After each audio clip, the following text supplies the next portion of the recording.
the fuck is this? This fucking garbage opening. Why is it doing this? We're trying to be cool.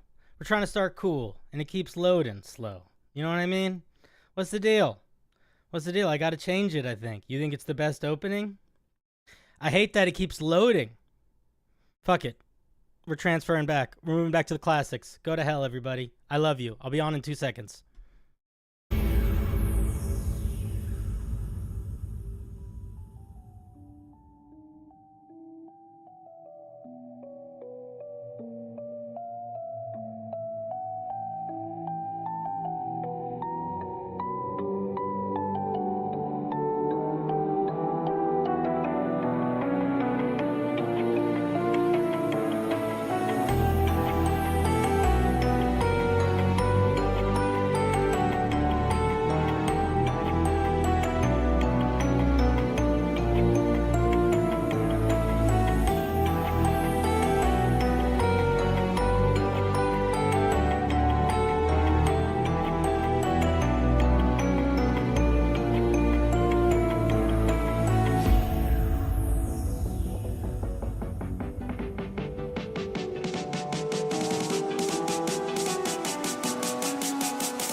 It's been a while.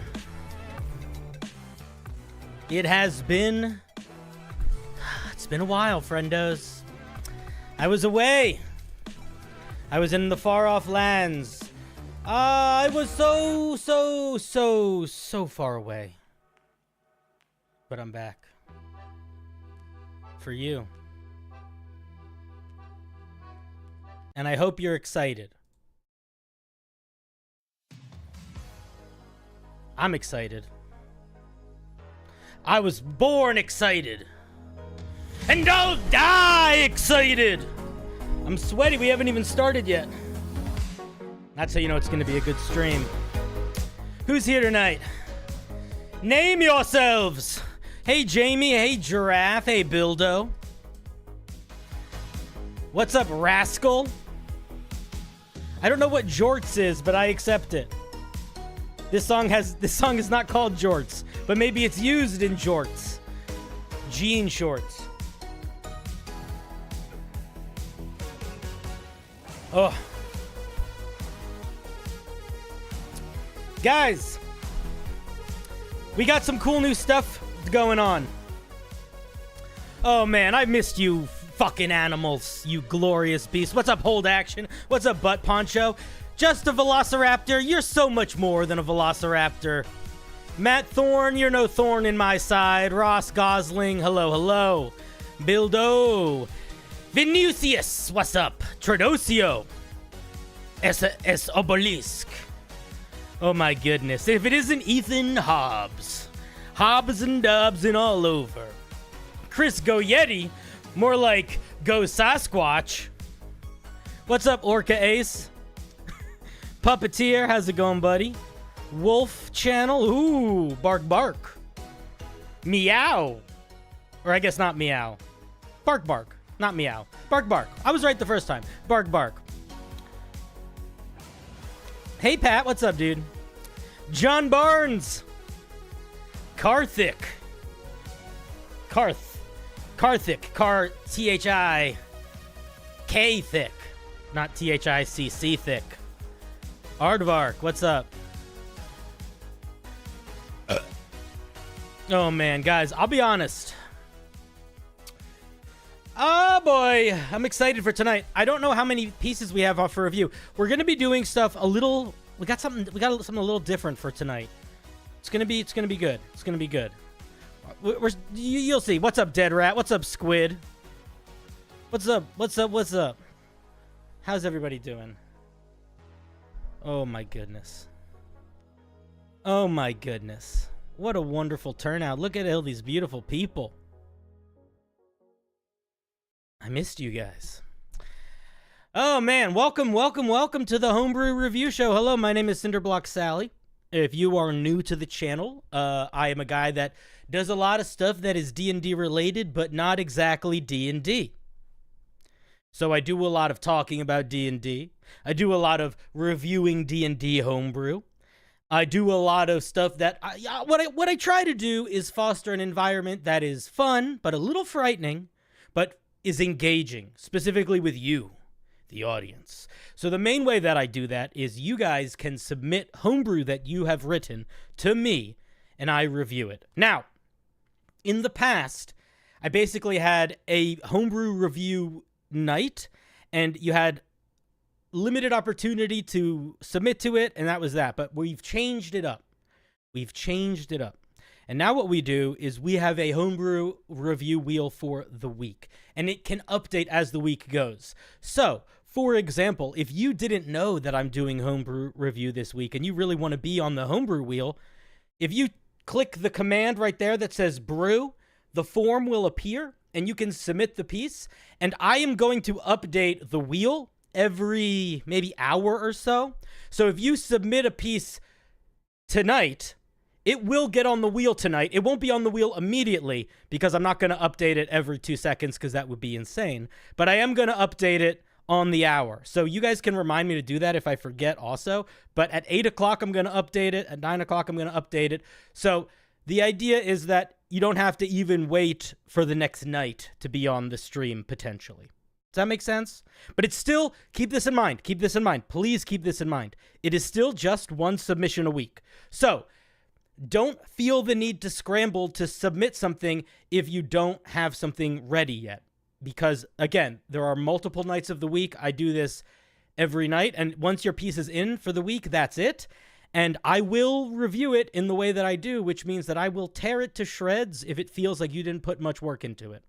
If you feel like you half-assed it, I will mostly acknowledge that you half-assed it. And I don't want to do that. I don't want to make you feel like you're a half-asser. I want you to feel like a whole-asser. You know what I mean? So work your best, get your thing done, and then send it on over to me, and we'll add it to the wheel. And that's the way she goes. That's the way she goes.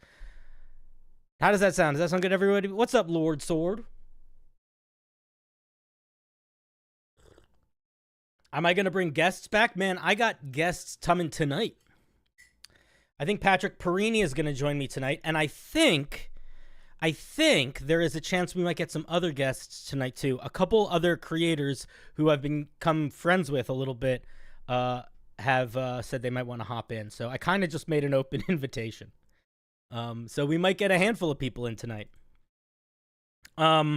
But yeah, so the schedule for the night is going to be, we're going to do the wheel for maybe, I don't know, 3 hours or so, give or take. Or whatever. We'll do it for some amount of time until I feel like my brain is going to mush or it's peaked. And then we are going to transition to call-in show potentially, or making some homebrew potentially.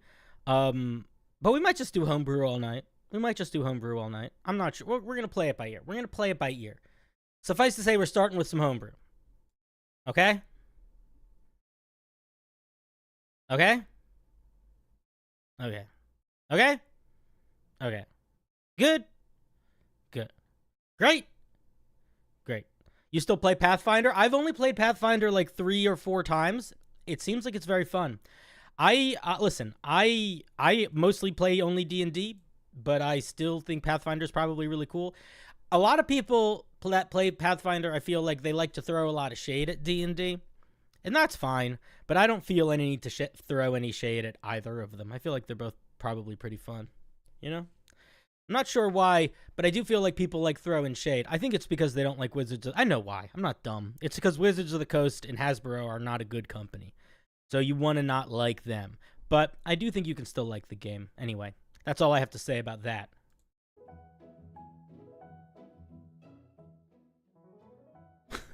You guys want to see the wheel for the night?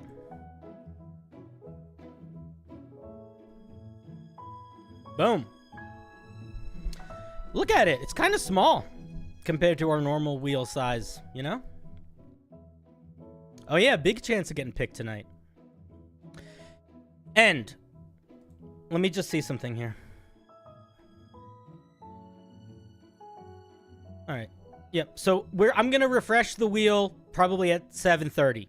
And then I'll do it again. I don't know. Maybe every half hour we'll do it. We'll see.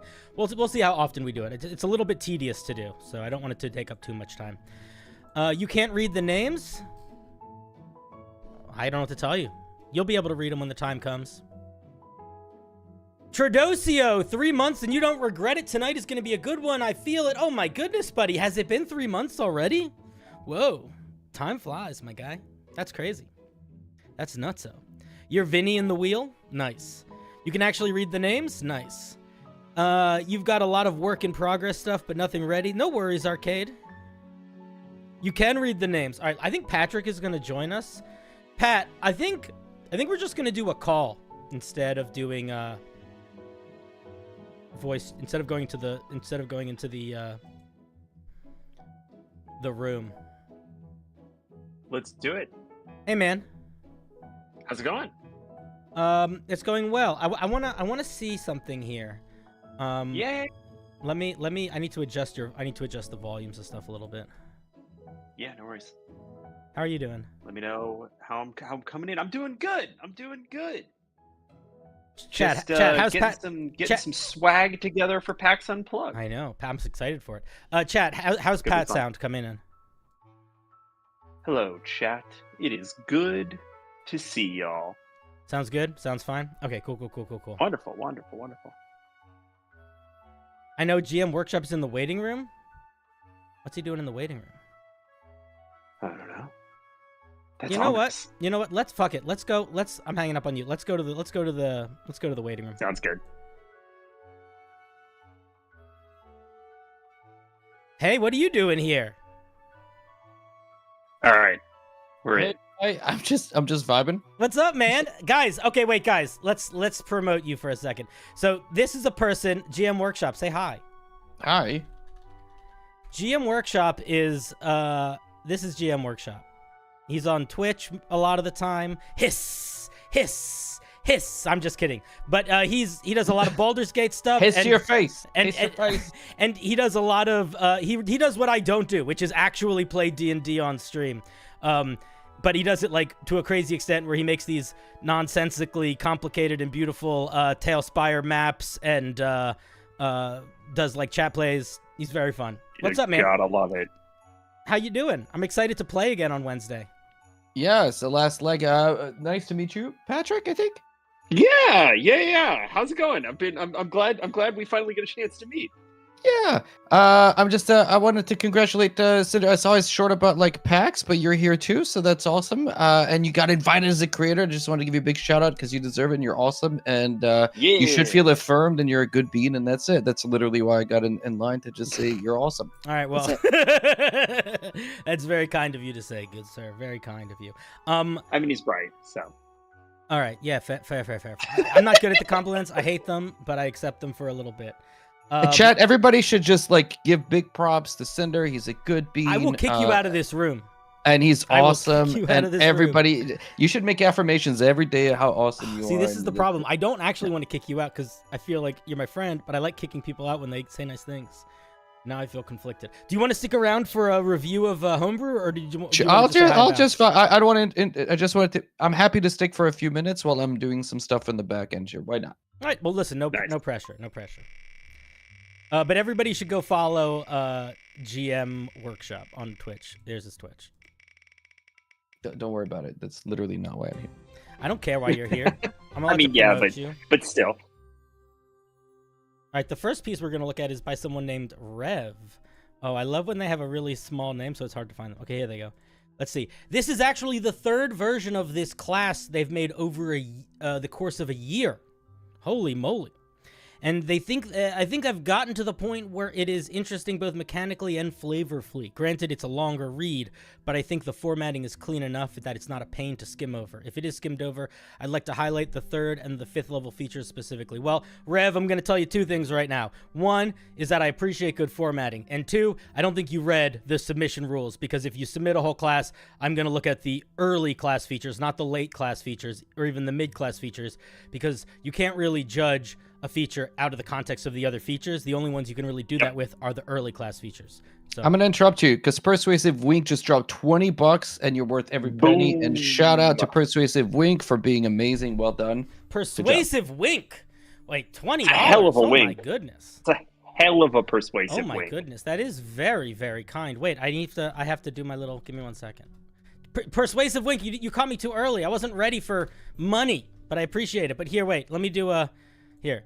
You guys won't be able to hear this, but... And also Tradosio for gifting the 5. Thank you, guys. Yeah. Thank you. Very kind. Now, Persuasive Wink, I have to, behind the scenes, add your name to the credits of the show. I'm doing this thing now where I have credits on the show. And it's like I'm like, oh, this is a good idea. Because it's like people can like be like, oh, look at me, I'm in the fucking credits. And that's cool. But the problem is I don't know anything about like coding or anything. So I have to just like manually do it really quickly whenever that happens if they're a new person. So it's not like a good long-term plan. But there you go. We do what we can. Okay. But regardless. Wait, for another $20 you do 100 squats? Did I just hear that? I'm just kidding. Can I be honest with you? I was at the I took a week off. I went to my family went to the Jersey Shore for a week. And it was very fun, but I am not particularly in shape, and the amount of swimming and like long beach walks I took was not what my body's used to, and my legs hurt so much now. So I couldn't even do 3 squats. I would melt into a million pieces. All right, let's take a look at Rev's. Let's take a real look at Rev's Homebrew. You said it's a monk? How do you know it's a monk? It's not a monk. It's a whole class. I think he might be doing a bit of trolling there, Cinder. I think he might be doing just a little bit of trolling. Oh, I see. You know what the best way to deal with a troll is? To do what you're doing? Feed the troll? No, acid or fire damage. Adoyoy. Oh, yeah. It gets rid of regeneration, unless they're the coolest troll, the spirit troll. Do you guys know about the spirit troll? I do know about the spirit I don't know troll. anything about. But no, actually, wait, no, I don't. Tell me all about the spirit troll. What a great segue. The spirit troll. Imagine a troll, except if it could walk through walls and it dealt force damage, and you had to stop its regeneration with, I think, psychic or force damage, which is like way harder to have. I don't want to interrupt your Homebrew review, and you should do it, but there's a great conversation to be had around the troll is a pretty awesome example of this, of metagaming, and when is it okay to use fire and or acid on a troll. Is it on the DM or the player to metagame or not? And I think that's always a good conversation. But I want you to do the review. What do you think about that? You brought it up. Oh. I'm curious your thought. Start us Oh, off. I love it. Let the players, if they know, let them do it. It's on the DM to adjust. And, trolls have been around forever, because then it begs the question, when is it okay for the player to be like, oh, right, I can use fire or acid, when they already knew? You know what I mean? So to me, it's always on the DM to keep things fresh and move it around. But some people disagree. Do you feel like it's reasonable to just make the troll have different things that activate regeneration? 100%. To do that, or do you think you need to do anything in game to sort of justify that, either like story wise or environmentally or anything like that, or not really? You should just So I'm a big proponent of what I call keep it fair. So if I need to indicate in game, lore wise or otherwise, what's happening, I can't just like, if a player, maybe Patrick disagrees, but let's say you venture into like a random town, I can't have 800 beholders come out and start zapping people in the butt. If I gave them a panel or a warning sign that said, hey, beholder town up ahead, and they ignored it, then I feel justified in zapping them in the butt. So the same is true about like a troll or something changing. But that's, anyway, I just was curious what you thought about it. I am a big fan of homebrewing monsters at least a little bit to deal with player meta knowledge, or just to like make them feel kind of like different. But I'm also a big believer of foreshadowing whatever those changes are, in a way that it's almost like this is gonna sound weird, but it's almost like training an animal.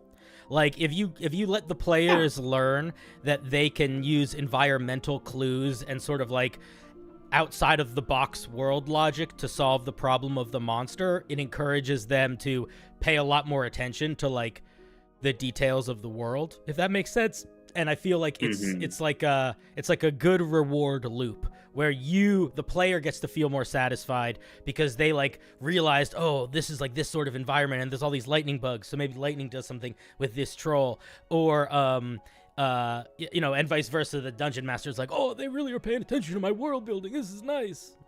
So I think it can be really good. I also, in most of the games that I run, I lean hard into the idea that trolls are like almost like a magical mutant, and they are in the way that a dragon magically affects the environment that it puts its lair in. I sort of do the opposite for trolls, where they are magically affected by the environment that they sort of nest in.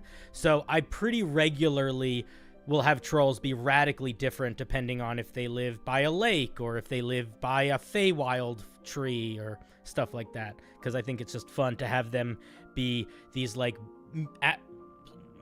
terrestrial aberrations of the realm. I think it's fun. Makes them cool. All right, let's look at this gosh darn class. Take too much time. No, I appreciate a good tangent. Y'all know that. That's I'm the king of liking tangents. Okay, let's look at this class. Trolls are famous. Yeah. You were hoping the art was an AI because it's all really good. You think the Is it? Yeah, it looks like Magic the Gathering art or something. Yeah, some of it. Some of it looks. I don't know. This could be AI art. I guess it's hard to tell anymore. AI art. I mean, honestly, they all look like they could be, but yeah, I agree that it's hard to tell. This kind of doesn't. I feel like this looks like a pretty complex. Although the foot is weird. You zoom in on that. So yeah, I don't know. I don't know. I don't know. I'm not gonna. I don't care about the AI conversation right now. I mean, I'm pretty anti-AI art at this point, but if you're gonna put it into your games, if you don't get caught, you're not gonna get caught, I guess. But you shouldn't do it. Okay, let's see what's this guy do. Let's learn about this guy. We're gonna read. We're gonna skip all the flavor text. Let's dive right into creating a channeler. As you're making a channeler, you must take a few things into consideration. Where did the source of their energy come from? What is the relative curse put on them? An artificer experiment. These may all have been reasons for extensive energy. How did you... Okay, so you're an energy dude. Okay, let's see. Light armor, medium armor, 10 hit die. At first level, we get two features. We get Arcane Channel and Elemental Imbuement, which starts at a D4, and then it goes up to a D8. So let's see what we get. Arcane Channel. Choose one outlet to channel your energy. Is this going to be our subclass at first level? That looks like it. We're going to skip looking at that for now, and we're going to look at Elemental Imbuement. Your arcane energy is beginning to leak uncontrollably, forcing you to find a focus to channel it through. Starting at first level, whenever you finish a long rest, you can imbue your energy in one weapon you are proficient with. Choose a damage type from Acid Fire called Lightning Thunder. The weapon deals additional damage to the chosen type. It increases to a d6 at 10th level, a d8 at 17th. What weapons were you proficient with again? Sorry. Let's see. We are proficient with, I think it's just simple long swords and rapiers. Okay. When an effect would deal damage using your elemental imbuement, the damage type is the same as your elemental imbuement unless stated otherwise. All right, and then we also get a arcane channel type. Let's look at one of them. Let's look at the first one, Devastation. When you pick this channel at first level, you gain proficiency in glaives, great axes, great swords, and halberds and pikes, and also heavy armor and shields. So you get real martial real quick. Additionally, at first level, you learn how to channel an accelerant with your devastating energy, overcharging your attacks. When you hit with a melee weapon attack, you can force the target to roll a strength save against your spell save DC. On a failure, the target is knocked prone and suffers an additional effect depending on your imbuement. You may use this feature a number of times. Don't say may, say can. Equal to your intelligence modifier. When you take a short or long rest, you regain them. Depending on your imbuement. But where is our... Okay, is that what's saying what here? So their AC is reduced by 1. They take additional fire damage. Their speed is reduced by half. Oof, that's very strong. You can force the creature of your choice to take lightning damage equal to 2 rolls of your imbuement. They're pushed back 15 feet.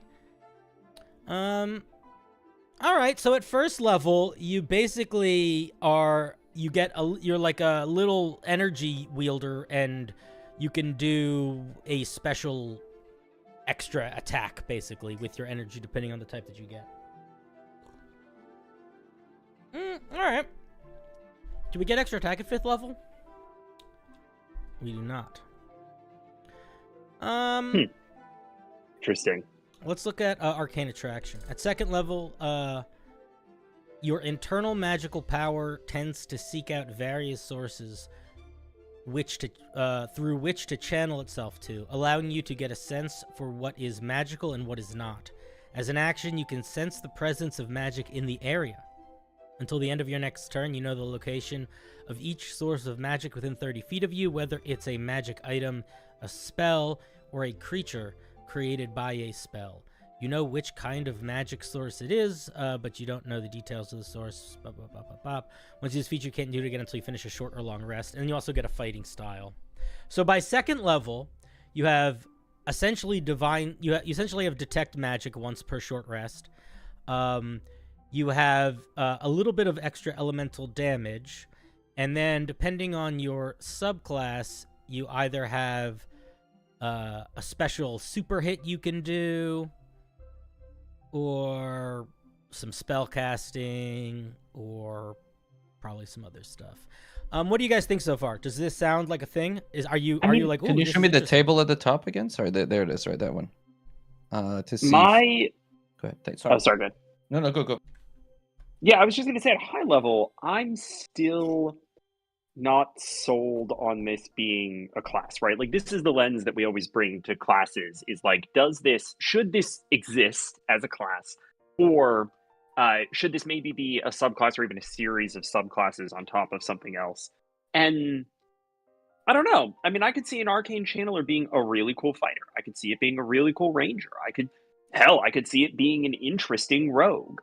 I'm not seeing anything here that's really jumping off the page for me as like, this is a distinct gameplay loop that warrants a separate class.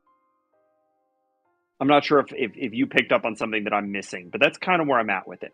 So the way it reads to me is like the role that this thing has. This is a sorcerer bladesinger is kind of the energy I'm reading, because the antis I read a little bit ahead feel like the meta magic kind of almost effects.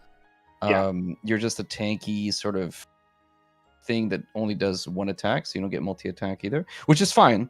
Like, it's probably reasonably fun to play. I will say that like having a die of extra d4 damage at level 1 means that like it's an easy dip.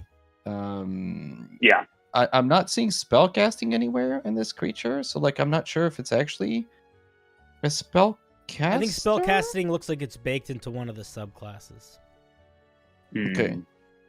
So if you don't have the spellcasting version, are we just like then an elemental gish? Like, is that kind of like It seems like it. What do the antis do? let's read them, I guess. All right, let's read them. At third level, your elemental energy burns and crackles within you, proving to be a fickle source of power. You can use the energy to empower yourself, but you run the risk of your power backfiring on you. You gain 3 anti-options of your choice, detailed at the bottom of this document. Okay, so we get like some extra stuff. They're not listed here. You have an amount equal to your intelligence modifier. Each use consumes a charge. You can't use more than 1 at the same time, and they come back on a short or long rest. All right, let's take a look at what some of them are. Where are they? These all antis? Holy shit, there's a lot of them. All right, let's just look at the first 2. Pinpoint anti. When you make an attack, you can add your elemental imbuement die to it. If the attack misses, your AC decreases by an amount equal to the elemental imbuement's die's result until your next turn. Reflex anti. When you make a dexterity saving throw, you can add it to the save. If the save fails, you can take damage equal to twice. Okay, so it basically gives you little extra powers with a kickback of something bad. When someone makes an opportunity attack against you, you can use it to your AC. So I'll say this immediately, like reading through them. The reason the Blood Hunter wasn't fun to play at first was because it had negative consequences to what you're doing, and no player has typically fun when your class punishes you. Failing should be its own sort of consequence. Like, you failed, you didn't get the thing, you spent the resources. I don't need to double down on highlighting failure. That's me. Like, I'm not saying it's bad. It's just that's what I wouldn't enjoy, failing and then the game saying you failed, but not only do you fail, you get punished for it, and that's not a whole lot of fun. So I would immediately, and there's a lot, which is again the maybe this is, if we want to separate expert classes from novice classes, maybe like a fighter can be fairly novice and then a wizard can be more expert. Like, if we want to sort of use this is a lot of knowledge that the player would need to have with that list of things that you have to know. So it feels almost a little bit, it's not for beginners, I would say. Maybe that's the nice way of saying it. Mm-hmm. And I would also, to tie back into my kind of initial feedback, I always am a little wary of classes that introduce a tremendous amount of complexity without a clearly distinct vibe, right? Like, I feel like that's often a way to shoehorn in a distinct vibe, but like barbarians get a distinct vibe by taking half damage and getting reckless attack. It's 2 things. I said it in a sentence. This I genuinely don't know that I could articulate what its distinct vibe is, even after reading a few of the antis. I think that what I come back to is I'm trying to figure out what this thing does that feels wholly unique quickly. Yeah. And the main thing that I feel like it does that feels wholly unique quickly is the just casual extra elemental damage. And everything else is too reminiscent in my mind initially of things that just are already in the game.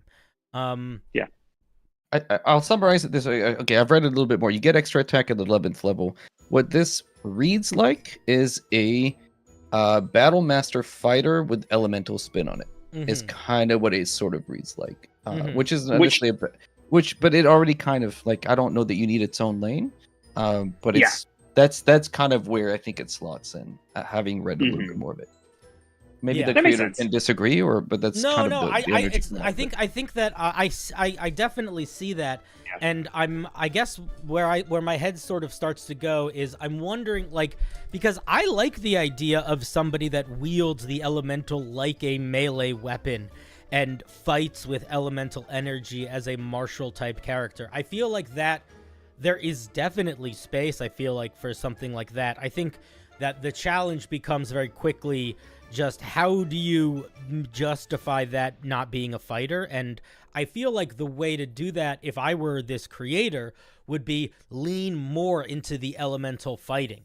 Like, I don't know if this thing should have a fighting style at 2nd level. I feel like you could or if you are going to give it fighting styles, give it class specific ones that have to do with like wielding your elemental attacks. And Arcane Attraction, I mean, I like it because I like the detect magic type things, but it is just detect magic. And like, you know, I sort of feel like I'm comparing it to the Paladin's Divine Sense, but even the Paladin's Divine Sense is a pretty wholly unique feature. I don't think there are any spells that do that thing. Correct me if I'm wrong. And I guess if what I want to see out of a class, if it's like a brand new class, is like I want to be able to point at two things that it does very quickly that are unique. So like, for example, with the Paladin, it would be Divine Sense, Lay on Hands, Divine Smite. With the Ranger, it would be Favored Foe, Favored Enemy, or like if you go in the other direction, like Expert Wilderness Hunter. If you go like the Tasha's options, or if you go like, if you're talking about Rogue, it's Cunning Action, Sneak Attack. And I feel like there's a piece of the puzzle that's missing still here. But I do want to point out what some people have said in chat, which is this is incredibly well put together. It looks really good, and the language is solid. There's not a lot going on other than the fact that you use may every single time. You should use the word can, but that's fine. I just have to accept that the world is wrong. But if I were you, Rev, I would pull a little bit of a step back from these extra features and these like, and the antis and the antis as being like such a big part of what we're getting. And I would pull back and think a little bit harder about those initial levels and making sure that that playing this character at level 1, at level 2, at level 3 is going to feel really, really unique in a way that isn't just like, it's sort of like a different version of this subclass. One of the things that maybe I start with when I'm cooking up stuff that sometimes sucks and sometimes ends up being average or whatever, if I look at media, what is this supposed to be? Like if I look at any, you know, like video game or whatever, like who am I? Who is the core guy or gal or non-binary pal that this is meant to be? Am I Magneto? Am I, you know, Wolverine if I want to pull from it? Like, I'm not. Am I Avatar? Is this like Aang? I don't really know like where I'm sitting on the spectrum, and maybe like having a clear image of that person, then I can sort of, you know, fit that fantasy, that trope, right? That image of like the necromancer with 1,000, like, you know, a clear image in media of who this is meant to be. I'm not finding it, but maybe Rev, which I think is the creator, you can give us an indication. I had this character in mind or this thing, and then that will maybe crystallize a little bit for us. Yeah, I mean, to me, the vibe that I'm getting out of it is it's essentially, I think you said it best, which is it's like, it's Elemental Battle Master with maybe like a slice of Warlock or Sorcerer or something like that. Again, I think it's a neat idea. I would say that of all of the classes that I've seen so far, this is definitely one that I've looked at more than most others. And I think that if you lean into like the Elemental Warrior thing, and the magical channeler warrior, and less into the like, I would pull away from stuff like fighting styles and try to give it some truly unique stuff. But yeah, I don't really have much more to say. Also, don't use AI art. That's the last thing. Yeah, thank you very much for your piece, Rev. Making a class is tricky, and I think that one of the things that happens a lot of the time when we try to make a class is we get it's very easy to get to this place where it's like you can't see the forest for the trees, where you like start going down a path and you get excited and it sort of grows and becomes a thing as it goes. But we got to keep the forest in mind. The other thing is, it's like a work thing. Like, if you don't care that this is this is like sort of feels a little bit like Elemental Battlemaster Fighter, and you don't care, and you're just like, I don't care, I still like that, then it's fine. It's just, it's a lot of work to make a class. So that's part of why the big push is that I usually do, and that I think Pat was also talking about, is like asking the question of like, why should I make this? Like what merits this Mhm. being a class, because when you decide you're making something a class, you are deciding to give yourself a lot more work. But yeah, thank you very much. We got a couple super chatty questions, so I want to answer some of those. But yeah, big round of applause for Rev. Thank you very much. Woohoo! Thank you, Rev. You know, it takes a lot of courage to submit stuff, you guys. It And does. so, Hell yeah. you know, it's don't take it like to heart, but great work. Great work. Oh, listen. They can one thing that they can take to heart the feedback, but they are definitely a good, like, this is no judgment of you, you know, or like the things you're doing. It's just a judgment of the piece in this point in time. Yeah, anyone that participates is a champion of the arena just by playing the game. I've talked about this before. Making homebrew is one of the most noble things you can do. What you're doing when you're making homebrew is you are trying to invent a toy to share with your friends, so that they can have more toys to play with. It's like you are designing a playground and hoping people will play in it. It's joy-based architecture. It's a wonderful thing, and you're a champion. You're all champions. Okay, wait. Jonathan Rouse, for $5, thank you, Jonathan, said, trying to make a subclass for rogue. The roguish archetype is called Sadist and revolves around crippling an enemy. Any suggestions? Yeah, I would probably lean into looking at what some minor effects could be that you could do pretty regularly, like being able to, when you hit a creature with sneak attack, you could blind them or reduce their movement speed or give them some penalty on their attack roll. And then I probably would, at higher levels, lean into like bigger versions of those or pushing those out. But in terms of like crippling your enemies, I feel like a lot of that has to do with like that sort of stuff. Blinding, messing with their movement speed, messing with their ability to attack, messing with their ability to talk could also be a good one, that sort of thing. With the advent of 1D&D, you could even look at the martial mastery and then like create unique martial or weapon mastery for that particular kind of rogue that, you know, on a hit would do X, Y, or Z because they're an expert with like a scalpel or something. Oh, that's a good idea too. Yeah. Have you been reading the 1D&D stuff? Hell yeah. I'm so behind on reading it. It's all good. They just released like a 3,000 page document of like the update. It's not that big, but it's pretty extensive. Worth a read at some point, but it's long. Okay. The tax collector. Thank you for the 10, tax collector. Very, very kind. And thank you, Gabe Parada, for becoming a new member. Thank you. Tax collector says, I'm making a Warforged mercenary. My idea is he starts off kind of evil, bad person, but as he travels with the party, he slowly becomes a better person. Is that a good concept?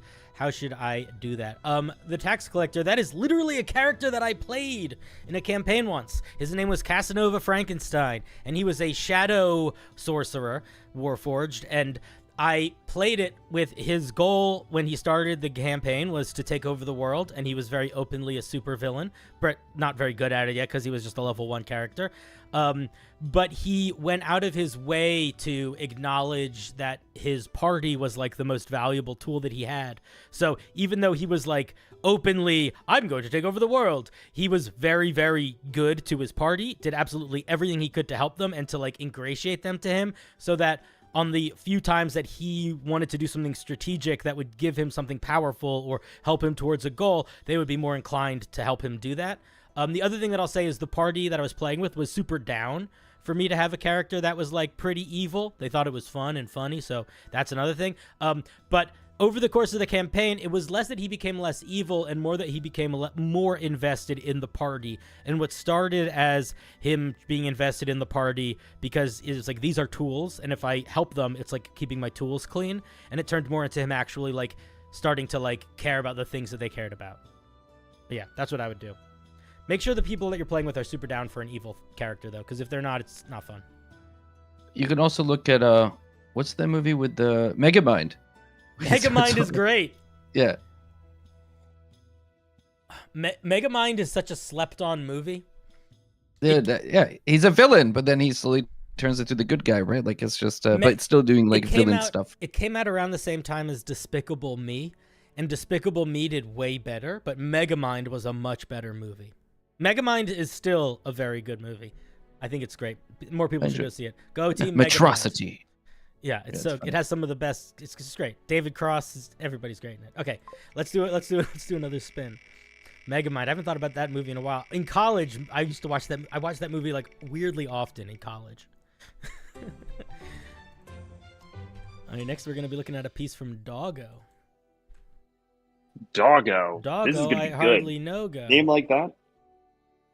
I like you to review the first part of this brew. It is a race based off gray aliens. It is for my homebrew Nice. campaign world, and I'm slowly building. I put in a note section in the race for if it was not to be used in my campaign, as I have my own homebrew skill that they get. I like to see how balanced I think it is and how it compares to others. All right, let's take a look. Let's take a look. Here it is for chat.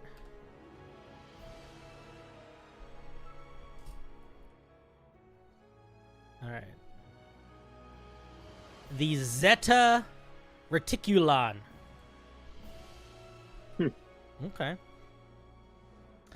Let's see what they get. They can live to be about 300 years. Alignment is whatever you want it to be. About 3 feet tall, small. Your size is aberration. Interesting. I know that there are races now that are Fae. There's races now that are undead. Are there any races now that are aberration? I don't think so. I don't think so. yet. No. I don't think there's any real reason for that yet, though. I think we're just working in that direction. Yeah, but I don't think that there is a. I was gonna say, is there a difference? Are there any big moments with something is different between being an aberration and a fae? I don't think so. There's construct stuff for sure and undead stuff for sure. I mean, it makes a difference in terms of like what spells work on them. Yeah, but are there spells that work on To a limited aberrations but don't work on fae? It's a good, maybe like a paladin kind of Detect energy. Fae. Yeah, maybe. Yeah, I guess it depends on. Oh, subclass actually, stuff a little bit. genuinely, like there's subclass stuff. It's and also like paladins detect good and evil. Yeah, that's true. But that's not the way. Like there, I mean, now in D&D, there's ooze type with plasmoid. There's Yeah, that's what I mean. So I think green, it's fine. I don't think. Yeah. I just don't think there has been one yet. So I'm wondering. I was just wondering if there was a reason, but I don't think so. Shadow, thank you for the 1069. They said your wording and mechanic advice has been very helpful. Thank you. You're welcome. I'm currently building a full homebrew of Bleach, the anime. Oh boy, good luck. And you're currently building a custom whatever that is for each of your players and villains. Here's what I will say. Here's what I'll say, Shadow. In all my years on this little rock and countless years before that, I may have come across 2 pieces of homebrew based on anime that I felt like were either understandable or balanced. So, by deciding to base something off anime, you're not doing anything wrong, but you are giving yourself a genuine challenge. And I think that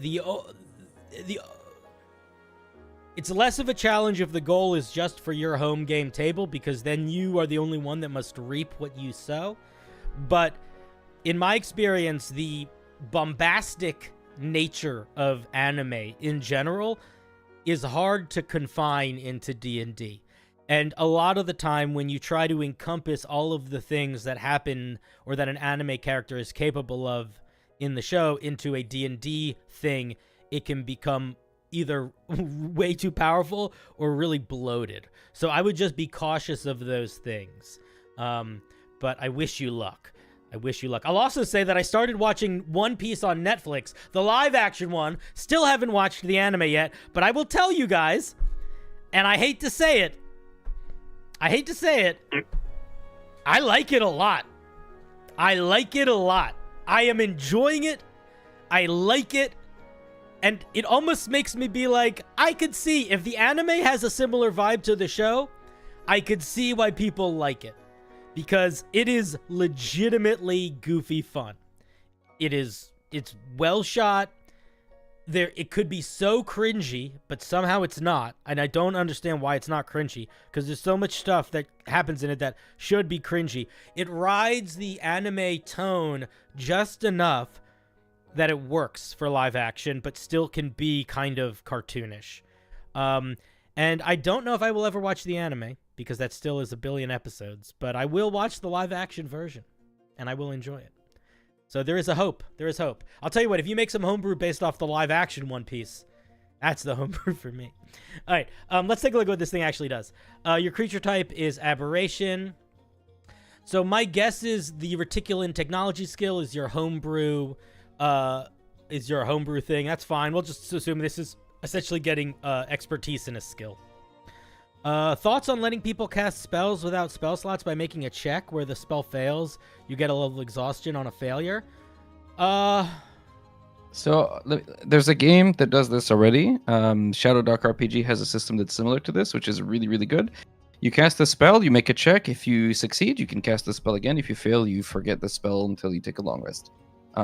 Short, generally, and it works really well. That like, you know, the DC is basically 10 plus the spell level, so you're more likely to over time, you know, forget your high level spells, and it works really well in the confines of that game. In D&D, it'd be really tricky. That's why you have like, you know, key points and that sort of thing to manage. You don't want infinite spells because then, you know, it fundamentally could break the game. And exhaustion points, at least the current version of it, are so backbreakingly punishing that I would find that uninviting as a concept. But maybe look at Shadow Dark as a counterpoint. I would probably also, the only thing that might makes my nose go up and be like about that is one second is you can kind of juke your character to be really, really good at whatever check you make that, so that it's like, if I could take a level of rogue, I can get my wizard expertise in whatever that skill is, so that making that check is sort of becomes a non-issue fairly quickly. That's the only thing that I'd add there. So I'm a little I don't know. I'm hesitant at best. Oh wait, 1 second. Let me see something. Yeah. I have to do one thing. Hey, look at me. I have a show. I do a thing. I am a champion of ice cream. Doing my stuff, making my thing. There we go. Okay. Okay, let's look at what this monster actually does. Sorry, I think a buddy of mine just DM'd me and wanted to know if he should come online. I was like, oh, we'll see. But let me. I think we got another question. Yeah, they're coming in tonight. Tax man. Collector said, my idea was that he starts cruel and ruthless because of his programming, but as he travels, he learns to become his own person, kind of like Pinocchio. Okay, Tax Collector, I like that idea a lot. Here's the thing that you need to keep in mind. However evil you want your character to be, you have to remember that they are still a character that the goal is not just fun for you, but is fun for everyone. So you have to temper that evil to an appropriate level that the rest of the party is still gonna like your character and want your character around. And like, for example, the example that I gave, I made my character the most support-based. I was a support sorcerer, and all I did was help the party. And that allowed me to be cartoonishly evil because they like intrinsically trusted me to do the right thing to help them whenever it mattered outside of us just like sitting around a campfire. So, and I wasn't a dick about being evil. I just was like sort of matter of fact about it. So you really got to be conscientious about how you represent being cruel and ruthless, and make sure that it is in a way that doesn't feel like it's a detriment to the other players / party members, and also isn't so cruel and ruthless that it's like a turn off for like your character being in the campaign. Like, you don't want to do unforgivable. You don't want to be unforgivable. Even if 1 second.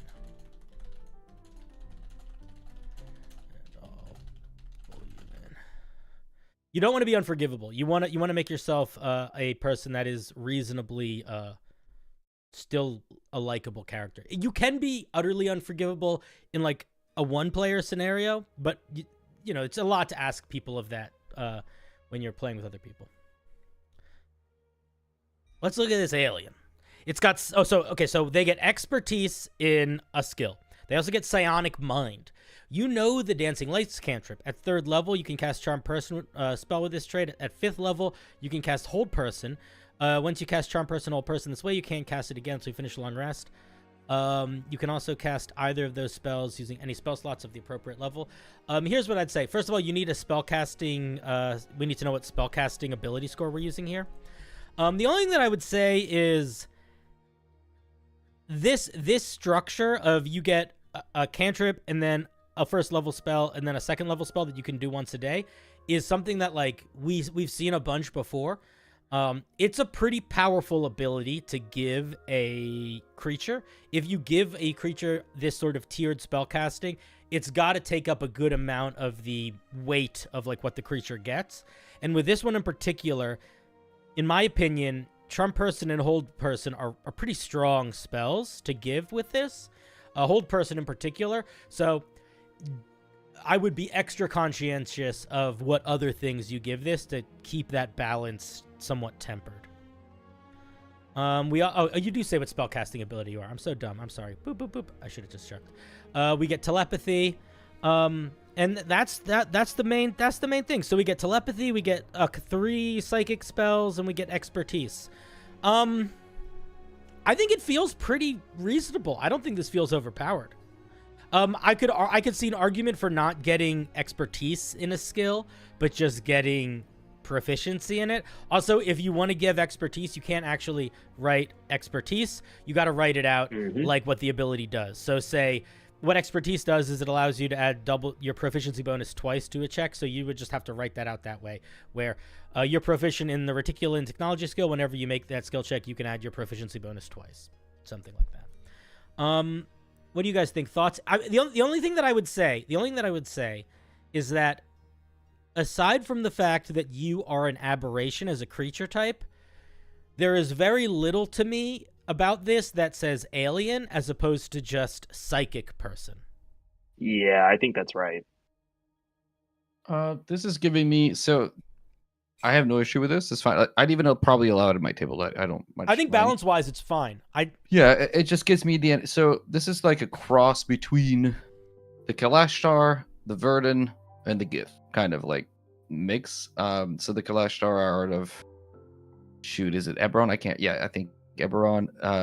The Verdun race is out of Acquisitions Inc. and the Gith are just the Gith Yankee or the Gith Zerai. It kind of feels like a mix of these, and they're all, or even Vidalcan maybe a bit.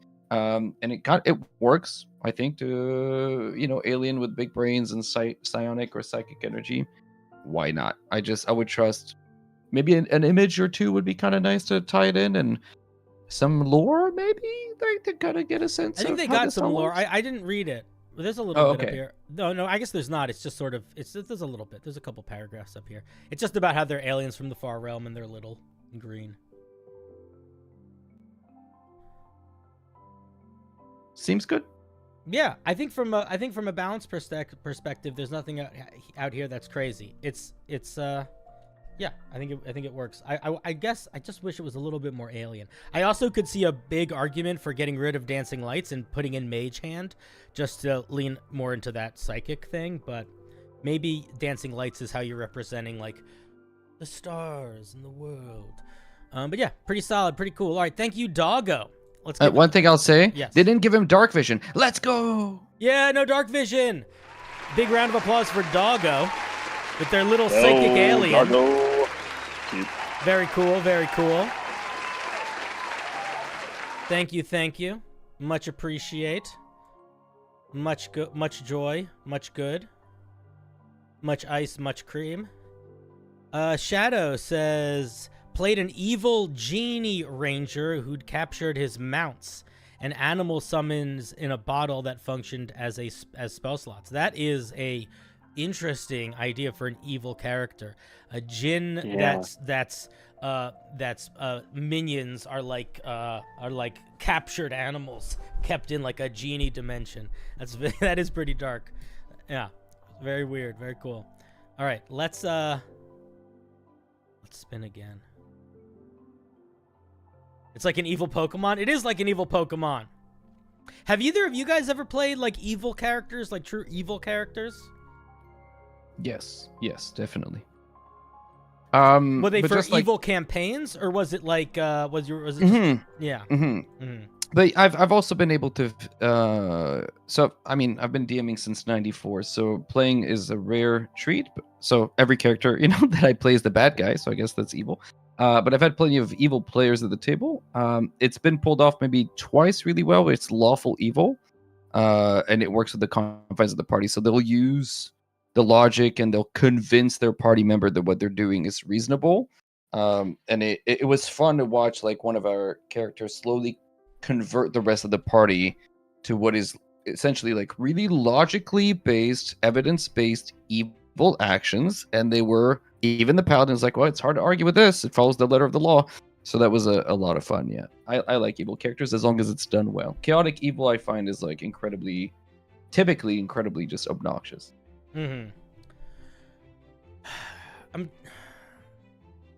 Pat, have you ever played an evil character?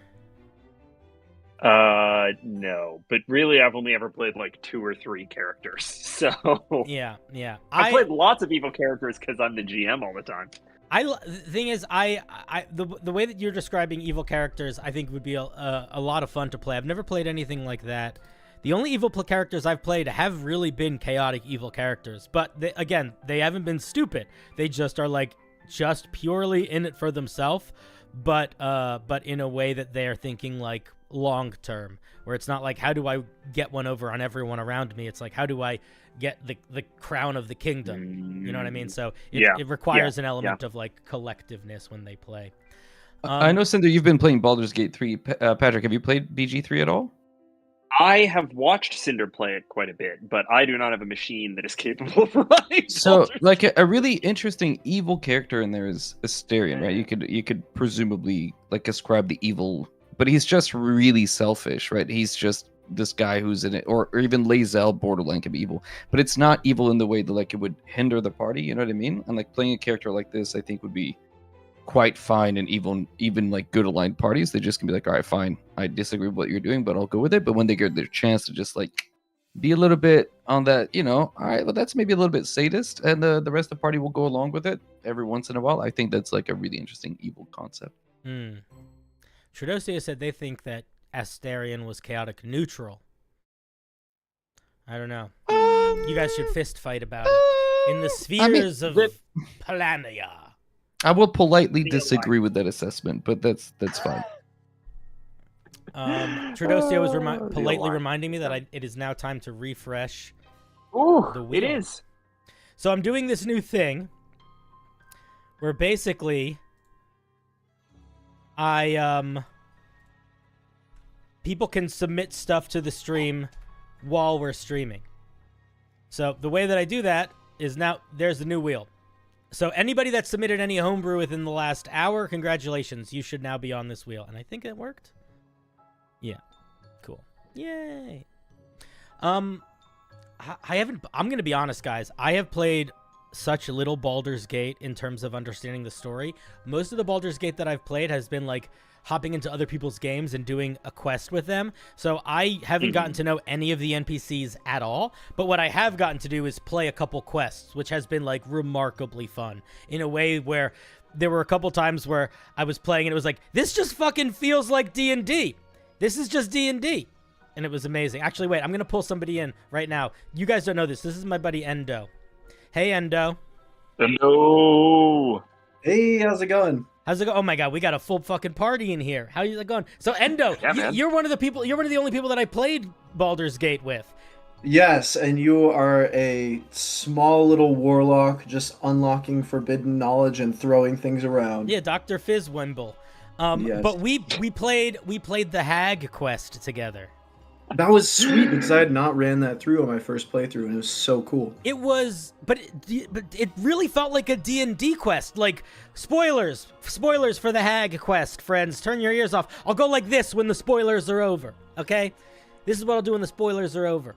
But we basically, we were in town, and I was like a new character in your game. I just made a warlock, but because I was a warlock, this one merchant in the town was like saying weird stuff to me, and then she was all creepy and mean, and then we bumped into her again later, and she was being more creepy and mean, and we're like, oh, this is a creepy mean lady.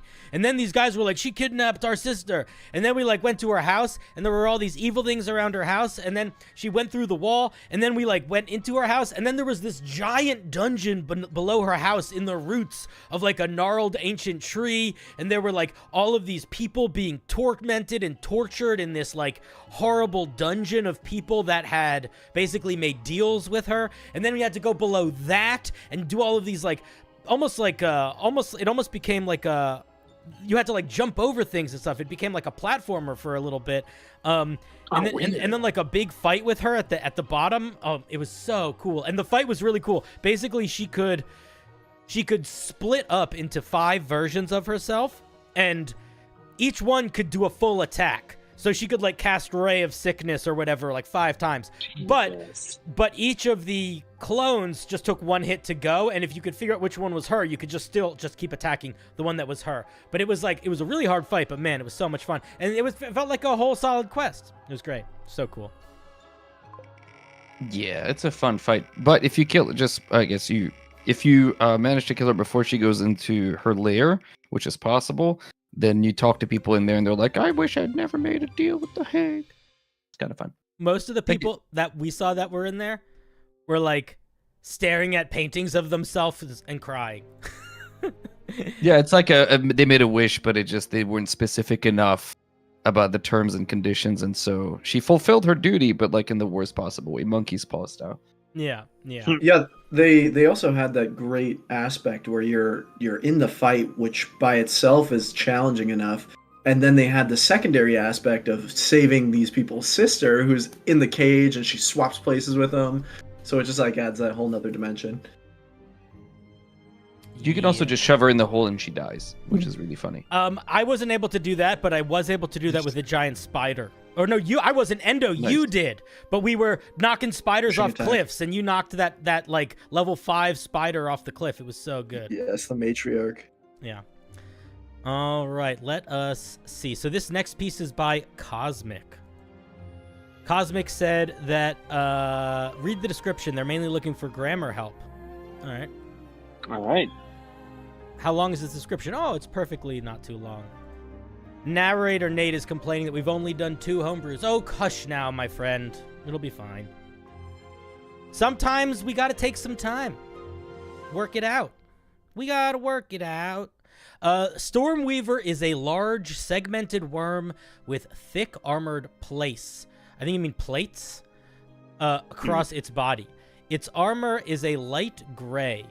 Why is this what W capital? With its head segmented, having 2 large lightning-like jaws that curve inwards and have sharp lightning. Okay, so right now I'm going to stop, and I'm going to tell you that sentence is way too long. Yeah. So you got to turn this sentence into multiple sentences. Stormweaver is a large segmented worm, period. Its thick armor is light gray, period. It has a segmented head with 2 large lightning-like jaws that curve inward with sharp lightning-like. I think jagged. Probably jagged would be like in one of those. Yeah, there's just too much explanation. Like, I think you could just say lightning-like jaws. I don't think you need to say mounted onto its side.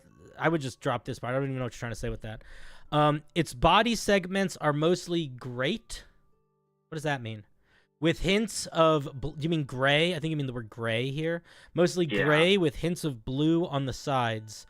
With pieces of armor going out and pointing down its body. Again, all your sentences are just too long, buddy. All your sentences are just too long. I also think there's also an element here, and this is not grammar feedback. This is very subjective, but you are doing a lot of telling of what this thing looks like, and from just a kind of a writing perspective, it's generally better to try to evoke what it feels like. If there's a specific detail like the jagged jaws that is supposed to make someone feel intimidated by this thing, like it's razor sharp and menacing, that's a good detail to include. Do I really need to know that it kind of is this mottled gray blue and that changes a little bit halfway down right? Like, it's probably going to change when it gets to my table anyway. So in addition to shorter sentences, you can probably cut a lot of this because you're over explaining something that you should be trying to simply evoke more emotionally. I think that's a great point. I think picking like 2 or 3 things, maybe even 1 or 2 things that you really want to hammer home about it. And the players will kind of come up with their own theater of the mind of what fits that monster in their head. Right. I'm looking at the actual mechanics of it now, and I'm also seeing some stuff that I feel like I don't understand the purpose of. So, like, if we look at segmented, Stormweaver is made out of 62 segments, one being the head and one being the tail. So it's a head, a tail, and 60 body segments. Attacks that have single targets will attack a body segment, the head segment, or the tail. The attacker needs to be able to see the segments to attack it. Is this just a way of saying you have to make called shots that you're attacking the head, the tail, or the body? Or is there something else that I'm missing here? Is there And is there a any sort of reason for doing that? interaction? I'm not Right, is there any seeing sort of one. interaction between the segments and the hit points, or the segments and the number of attacks it gets, or anything? I'm not seeing any, no. Okay, then yeah, it feels like it might just be flavor, and I'm not really sure. Yeah, so Why? I don't know if there's a reason for this. You should make that a little bit more clear. The other thing that I'm going to point out immediately is, regardless of the attacks that this thing gets one attack, and it's challenge rating 17. So it has no multi attack, which is a little bit ridiculous. Not And also, to step on that point. and also your numbers are just way off. Like, why is its attack a +5 to hit? Ooh, You know what I Yeah, mean? that Like, doesn't seem you're right. not doing any of your math right there, buddy. Cinder, I don't want to throw off your point because these are very good points. But chat is blowing up right now. We did miss the one place where the segments matter. If you're not attacking the head or the tail, you do half damage. So this thing has one attack, Oh, I see. 200 hit points, and 60 of its 62 body segments takes half damage. So it effectively has somewhere on the order of 400 hit points. Well, we don't actually know its size, so it's hard to determine how hard it is to hit the head or the tail. You know what I mean? Like, It's really huge. it's huge, but like, who's gonna? That's a good point. You know what I mean? Like, you can always say, "I'm aiming at the head" or "I'm aiming at the tail." I don't know how much that is going to actually matter unless there's a mechanical way. Unless there's like, I think it's the Ankeg maybe that has directional hit as it has a directional AC. Maybe the only monster in D&D that has that, where if you hit it from, What is it? I think it's the Ankeg. Maybe am I imagining that, or is that something that? I just don't even. Not something I'm familiar I with. just worked with an Ankeg. I don't think it is that. How do I had spell? recently looked at it. Maybe it's in a different. You're close. You're close. H after the K. I was so close. I'm not seeing anything. Oh, I guess crazy they about that. don't. I'm thinking it's Huh. straightforward. Yeah. I must be confusing them with something else. I thought they did.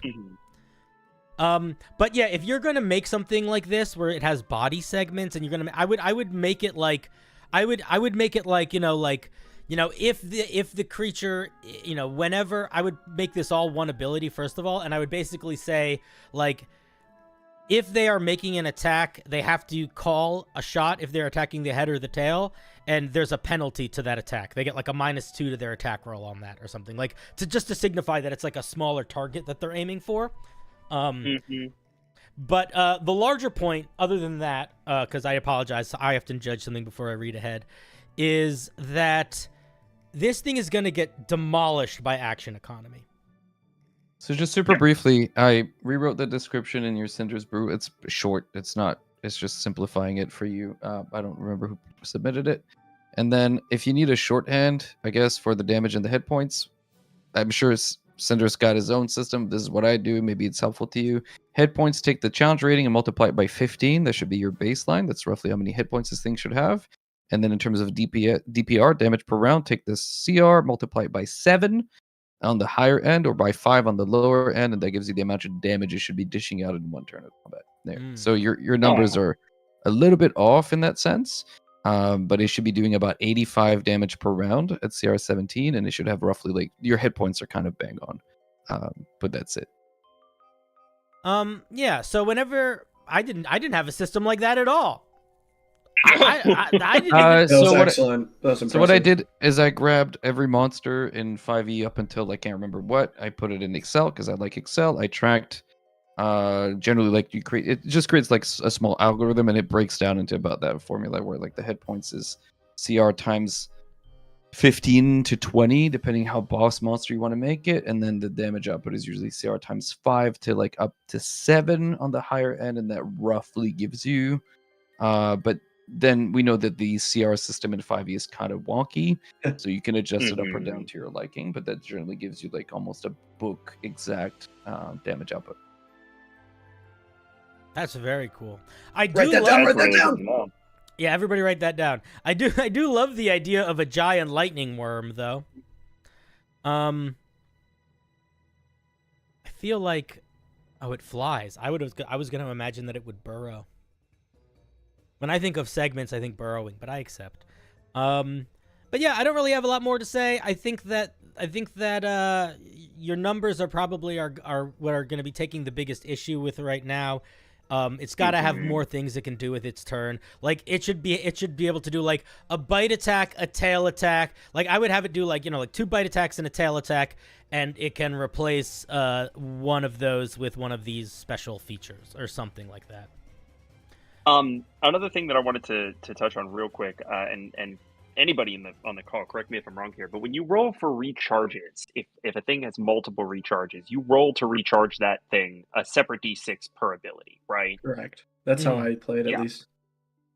That's generally, that was my assumption as well. This thing has a lot of recharges. Oh, that's true. It does. I wonder if you want to maybe make it like, one thing that I'd like to do is maybe have the monster like, you could even have it like it just has a number of charges that can be expended to do certain things, or even if it's just one charge, and then that's the only thing that they cast recharge on. And you could even turn that into like a visual aspect of the monster, right? Maybe it has these lightning rods that sort of stick out of it, and whenever it uses one of these features, they burst. And when the ability recharges, a new lightning rod like regrows, something like that. Yeah, that's probably a better use, because with the action economy, with just one action per turn, you're gonna have at least one of those recharged per turn. So yeah, it's also just like extra work, It's like how many dice do it's gonna be a lot to keep track of. Yeah. All right. Thank you very much. Who is this? Cosmic. Thank you very much, Cosmic. You got a big lightning worm, the atmospheric predator. We do like a big lightning worm. I do like a big lightning worm. The only other thing that I would suggest looking at, I know that you're going for something different here, but the Elder Tempest is very similar in vibe to what you're trying to build here. I was thinking like an Eastern style dragon. Yep. So this is what the Elder Tempest looks like, which it does kind of look like a segmented worm, but it is also essentially a living storm, where it has abilities like Living Storm. I would take a peek at it to get some ideas if you're looking for more inspiration for either types of abilities or just how strong to make these abilities. Now, this guy is CR 23 and yours is 17, so it's a little different, but I think you'll spot, like, even this, it's you could take some ideas from it, or try to make yours radically different than it. But yeah, love a big lightning worm. Thank you, buddy. I would still love you if you were a lightning worm. Do you guys ever one of the things that I think about a lot when I'm running monsters is the size of them versus the shape of them, because you could have a monster like a giant worm where it's like 60 feet long and 10 feet wide, but there isn't like that's not how the tokens are designed. Have you guys ever tried to like futz with that, or do you just accept it as is? So Cinder, you were literally in a game where I had to run a giant long creature very recently. And the way that I did it is in the VTT that I was using to keep track of things, I literally chained a bunch of them together, which is a thing that this VTT allows you to do.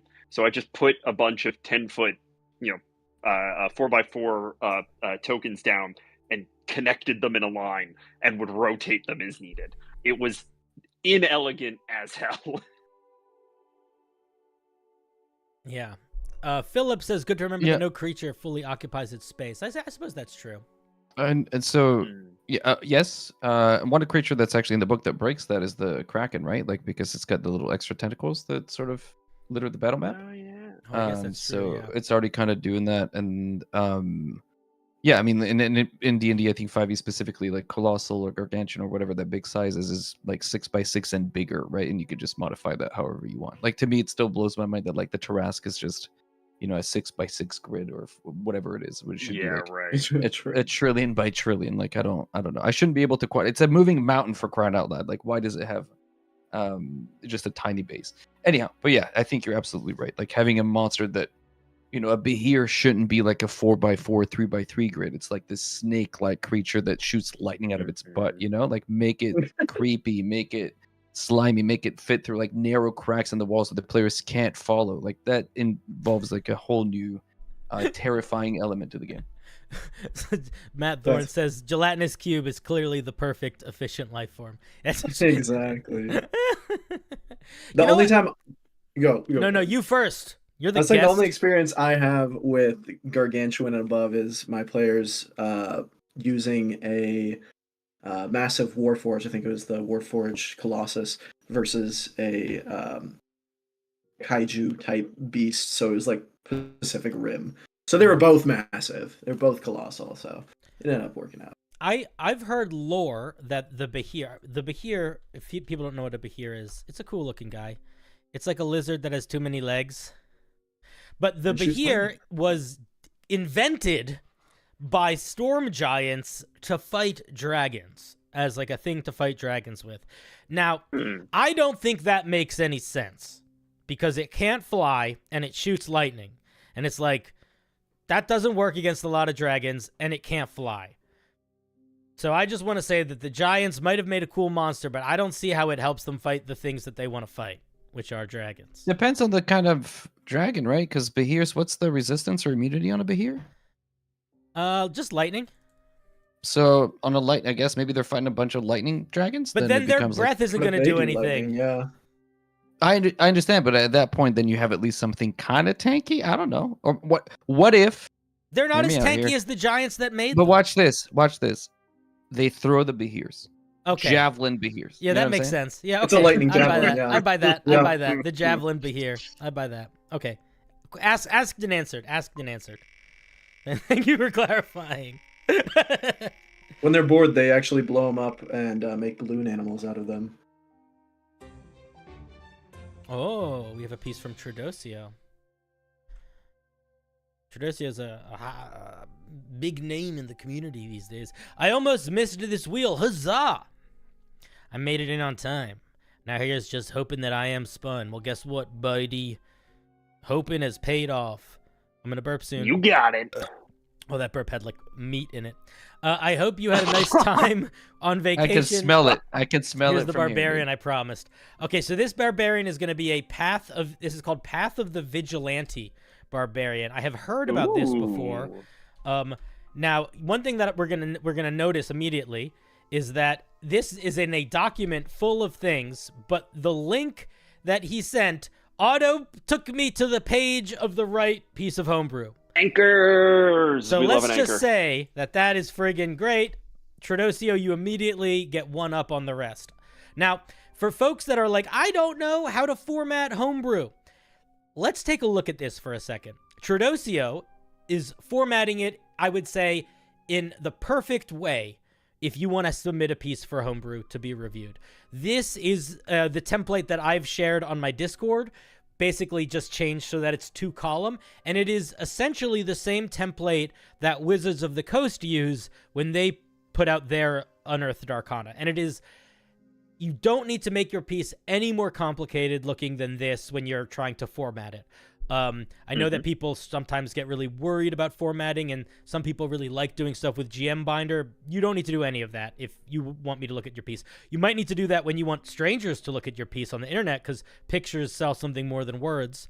But this is all it needs to be if you're trying to format a piece. All right, Barbarian, Path of the Vigilante. Let's take a look. I'll post it again in chat. You're blushing? Oh, guffaw to you. You are someone who will stop at nothing to fight for your beliefs. Your deep conviction manifests as a magical power that you can tap into for the purpose of promoting change. Along your journey, you can choose to become a beacon of hope or a living disaster. I think that this is mostly That last line got me. solid, but yeah, I would lean more into this last line. I feel like you could get a little bit more extreme with your language here in the you know, superheroes introductions should sort of be the same as like WWE introductions, like big word, like it is good flavor text. I'm not saying it's bad flavor text. I'm just saying that I think that We end really hard. I think it takes us. The beginning is fine, but I want us to see. I want a sentence of nonsense crazy power at the beginning. This is not nonsense crazy power sentence. This is just normal introduction sentence. That's all. But I think it's fine. Okay, we get 2 features at 3rd level. We get Alter Ego and Valiant Fists. Alter Ego. When you reach 3rd level, you're able to channel your passion into a mystical force. As a part of the bonus action you use to enter a rage, you don a spectral outfit that takes on the shape of your choosing. That's hilarious. Yeah, it's pretty good so far. That's incredible. That's incredible. This outfit disappears once your rage ends. While you're raging, you gain the following benefits. As a part of the bonus action you use to enter your rage, you gain a number of temporary hit points equal to a d12 plus your con modifier. And as a bonus action on subsequent turns, you can expend a barbarian hit die to gain temporary hit points equal to a number rolled of your hit die plus con modifier. You lose any of these at the end of your rage. And you have advantage on intimidation and persuasion checks made towards hostile creatures. Interesting. So normally, I would not like a feature that just gives you extra hit points as a barbarian, because I feel like that is very much adding extra toppings on a pizza that already has toppings. It's sort of more of the same of what barbarians get. But the fact that if you want to keep doing it, you are expending a hit die, I think is a really interesting way to sort of I like it. represent the giving it your all as a hero. You know what I mean? It feels like you're like like putting your extra guff into it. You know what I mean? I think it works. And the advantage on intimidation and persuasion is just very funny. I think that makes sense for a superhero also. And it's specific to barbarian hit die to balance it more towards being single class. Oh, that's interesting. So you have to expend a barbarian hit die. So if you only have 3 levels in barbarian, you can only pull this off 3 times. That's interesting.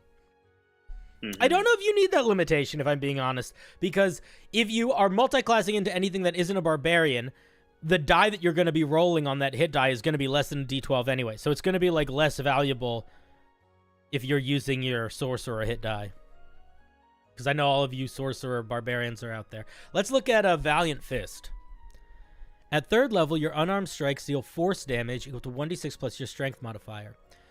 Additionally, they deal double damage to non-magical objects and structures. When you reach 10th level in this class, your unarmed strikes deal 2d6 plus your strength modifier force damage. That outclasses Monk. I mean, that is most things do at this level. the unarmed fighting style also outclasses Monk, which fighters can get at 2nd level.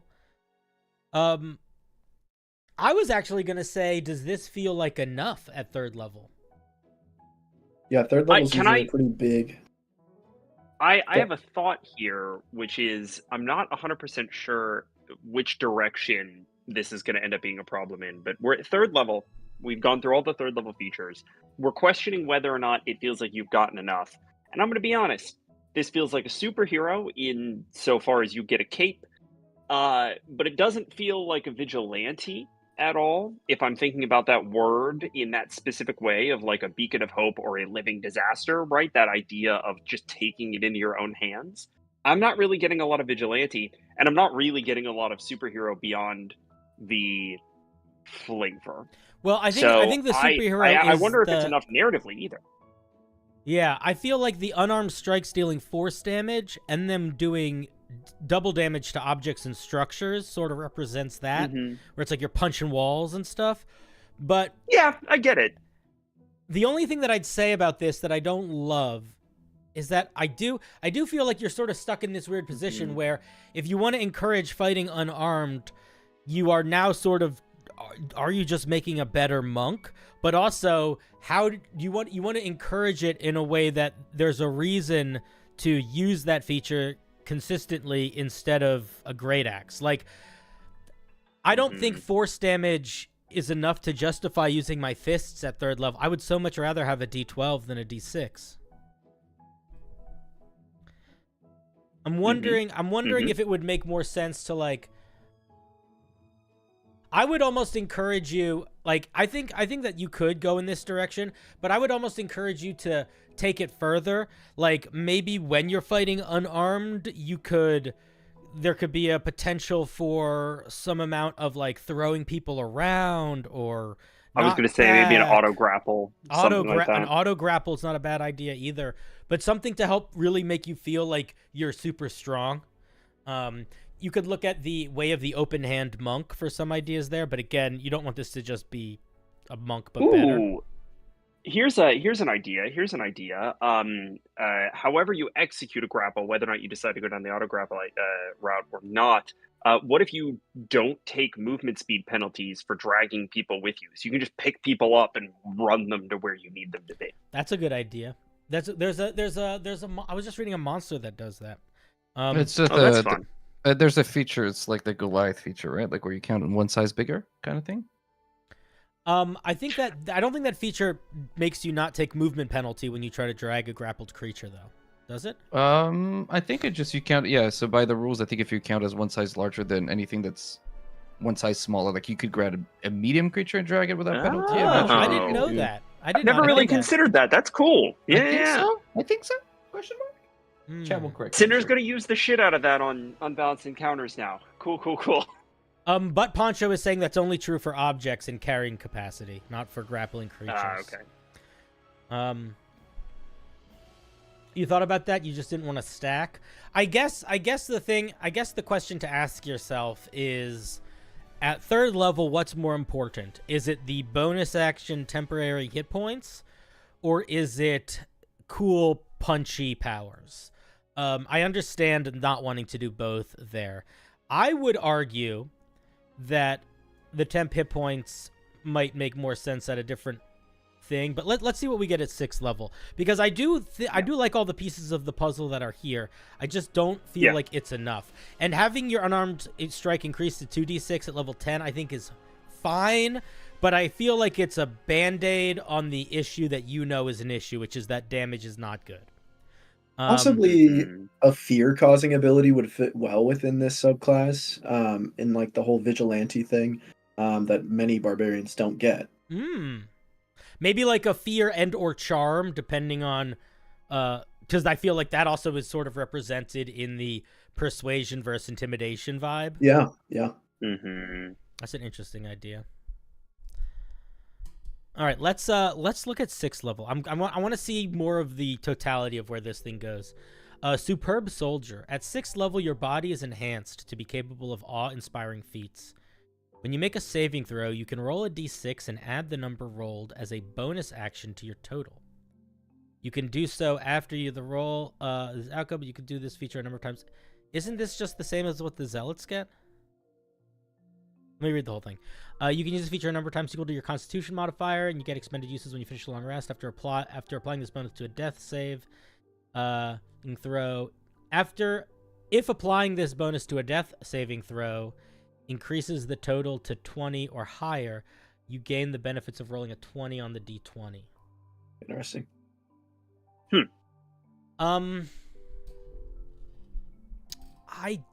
I like this last part. The rest just feels like a better version of what Zealot Barbarians get. I mean, you're never gonna, like, you have to remember that this ties in with the other barbarian features, right? So if you're raging, you have advantage on strength saving throws, I'm pretty sure. Then you've got like danger sense, which gives you advantage on like dex saving throws. So you're never really failing, like at this point, either dex or strength saving throws, I guess. So you're really good at those things. Is there advantage on con saving throws too? Maybe what the Zealot Barbarian gets is at 6th level, once per rage, if you fail a saving throw, you can re-roll it, and you have to use the new one. So that's not exactly the same as this, but it's very similar. So a reroll mathematically is about a +4, right? Like when you have advantage, I think the math is like plus 5. Yeah, something like plus that. 5. Yeah. So the average of a d6 is 3.5. So it's a little bit less than that, I guess. But you can only do the barbarian zealot thing once how per many rage. times? Once per once per rage. Okay, so how many times? And this is con mod per. You're doing this it's more a little often. bit more flexible. Yeah, it's a little more flexible, and then you get the death saving throw thing. Thematically, very similar. Mathematically, probably pretty different. I just don't think it's I want to, like, I want to feel this doesn't feel like a superpower move. It just feels too similar. I don't mechanically I think it's probably fine, but I mean more from just like a vibe perspective. I feel like, especially if a lot of the vibe that people were feeling is by third level we don't feel superhero enough. I feel like we need to be leaning into feeling more superhero. And I'm wondering what else we could do instead at 6th level that might do more of that. Here's an idea. You want to feel super? Here's just two things. I have to go put the kids to bed, so I have to run. But two things I just want to say really quick. Yeah. I know this is maybe like not a good idea, but maybe. You do maximum damage when you use unarmed strikes. You don't roll damage, and we just do max damage because you're a superhero and you just punch. Good and Lord. I just do d6 plus, and then I have a reason not to use my great sword or not use a great axe because I know do 6 damage plus your strength modifier. So I'm always doing like 9 damage, and it's force, so it's not going to get resisted. So I'm guaranteeing like that amount of damage. That could be a thing. The other thing I'll say is the alter ego just level 3 thing is we shouldn't sleep on it because con modifier, when you're raging, you're taking half damage typically, so it's like effectively 2d12 hit points. And it's a bonus action use, which barbarians notoriously suck balls at using. And so all of a sudden, and it's using a resource which typically is not really super tapped, so it feels like a lot of extra to add on, which is great. I mean, I guess it's fine, but just to note that it is like a pretty interesting power spike that doesn't typically exist for this class. Which is really interesting, but I think in practice would end up being incredibly strong. It scales to every level. Well, and to that point, Tradosio said that they wanted to incorporate this "I can do this all day" quote from Captain America, and I would say you get that in alter ego right away. You're a barbarian, which is already kind of built around that vibe in the first place. Then you're doubling down by giving all of these temp hit points. Your pool of resisted resistance buffed hit points are barely ever going to get touched. So you have nailed that vibe from the word go. I think it's time to find a different vibe to sort of bolster the superhero here. Possibly, like, while you have those temporary hit points, you're doing maximum damage to try and encourage you to keep those temporary hit points or expend that resource. That's interesting. That would, I don't know how we'd fit that in. I'm wondering. Yeah, that is super interesting. While you have temp hit points, you do X amount of extra damage of like the hit points that are left over or something, like just some kind of, you're basically trying to out DPS something that's trying to DPS you down. So like, the image now is like Superman standing in front of like the Tarask punching it to death before he gets punched back to death. And it's like the race to whoever gets knocked unconscious first. That could be cool imagery. Yeah. Somebody in chat said the getting back up from the death save feels cool. I agree. I like this part of it. It is cool. What I might, maybe you drop the first part, the saving throw thing, and you keep the death saving throw thing, but you extend the range. Like, what if, like, I don't know what would be too strong here, but what if you roll a 15 or higher on a death save, it counts as rolling a 20? Or what, you know what I mean? Like a certain amount of times per day, when you roll a death save, you can just come back or something like that. I don't know. Maybe not just come back, but increase the likelihood. GM Workshop, you're wonderful. Get out of here.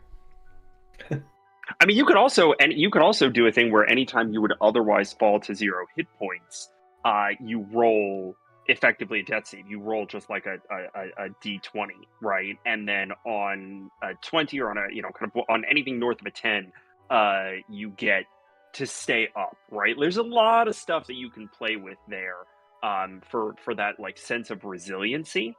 If that's something that you still want to really Barb's already get that in the level. base class, he says. All right, maybe. I would just say though, I do think that, man, I don't know. I feel like this is a good opportunity to give them like something else that feels super powery, like whether it has to do, like, I wouldn't suggest just copying the Beast Barbarian, but something like that, where they can get some sort of like super jump or. I was literally just going to say super jump. Matt Thorne had pointed out something about a morality thing at this level, which would be in line with the superhero. And I have not seen many, if any, classes have to deal with your alignment. And I know that's very fluid and we can kind of get in the weeds with that. However, sorcerers do it with like whether you want to choose with your celestial sorcerer type, whether That's you're true. evil, good, or neutral.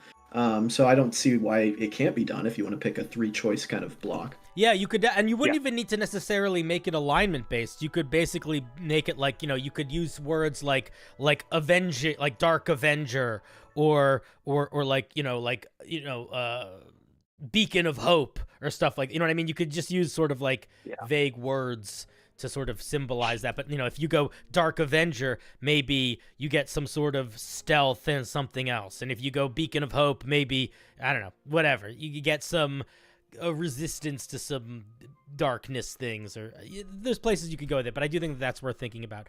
Let's move on to 10, because I think we talked about. I don't have much more to say about Super Soldier other than I think that I think it needs to Sounds good. make it a little bit more vivacious. Gravity Defiance. At 10th level, you can empower your ambitions to magically lift yourself.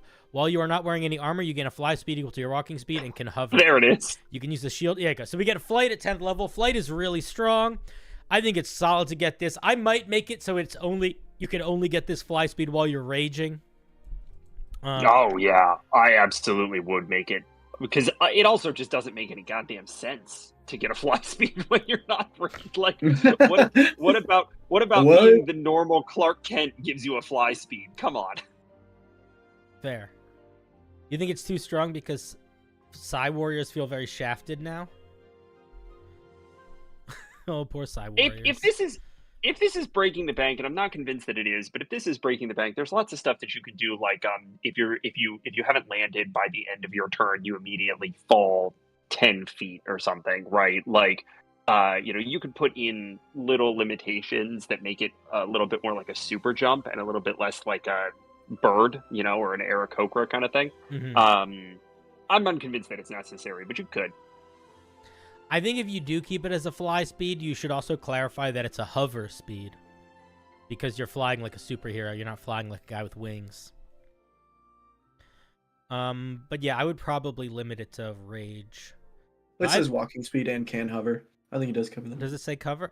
Oh, can hover. Oops, I'm dumb. See, this is why it's good for people to read other than me, because I miss stuff. Paragon Luminary. At 14th level, you know how to consistently rise above your own limitations. While you're raging, whenever you have advantage on attack roll or ability check, using strength, you can reroll one of the d20 once. So you basically get triple advantage. It's just not, I mean... that doesn't land for me narratively. Yeah, it's just it's elven accuracy for barbarians. I get it, like it's very strong mechanically, like just numbers wise, it's gonna be strong. You're gonna feel like you're rolling bigger because you're just gonna be rolling bigger. But I do feel like, especially if the goal is like we are a superhero vigilante, especially if they are like donning a magical costume and legitimately flying and punching with force magic, we should get some like big stuff here. Like I feel like this feature should tie back to Valiant Fists, and we should get like super punches, or something like that at this level. Or something along those lines to represent the big bombastic nature of this guy jumping around and punching stuff like a demigod of superhero-ness. I don't know if just I roll bigger number is the way to do that. I didn't want to make a big damaging attack because of crit improvements to damage. I don't think you need to make a big damaging attack, but you can also just make it so like things are better. You just made it more likely that you're going to crit.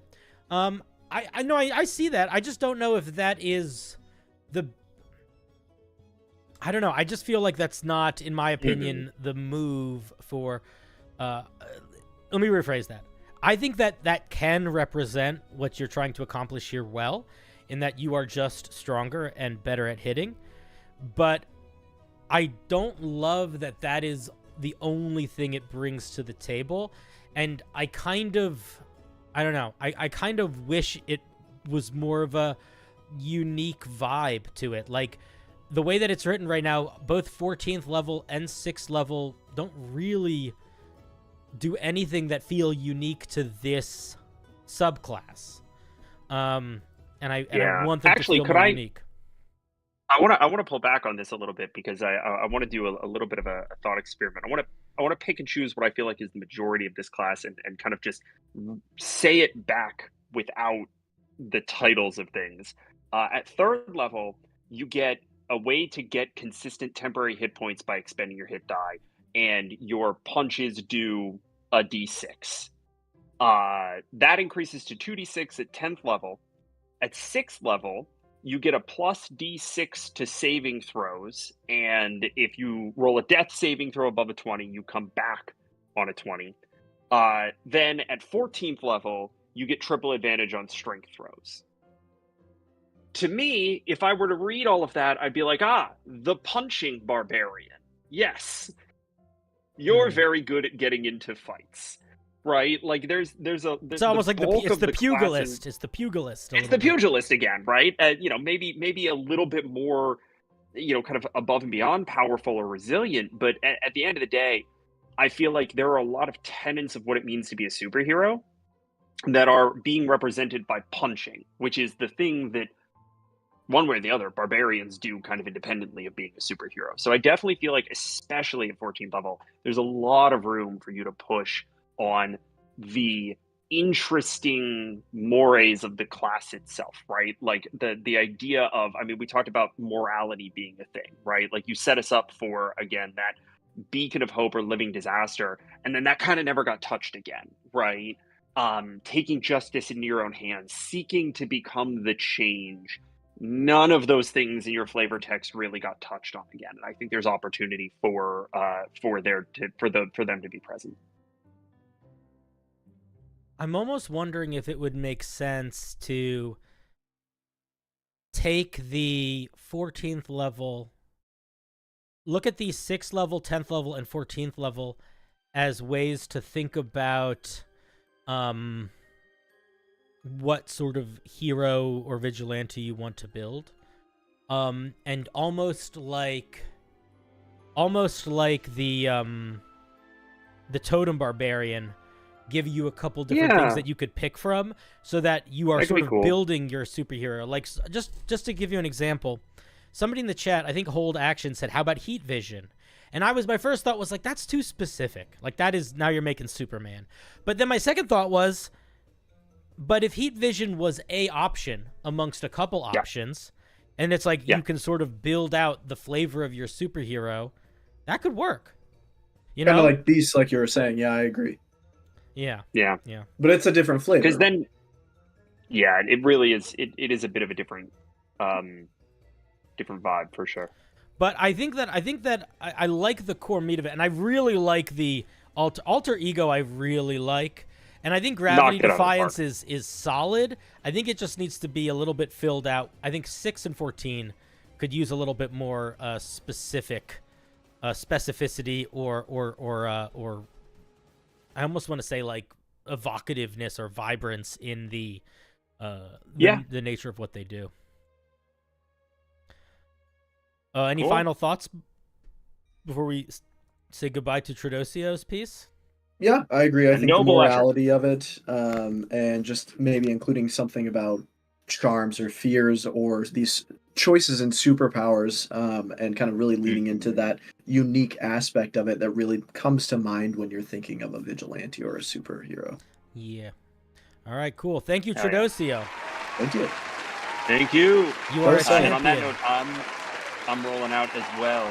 Y'all have a good night, and it was good to meet you. And you as well. Enjoy the homebrew. All right. Good night, Patrick. Take it easy, y'all. Bye. All right. Endo, do you want to hang? Endo, no pressure. You can hang for as long as you want. But if you're down to hang more, I'm down to have you. I've got another. All right, cool.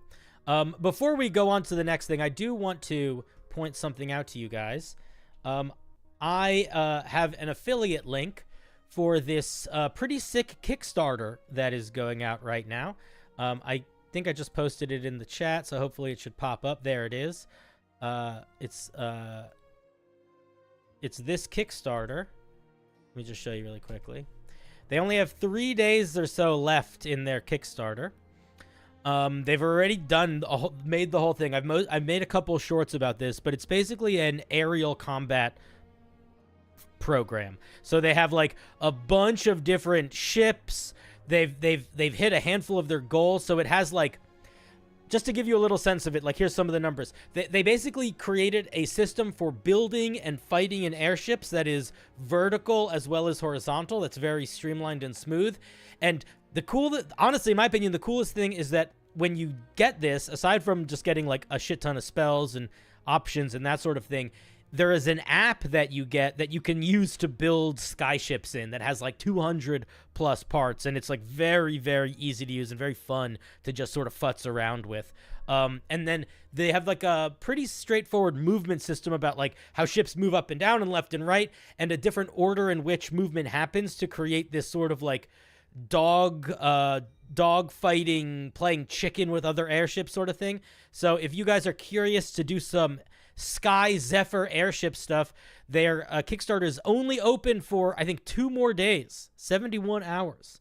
And it already got backed. It's going to be going through, so I would strongly recommend checking it out.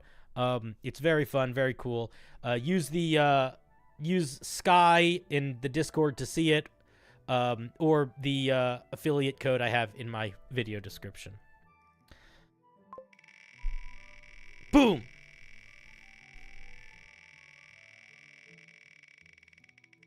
There is not, I don't know of any good Tailspire has pretty good 3D movement, actually, I think, for VTTs.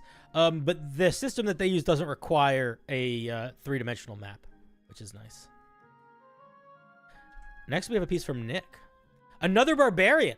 This is a Barbarian subclass based around Dragonborns. The first page is the subclass, while the second page has 2 different additional ways of getting breath weapon and magic item improvements. I'm probably not going to read the second part, but I will read the first. Does Fitzman? I know Fitzman's included a ton of new dragon things. Did that include any barbarian? No, the Fizzban included the Drake Warden, and the Ranger and the Monk. And I don't think the Monk is very good. I feel like the Monk ended up being like a little bit lackluster in a way that was kind of disappointing, you know? I enjoyed its AoE kind of stuff. I think I included it in one of my rating series, and I quite liked it. I like the flavor of it, but I feel like I remember them changing it in a way that made it annoy me as not being strong Maybe enough. I looked at after Let me they just changed see. it. Was it the breath weapon? I feel like they made... How much damage does it do? I didn't even see. Oh, maybe it's, I don't know. Proficiency bonus time. 2 rolls of the martial arts. Yeah, I like it. I'll tell you, I mean, there's some things about it that I like a lot. I feel like I wanted the breath weapon, the Breath of the Dragon, to hit a little harder, I think. But maybe that's just me being whiny. I think I just liked that they included proficiency usage instead of leaning so much on key points, so you had better usage of your key points while not, like, draining all your resources. Yeah, that was true. my aspect that I liked. No, that's good. I mean, it is nice to get that. It is very nice to get that. All right, let's look at this Path of the Primal Barbarian. This is from Nick. Nick, are you the salty dog? Is that why you said you bounced it around the PHB Dragonborn race? You don't. I wouldn't bounce a subclass around a race, but tomatoes, potatoes. Restriction to Dragonborn only, but your dungeon master can say fuck that. You can do whatever you want. I guess. Oh, so I see. So this requires you to have a breath weapon, I guess, to use this. All right, let's see what we actually get here. Unending bellows here. Did I post it in the chat? I'll post it in the chat again. You're Nick. All right, cool. Your rage can not only make your strength unending, but the bellows of your ancestry as well. This is an awkward sentence at best. Change it around. Why not just say your rage empowers the bellows? But why not just say your rage has the strength of your ancestry or something like that? I don't know. I feel like it's this. Yours is not only this, but this. Whenever you're writing a sentence, regardless of what you're doing, and you say, and you're introducing a new concept, and your first sentence is, this is not only this, but this, I think you should rewrite that sentence to not write in that structure, in general. In a bonus action while you're raging, or a part of the bonus action while you enter a rage, you can regain a use of your breath weapon feature. I would probably not. This is very strong if you allow them to make their breath weapon as an use their. If you're using the updated Dragonborn from Fizzbands, this is too strong in my opinion. Because the new Dragonborn in Fizzbands can replace an attack roll with a breath attack, and the breath attacks are a lot stronger. I probably... I don't know. Well, also, I think, don't some of the Fizzband Dragonborn races get more than one breath per rest now? So, like, this is almost a non-feature if you haven't used them all? Am I imagining that? Am I misremembering that? I don't think so. I think you're right. Let's just look really quickly. One of my players is these rays, so I should definitely know this, but I don't know off the top of my head. There's that Dragonborn. Okay, let's go back. Let's look at the Dragonborn. I like the gemstones. Oh, I guess this is the original one. So if you're using the original one... So here's the only thing that I'll say. The biggest issue, in my opinion, with this feature is that it is much more powerful or less powerful depending on if your players are using a Fizzbands Dragonborn race or a Player's Handbook Dragonborn race. And that's not great. So I would probably not build a core feature around something that is... you can't really scale the power of, and especially because of how different the Fizzband Dragonborn are from the Player's Handbook ones. Yeah, I don't know. I like getting a free, like, I almost want to suggest that you just don't tie this to being a Dragonborn at all, and you just say that as a dragon, whatever you're calling it, as the Path of the Bellow, you basically get this feature where when you rage, you can do a breath attack, and then on subsequent turns as a bonus action, you can do a breath attack. Or maybe there's some limitation to how often you can do it, but you should just be able to do it. I don't think it should be tied to your Dragonborn breath attack.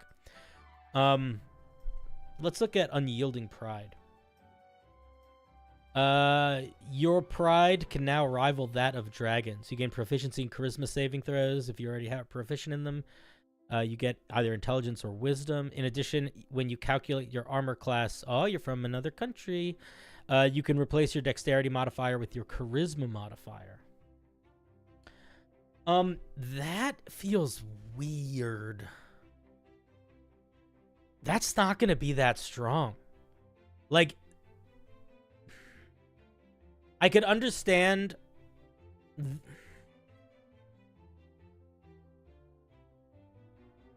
You're sort of putting this barbarian into a weird position where they are needing to decide whether or not they want to have good AC before level 6 or after level 6. Otherwise, it's kind of a non-feature. Like, if your charisma is higher than your dex, that is a really specific choice you're going to be making as a barbarian. And at lower levels, it's going to hamper you a lot.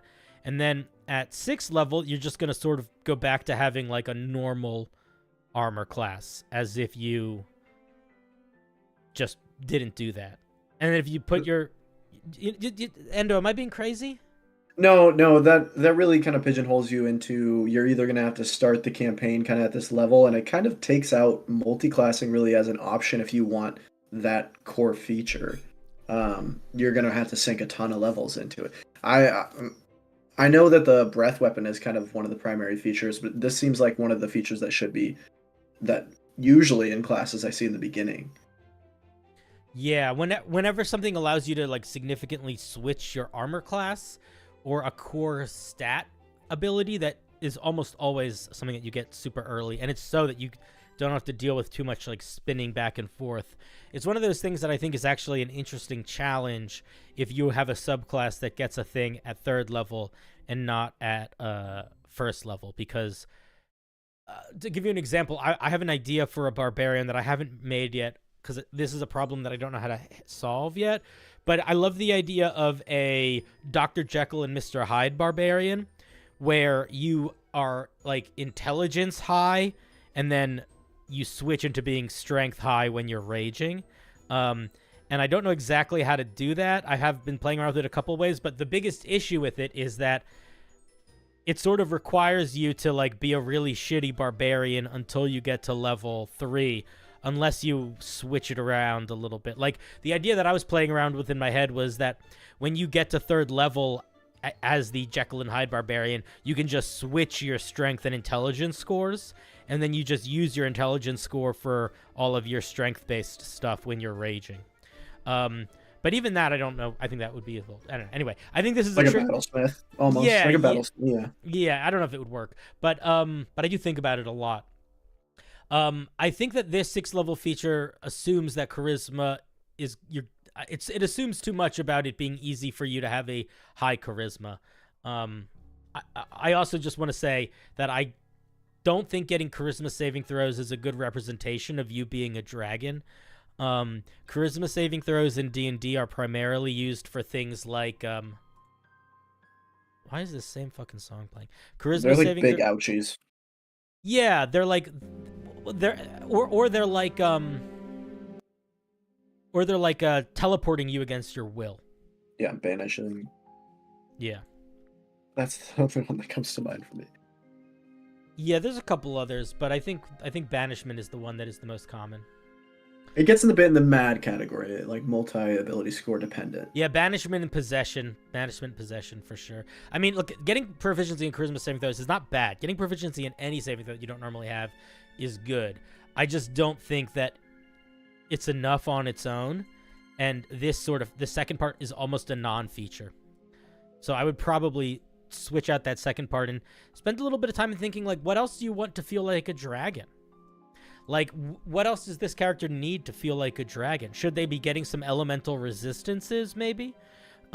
Should they be getting some, what do dragons get? They deal elemental, they get breath attacks, they get resistances or immunities to their damage types. They usually get a fly speed, they usually get really good vision. They usually have some sort of fear aura. Those are all different things that I think you could play with to sort of manifest the idea of a dragon. The one thing that I would be careful of doing is I would look at the other dragon subclasses, like the Draconic Blood Sorcerer, and make sure you're not doing too much that feels just sort of like that. And think about, like, what would it mean for a barbarian to be a dragon? Like, how does a barbarian represent it as a dragon? And I think that the rage transformation is probably a good thing to lean into there. Draconic weapons. Your draconic ancestry is so potent you can impart some of its powers onto weaponry. As a bonus action while you're raging, or as a part of a bonus action you take to enter a rage. Don't we already have a bonus action thing here? It's the breath weapon. Don't put 2 things on a bonus action. That's not good. You can expend a use of your breath weapon to enhance up to 2 melee weapons or pieces of ammunition within 5 feet of you. They can deal additional damage equal to your Constitution modifier of your draconic ancestry. The maximum amount of melee weapons and ammunition can be enhanced. I don't really understand what the benefit of turning multiple weapons into magical weapons are. Like, there's no benefit for this barbarian to be anything other than a guy who just wields a giant axe or a giant sword. We don't really see anything in the mechanics beforehand to indicate that this guy should be wielding multiple weapons. So I probably wouldn't do that. This is very similar. This is almost, I mean, I would argue that this is basically exactly the same, but a little bit more complicated version of what the Path of the Giant Barbarian gets at 6th level. Which is the new barbarian subclass, if you are not familiar with it, friends. It is at 6th level.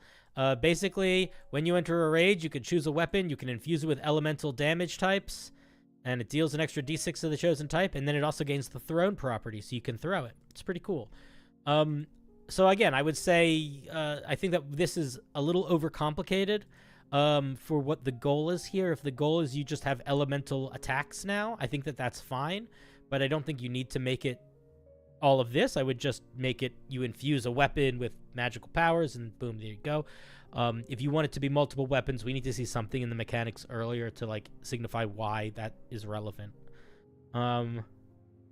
Yeah, again, it doesn't necessarily, I get it. It doesn't feel super draconic though.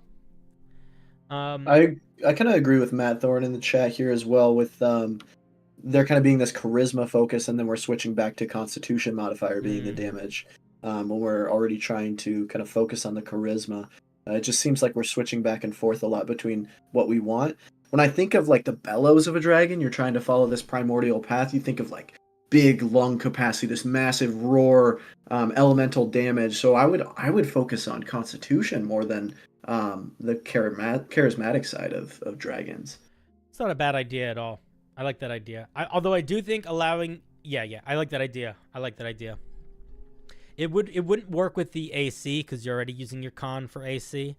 But yeah, I agree. But we already kind of agreed that it was like a moot Salty point Dog almost. says the goal of this is that you can add it to allies' weapons. See, that's interesting. But again, I don't think you should be able to add that to multiple weapons. I think it sort of becomes too strong, because if you like it's reasonably strong if it's one weapon or your weapon. I think it's a little bit too strong if it's a bunch of multiple weapons and it just happens every time you rage.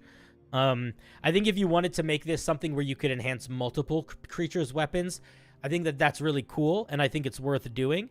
But I think it's got to be like as an action, you can target up to, your con modifier creatures around you, and their weapons ignite with elemental damage. They deal an extra d6 amount of damage of your elemental type for some amount of time, something like that. And it shouldn't be a long amount of time, and that should be a once a day feature. But that's how I would rewrite that. I don't think it works in this way. I would make it like a burst enhancement as opposed to like this magical infusion.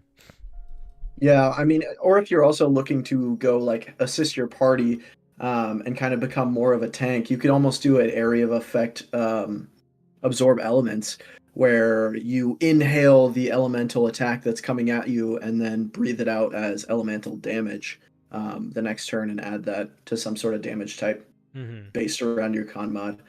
I don't think the damage should be based on the con mod. I think it should be a dice.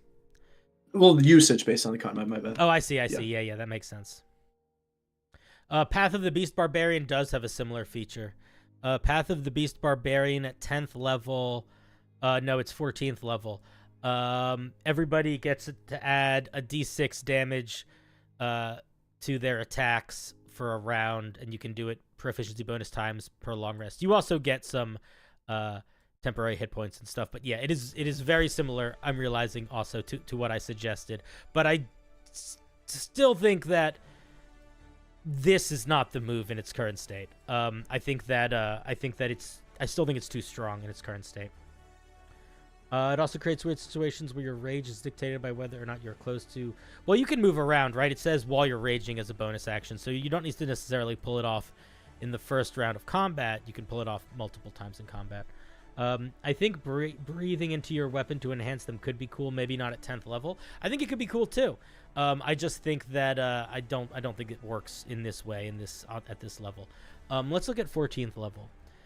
Your scales harden to match that of dragons. While you're raging, you gain immunity to the damage type of your ancestry. Additionally, while you're raging, all damage you take is reduced by your proficiency bonus.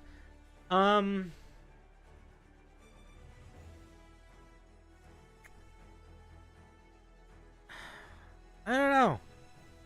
All damage you take. I feel like this immunity to the damage of your draconic ancestry, I feel like this makes a lot more sense if we get resistance to it somewhere. Although I guess this is for Dragonborn, so it's an assumption that you already get it.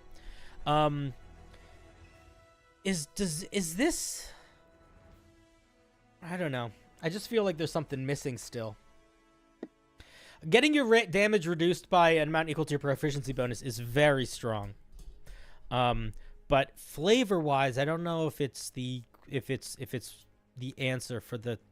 Like, I almost want to say that, like, at 14th level, maybe you get immunity to your draconic thing. But what if we, like, I feel like we should get some enhancement to something else. Like, I feel like maybe your breath weapon does more damage, or the area becomes larger.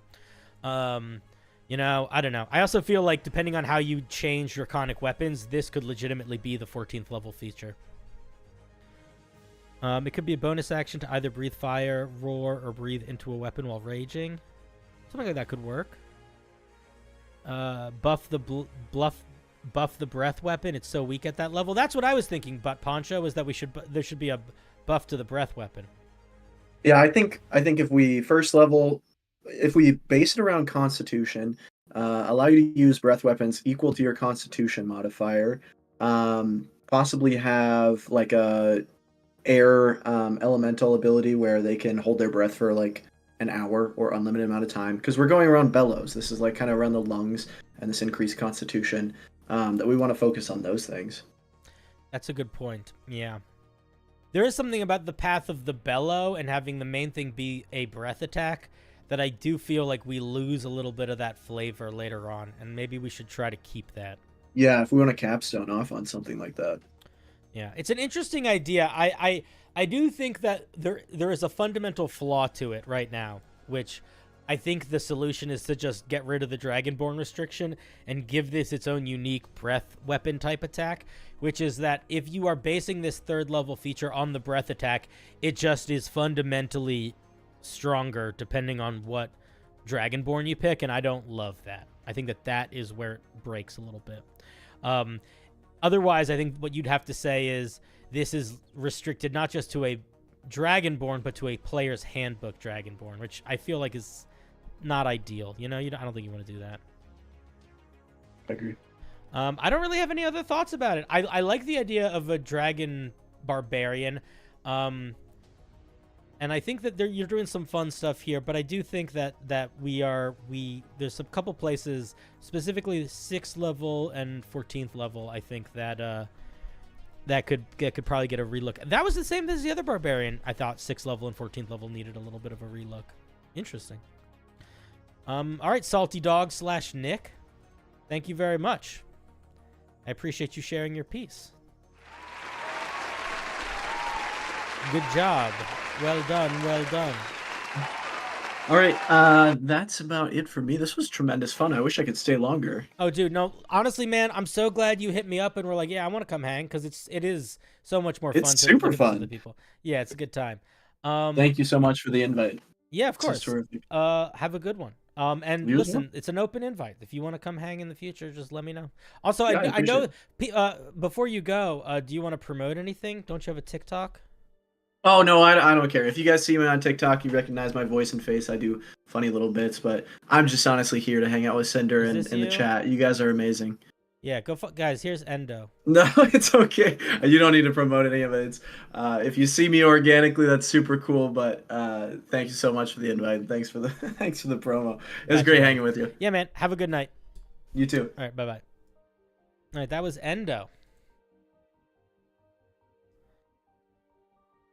What a guy. He is a lot of fun. What a sweetie.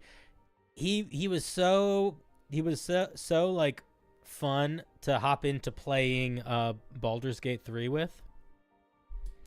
It was so much fun. Super welcoming, super nice guy, super chill.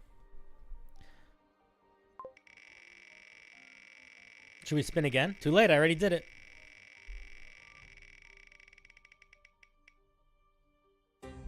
Oh, it's Baba. Chat, what's up with you guys? Now it's just us again. Like we can be more intimate. You don't know if you're representative of the community at large, but you hunger for Cinder's Gate 3 cons. I know. I haven't played in a while. Should I just start playing it on my own? I don't know. A shenanigans spell with additional utility versus spellcasters shutting down verbal components. This is from a Bard Compendium project meant to have a bit of theater kids with magic vibe. Cool. Don't forget to ask for money sometimes. All right, I won't forget to ask for money sometimes. Also, thank you for the money sometimes. I appreciate it. You can give me money sometimes. But don't just give it to me. Ask me a question. That way you feel like you're getting something out of it. Thank you, Baba / Phil. Philip Mead is Baba, for folks that don't know. You would play it with me? I was thinking about that. I was thinking about maybe starting a new game that was just like a me game where I would invite in members of the community as guests. I don't know how many guests you can have before it like starts to break things. But I think that could potentially be a lot of fun. I just don't know exactly how we'd want to fit it into the schedule yet, because I do want to make sure we're getting in enough time for all the other activities. I am a little bit extra busy still this week because I have to finish editing the 3rd episode of a podcast by Friday.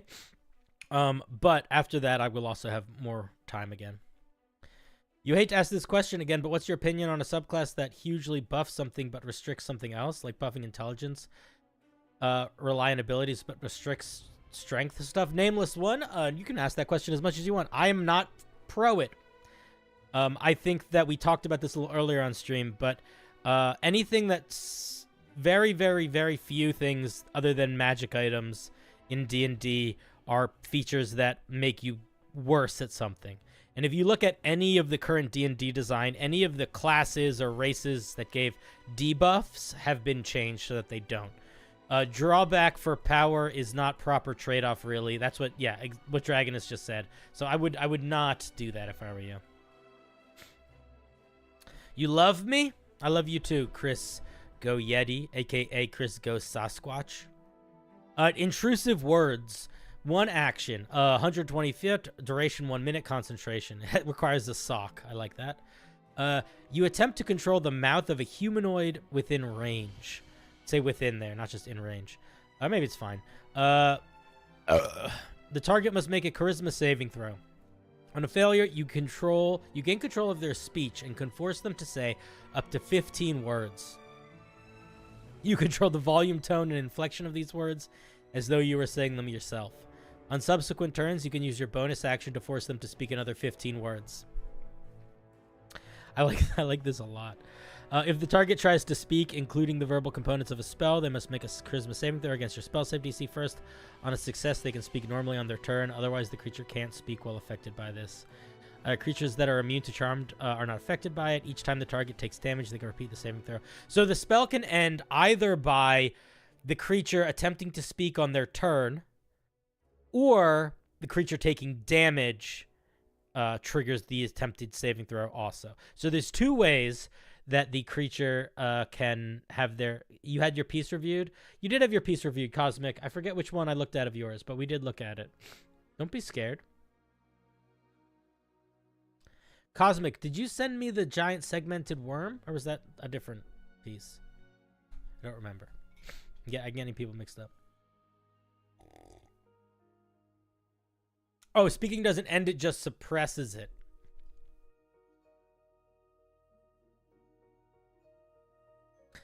I mostly like it. I think that I could see an argument for lowering the range, and I could also see an argument for lowering the word count.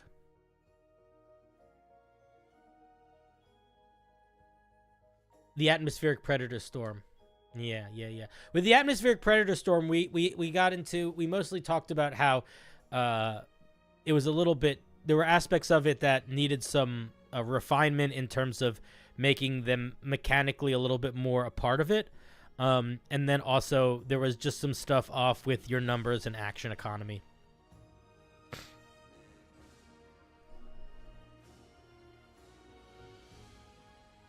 It's like a super cool cousin of blindness, deafness with more RP potential. Yeah, I like it a lot. If I was gonna suggest any changes, and I don't even know if you need to make them, I would maybe make the range a little lower and lower it to 10 words. Maybe. You want me to shut up about you? Why?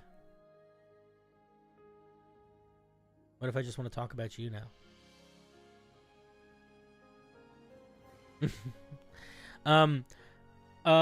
Baba, I like it a lot. I could also see you very easily making this like a 1st or 2nd level spell and not making it concentration, and just making it just like a once and done thing. Like not a thing that lasts a minute, but almost like a forced sending, if that makes sense. I could see that working also. But I like it a lot. Very, very fun roleplay heavy spell. This is a spell that I could see a lot of people really, really wanting to use. Because of how potentially roleplay powerful it is, it does feel a little strong now, which is the only reason why I'm thinking maybe lower the range or the number of words, or shift it so that it's like a once and done thing. But I don't know if that actually matters or not. It might be fine. It's very DM arguey when it comes to being sneakily applied. I guess that's true. I will say that oftentimes there's a somatic and material component, so you're definitely doing something. So if you're going to be seen wiggling your fingers or doing something, you know what I mean? Could a player use the other person to do their own vocal spellcasting components? I don't think so, because that's just not how the spell is intended to work, so I probably wouldn't have it work that way. I understand that sock is for the sock puppet. I get that.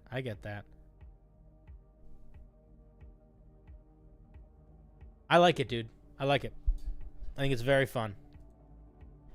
It's really not that far from something I would just throw into my game, honestly. The roleplay potential is strong. It's solid. Just a solid, fun spell. I really like. Excuse me. I really like feeling like thinking about it like an opposite of sending. You know, and sending is stronger in some ways because it's limitless range. But this is also like you could get some people into some serious trouble with this one. Get some people into some serious trouble. The books by R.A. Salvatore. I haven't read any of them, but I've heard of them. All right, thank you very much, Baba. That was a lot of fun. Really, really solid idea for a spell. For folks at home, I think that this is a really good example of what makes sense as a homebrew spell, because it is doing something that is very different. It is similar to sending in a vibe, but mechanically it's totally different. But it's not just like does more damage in a line in a different way. It feels like it does something quite distinct. Do you know what I mean? Is it a refresh time? I think it is a refresh time. I think it is refresh time. For folks that don't know, if you haven't submitted Homebrew to me yet, you can by clicking the submit Homebrew by doing the brew thing up there. There's the command for it. It's this. And then you can have Homebrew, you can submit it, and it'll go on this wheel. Did we get any more since the last one? Oh, we did. We got a couple more. Yeah, I like the new refresh mechanic. I feel like it I feel like it's fun. They're about Dritz and Artemides and Jarlaxle.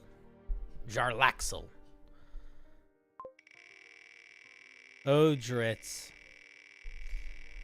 The dark elf with a heart of gold.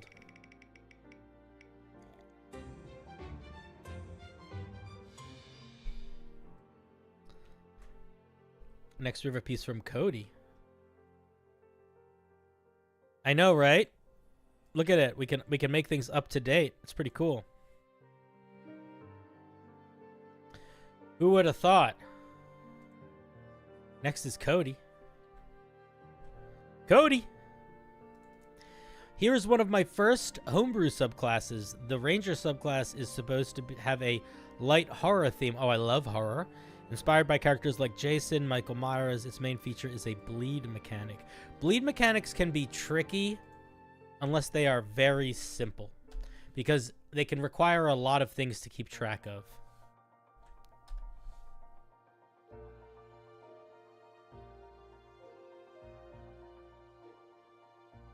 Oh? Oh, what?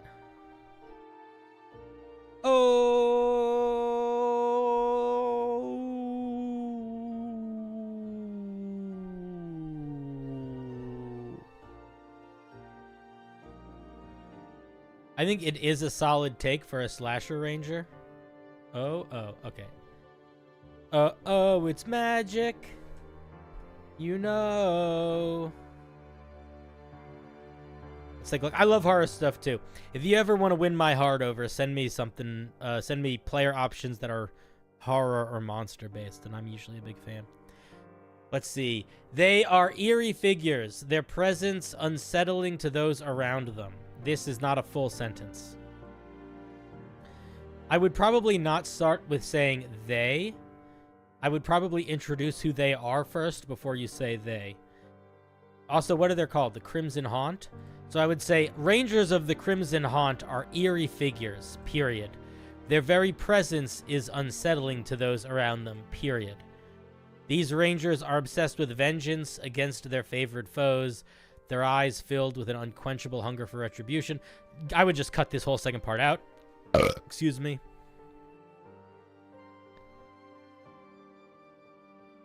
Big Derek, if this is a full sentence,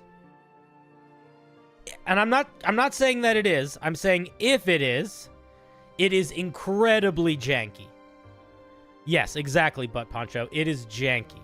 So I apologize. If you want to accept the minimum requirements for something to be accepted as a sentence, then please make no changes. But if you want the thing to become smooth, if you want it to have good mouthfeel, if you want it to read in a way that feels like it's cascading into a narrative, that it's guiding you through a journey on which the other side there will be some wonderful homebrew, then consider this doesn't feel like a full sentence. They leave a trail of terror in their wake, instilling paralyzing fear in those around their path. You keep writing the same exact sentence structure. They do this, comma, they're this. They do this, comma, they're this. They're this, comma, they're this. These this, comma, these this. It's too much. It's too much. We're going to stop reading the flavor text here, and I'm going to strongly encourage you to change up your sentence structure. When you are writing anything, you want to make sure that you are not writing the same type of sentence over and over again, because it will become rhythmic in a detrimental way. It will not become pleasantly rhythmic. It will become monotonously rhythmic.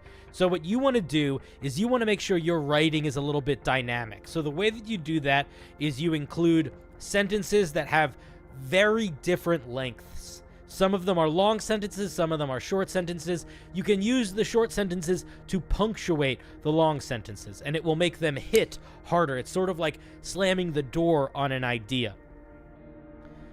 If you do too many long sentences with commas, it starts to feel like it's tiresome to read. And you don't want it to be tiresome to read. You want it to be exciting to read.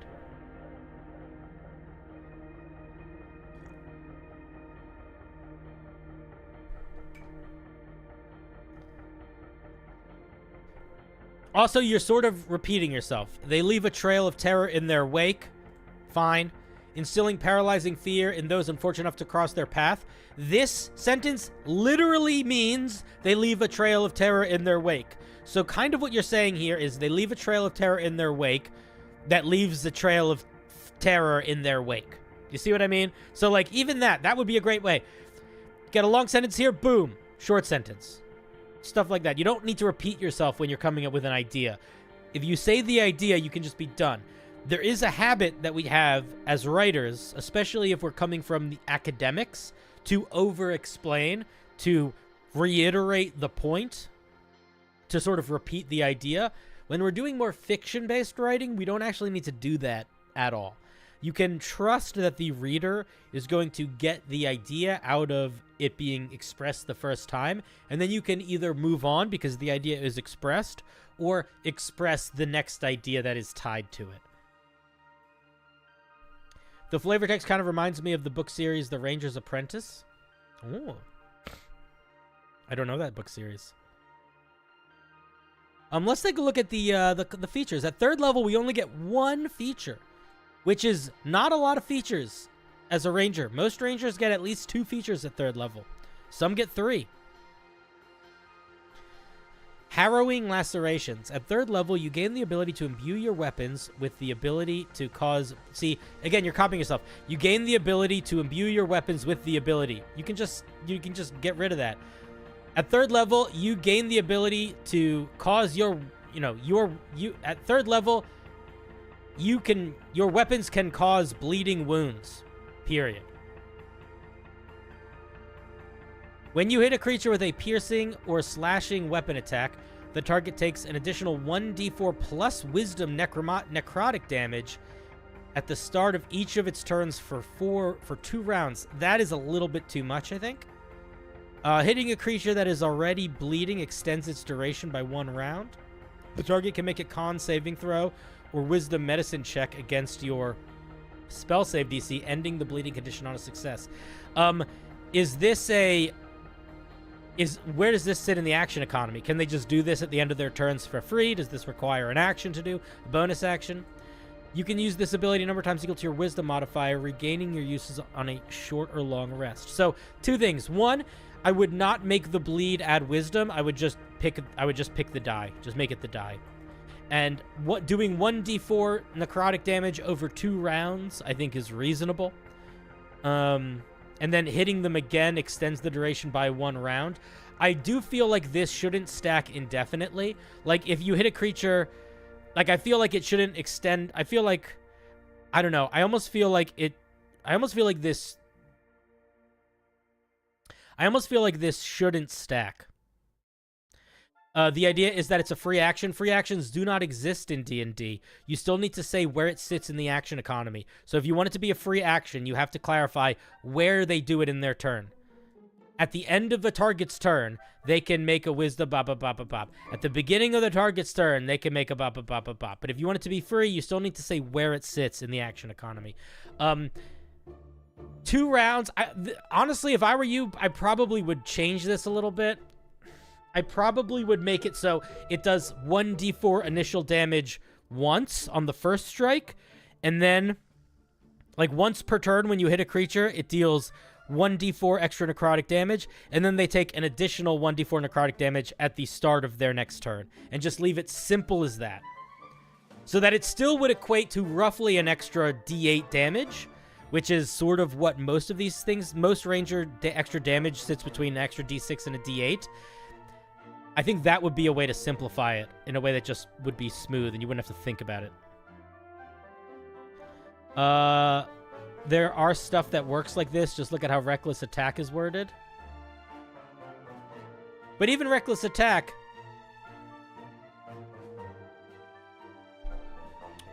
What do you mean? In what regard?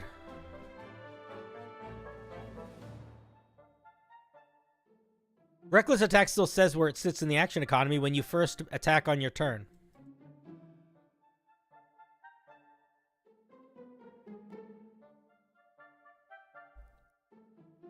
And you have advantage during this turn.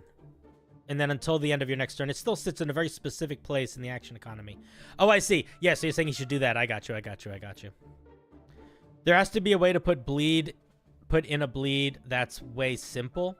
Yeah, I mean, I honestly think the easiest way to do it is to not worry about it.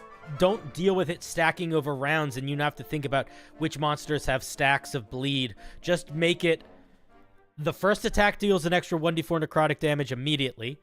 And then at the start of their next turn, they also take an extra 1d4 damage. I would probably do it something like that. And I probably would not make it wisdom modifier times per rest. I would just make it every time you attack. But again, it would be once per turn you would get to use this feature.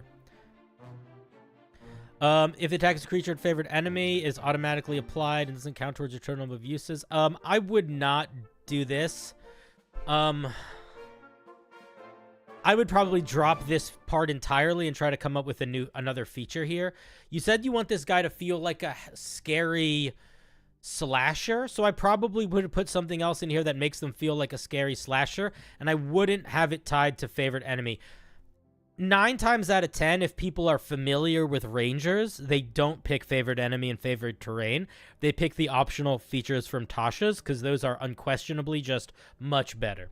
So I wouldn't tie in a subclass feature that requires you to take the favored enemy. I just don't think that's the move. Also, favored enemy just sucks.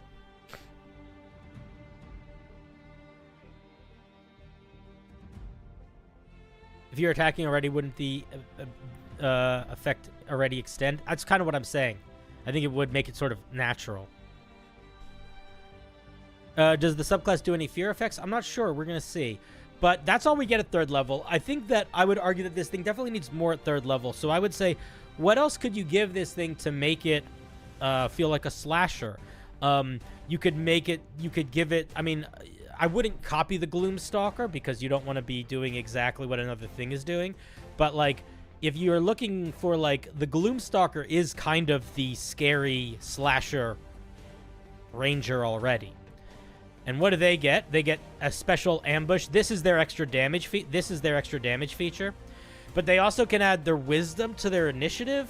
They also get dark vision. They also are invisible to creatures that rely on dark vision. So they're like super good at sneaking around in the dark and in the shadows and surprising you with an attack. So with that in mind, I feel like it would probably be beneficial. You could do a frighten effect. I mean, honestly, I would probably just tie that into some like this guy also doesn't have a ranger spell list, so I'd probably tie it into the ranger spell list. You could just give them cause fear at level 1. You could give them other things at higher levels depending on what. Misty Step would be a good one to give them to represent, like, you know, moving around corners, stuff like that. Something like that. But yeah, not enough at 3rd level currently. And I should have spells. Malevolent Bloodletting. At 7th level, when a creature affected by harrowing lacerations tries to end the bleed, if they are a favored enemy, they roll with disadvantage. When applying bleed, if the roll was to hit was a critical. This is not enough at 7th level. I'm going to be really honest with you here. I think that this feature just needs a total rework. I would not build this in this way. If you want harrowing lacerations to improve, every ranger that gets some special thing that improves, other than the Gloomstalker, the way that it works is that they get this much damage, and then at 11th level, it does a little bit more. And if you look across the board, that is how it works. So I would probably do that and just bake that into this thing. And then I probably would just, like this needs, again, what else is going to make this guy feel like a slasher? So we need more here. We need something else. We need something to fill out the vibe of the subclass. This could be where you give them some haunting stalker power or some fear-based power, or, you know, glooming through the shadows, or something like that. This just feels like it feels like it's all literally all it is a boost to harrowing lacerations, and it's also like way too early to get a boost on harrowing lacerations. If you want to do that where you get a boost, it's got to be one of the higher level features. This might sound weird, but Dead by Daylight has a lot of killer abilities that could work as inspiration. I don't think that sounds weird. I think it's a great way to think about it. That Dead by Daylight is literally a game around that. Blood tracking, I think, would be interesting. But I probably wouldn't tie it around to the bleed mechanic. What I probably would do is give you some ability to track creatures that have less than their maximum hit points. So you don't need to worry about the bleed condition, and then you also don't need to worry about it like it could be something that lasts over a long period of time. Like, if a creature doesn't have time to rest, to take a short rest, then you could track them better. So I would probably at either 3rd or 7th maybe do something like that, where you gain the some ability to better track or stalk or whatever creatures that have less than their maximum hit points. Praise Dead. Oh, exactly. We're on the same page. Would be hard to implement, but most characteristic slasher trait is moving super fast while looking slow. I was thinking about that. The thing is, there's a bunch of things that already get that. So, like, the Shadow Monk gets the ability to teleport between shadows. The Fey Wanderer gets Misty Step. So there are things that you could do to get that, and I agree that that is like a key component to the slasher. The question is, how do you introduce that in a way that feels distinct, you know?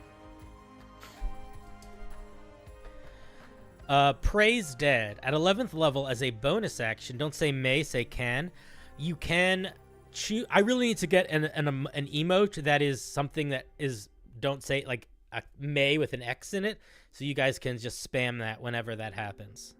Can you guys remind me to do that? Somebody remind me to figure that out.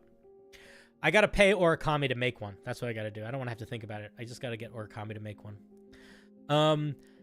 Okay. The target must make a wisdom saving. At 11th level, as a bonus action, you can choose a creature that is affected by harrowing lacerations. We're probably gonna cut that part. The target must make a wisdom saving throw against your spell save DC. On a failure, they become frightened of you for 1 minute at the beginning of each of the frightened creature's turns. If they are further than 20 feet from you and have broken line of sight, they can repeat the saving throw to end the effect.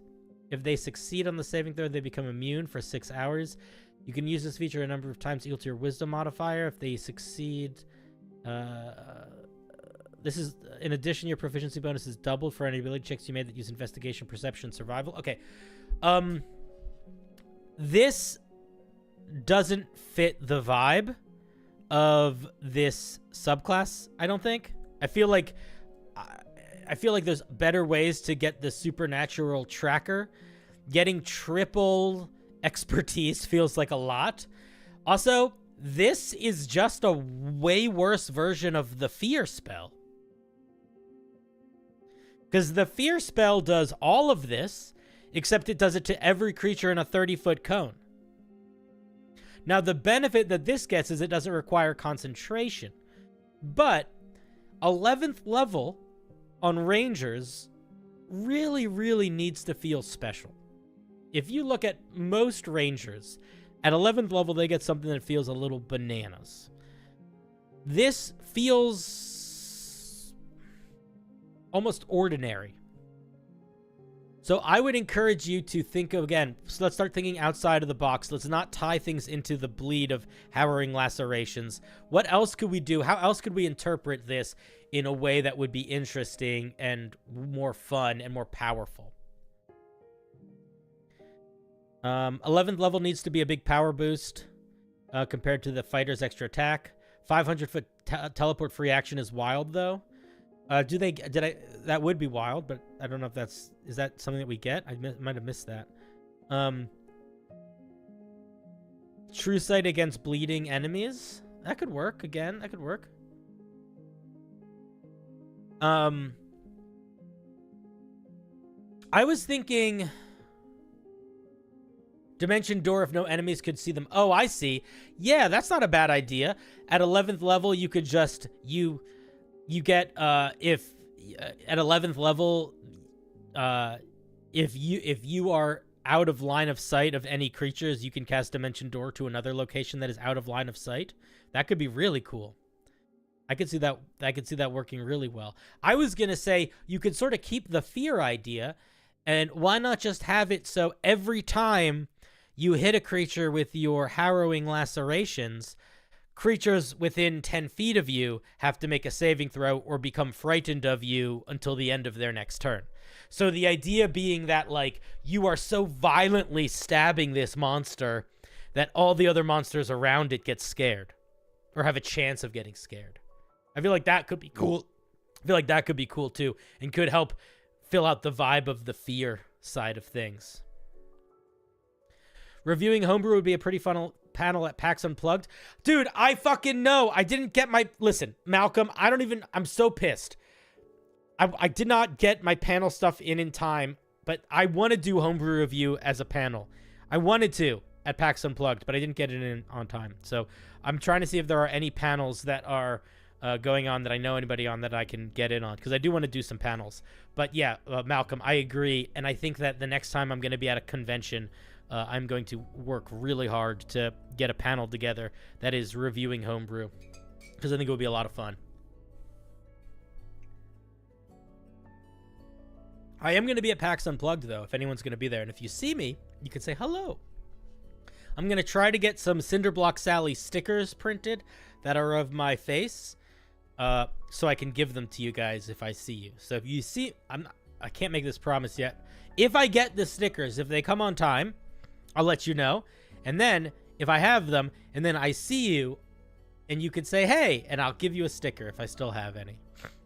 And I'll take a picture, and I'll talk to you for a minute or two. Don't be weird. Just be nice. You can be a little weird, but also mostly be nice. Okay, let's look at the last thing. Endless Pursuit. At 15th level, your relentless pursuit of your wounded quarry knows no bounds. I could just say your relentless pursuit knows no bounds. You always know the general direction of the last creature you inflicted with harrowing lacerations and their precise location if they are within 150 feet of you.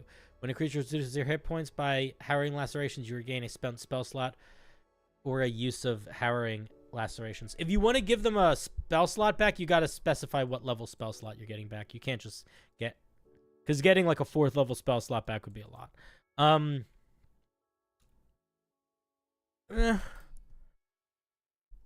I feel like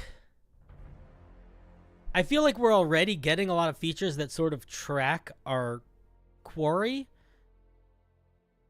I don't know if we need to build our 15th level feature around tracking our quarry more. Your true face, the one used on stream, or the artistic representation of your channel icon? The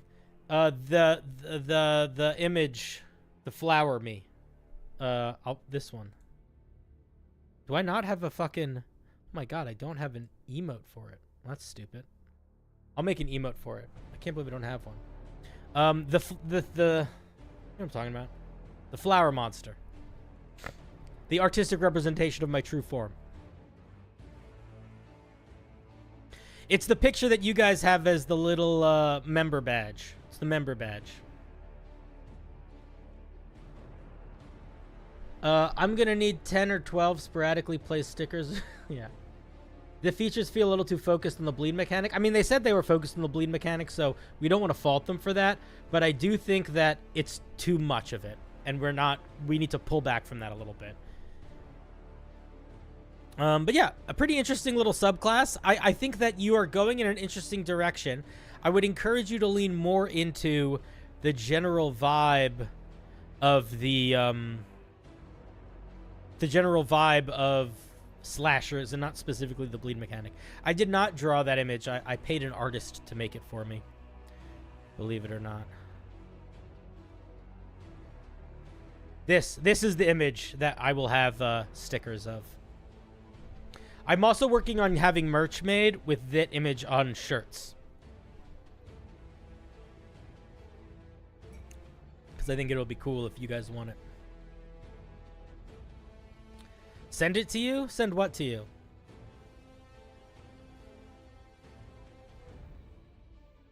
Hey, Valentine, what's up?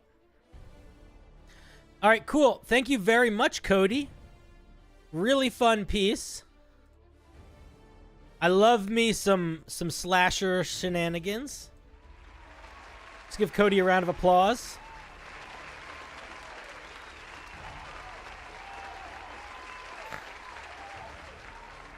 Derek, I'm so glad you said that. That's sort of the goal. It's fur and feathers.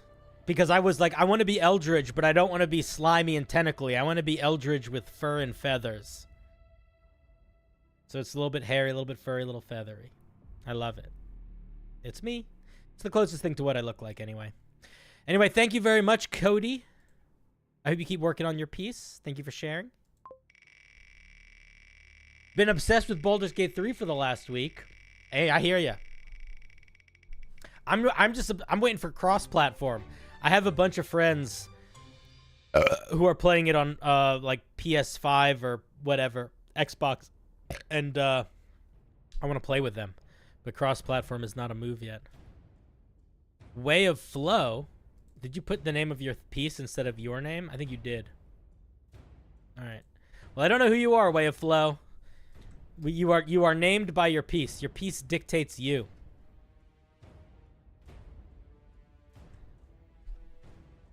Guys, I need to pee.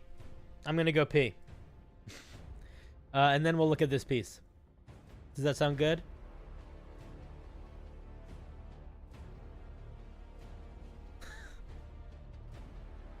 Don't call it piss. That's so fucking vulgar. You know what I mean? Doesn't that just sound vulgar?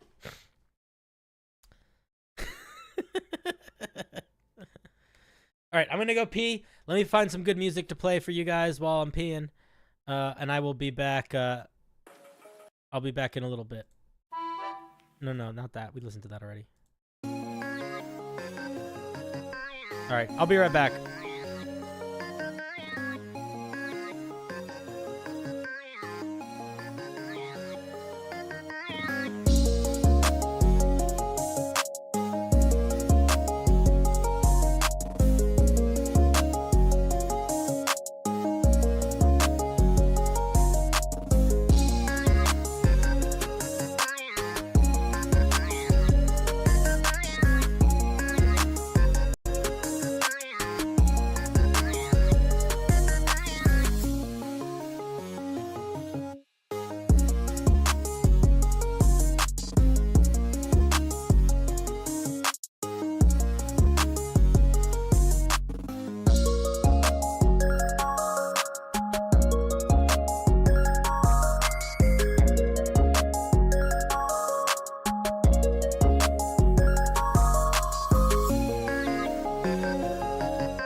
Oh my god. I haven't done that in a while. It's just another version. Just another version of me. It's no more or less accurate than I mean, honestly, it's no more or less accurate than this. Should we look at this? Should we look at this subclass? Where'd the music go? Oh, there it is.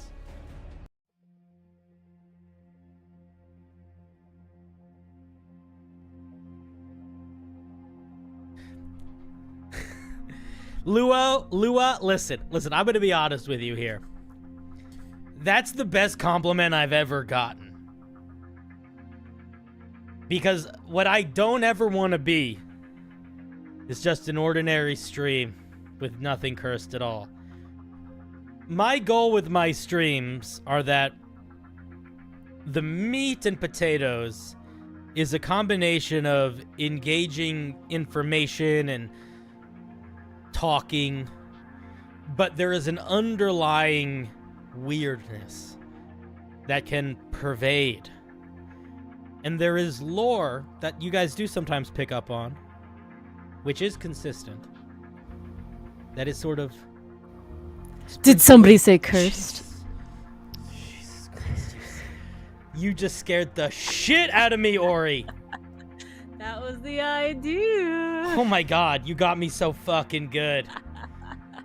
I saw the perfect opportunity. Oh, dude, how are you? I feel like it's been a while. I'm good. It has been a while. Lots of stuff going on. Guys, if you don't know who Origami is, I wait. You can see me, but you can't. Origami is what's your website these days? It's usually Origami Art or the Origami Curio. Those are the places to go. Anyway, check out Origami. This is Origami. Yeah, you'll find Origami. It was a bad decision, but I made it so many years ago. There you go. That's one. All of those that say Origami Art, those are me. Here, go. I've got it everywhere. Yeah, there you go. Origami. So for folks that don't know, Origami is Origami is our head mod. First of all. Yes. She has the most power in the Art Discord mod. server. She has as much, if not more, power than I do. And she also is a fantastic artist and comic book illustrator, writer. And she also is a streamer. She's great. And she's one of my first friends that I made on the internet. You're one of my first friends that I made on the internet, so What's up? What's new? Nothing much. I'm procrastinating really hard on doing that comic book art stuff right now because I don't want to draw a city skyline. There's a lot of lines. It's just a bunch of lines, isn't it? Yes, but they're lines you have to place in such a way that it makes sense, and yeah, pain. Do you want to tell people about your new Discord server while you're here? Yeah, so briefly, if you were in my Discord server, we do. Is that link that you sent me correct? Yes, the one I sent you for Folding Planets. Okay, so tell everybody. Okay, folks, if you used to be in Ori's Discord server, this is. Or you want to join server. a new? Or you want to join a new, very nice art and community server. But you want to tell people what happened, or no? Yeah, basically, I did a dumb and I got hacked. And then while we were managing, because of the hacker kind of not fully messing with the server, be at like 90% capacity, but then Discord was dumb and in trying to get server ownership back from the hacked account, I'm assuming notified the hacked account, even though I talked about it being hacked in my request to Discord, and thus brought the hacker back on my account to unadmin and unmod everybody, and thus making us unable to do anything anymore. Yeah, so new server it is. It's a bummer to lose your Discord server, but hopefully your new one will get some nice new people. So check it out if you haven't, folks. I'm about to look at a homebrew thing. Do you want to look at it with me, or do you want to just hang for a little bit? We can do either. Either works. How are you liking Baldur's Gate 3 so far? It's good. We haven't gotten super far. Honestly, I'm very bad at video games. If you don't believe me, Dylan now finally believes me after I played Baldur's Gate. Baldur's Gate. Well, the thing about Baldur's Gate 3 that's hard is you have to play combat as thoughtfully as you would if you were playing D&D with a pretty challenging dungeon master. And if you play it like a video game, you just lose. See, my problem, and this is me being the bad at video games part, is it's actually the controls for like navigating the world. I hate them personally. I've always been bad at like dual sticking on a controller, and now doing that on a computer is something I've never done before, and I'm not good at it. I'm a gamer, but I play Pokemon and Ace Attorney. Isn't it point and click? It's point and click to move. It's the camera. I have problems with the camera. Do you know that if you click the middle mouse button, you can just swivel it? You don't need to do any buttons on the keyboard? I did not know that, no. Because I was also struggling with the camera a But I great deal. hate the camera. I was struggling with the camera a great deal, and if you just middle click the mouse and drag it, it makes I'll tell you, All right. try it with that because it is night and day difference. Because I was also equally struggling with the camera initially. And on top of that, I did do one friendly fire accidentally. Oh, I've done so much friendly fire. Okay, I feel better now. I feel better. I love doing friendly got fire. so upset with me. It's fun. It's funny. I didn't mean to. I mistook Mars for an undead skeleton. I like picking up objects and throwing them at people. Yes. That is very fun. I'm a bard, so I'm having a good bard time. I've been barbarianing it for the most part. Barbarianing. That word almost becomes like a tongue twister. Yeah, kind of. I haven't played that much. I wanted to say though that I do feel like the way that you guys play video games, where you narrate everything, is gonna make that game take so long. It's definitely taking a long time. I also will say that me as a person, I like the crafting side of games. So I'm picking up every shit. I'm looting every shit. Are you finding you're getting all like the mugwort and stuff, the recipes? Yeah. And the mugwort is a real plant. Every plant's a real plant. I've never heard of murgrass, so murgrass might not be, but every other plant. A lot of them are real. Yeah, balsam. Love balsam. Yeah, belladonna. Love belladonna.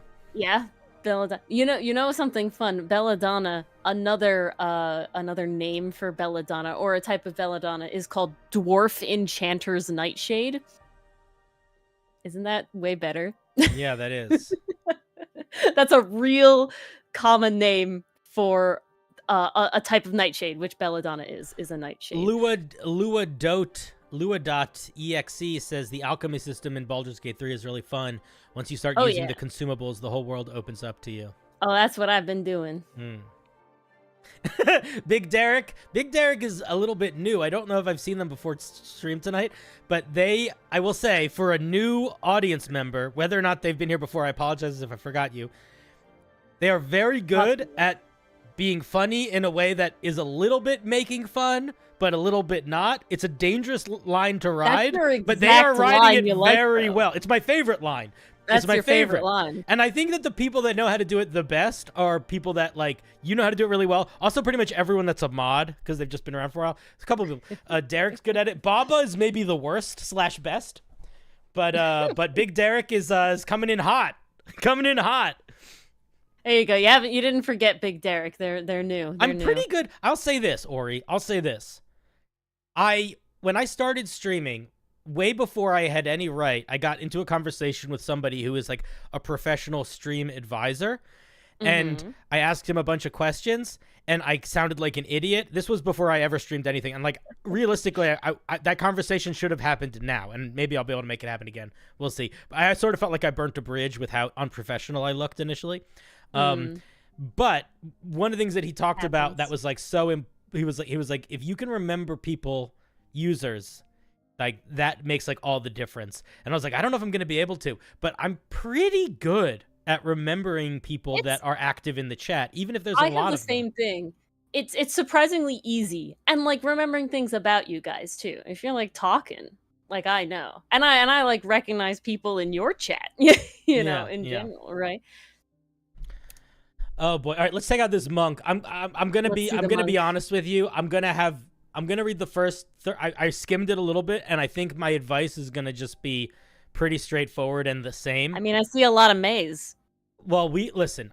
If I had a nickel for every time I corrected someone from saying "may," I could retire early. But the issue that this monk is gonna have is, the first one is that from a flavor perspective, this monk is falling into the issue of the subclass is not really specific. The subclass is monk, but better. And it needs to have some dynamic, specific feeling to it. Even the way of open hand monk, which one could argue is monk, but better, leads you in a very specific play style in your headspace that is It's not super distinct, but it is specific, and it does empower that very specific style of being a monk. I'm worried that this is not going to be doing that. This is just going to be monk, but better. But let's read. Monks who devote their lives, wrong form of the word there, to state of flow are capable of weaving offensive and defensive together, offense and defense together in a beautiful display of skill. The tradition of flow is all about attaining and maintaining a state of flow. Don't use flow twice in the same sentence like that. Where those who follow it are capable of maneuvering the battlefield in a way their enemies can't keep up. Again, wrong form of the word there. This is not... I could argue that this is almost... you could just use this for monks. I don't know. This doesn't feel super unique yet. It also feels sort of similar to Drunken Master. That I can see. Let's look at State of Flow. When starting when you choose this tradition at 3rd level, you learn to weave your attacks together with skillful precision.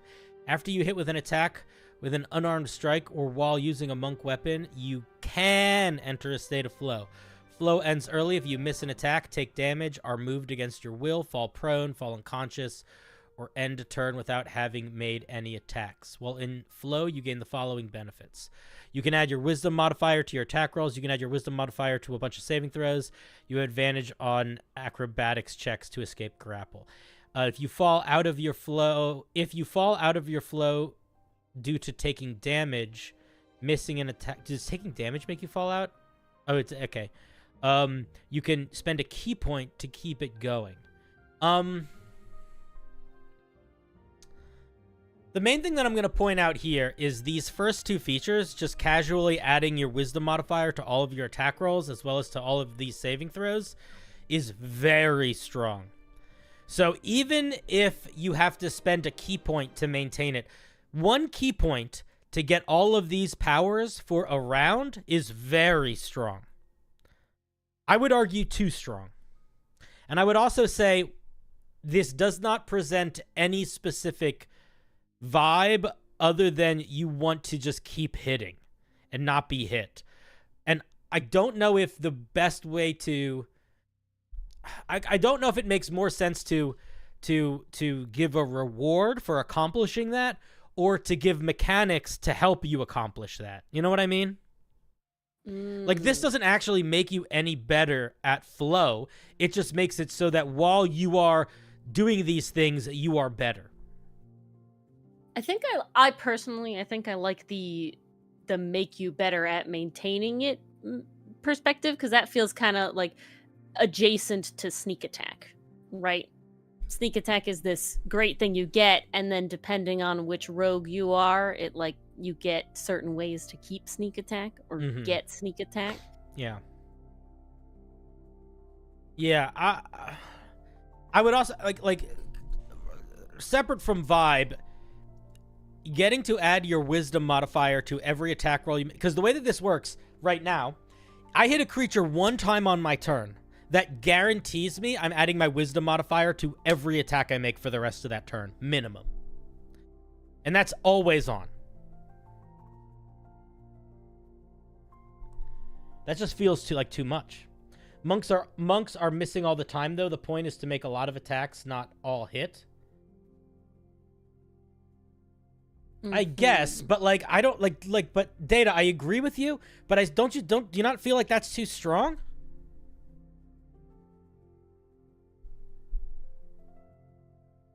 I don't know. It doesn't feel like I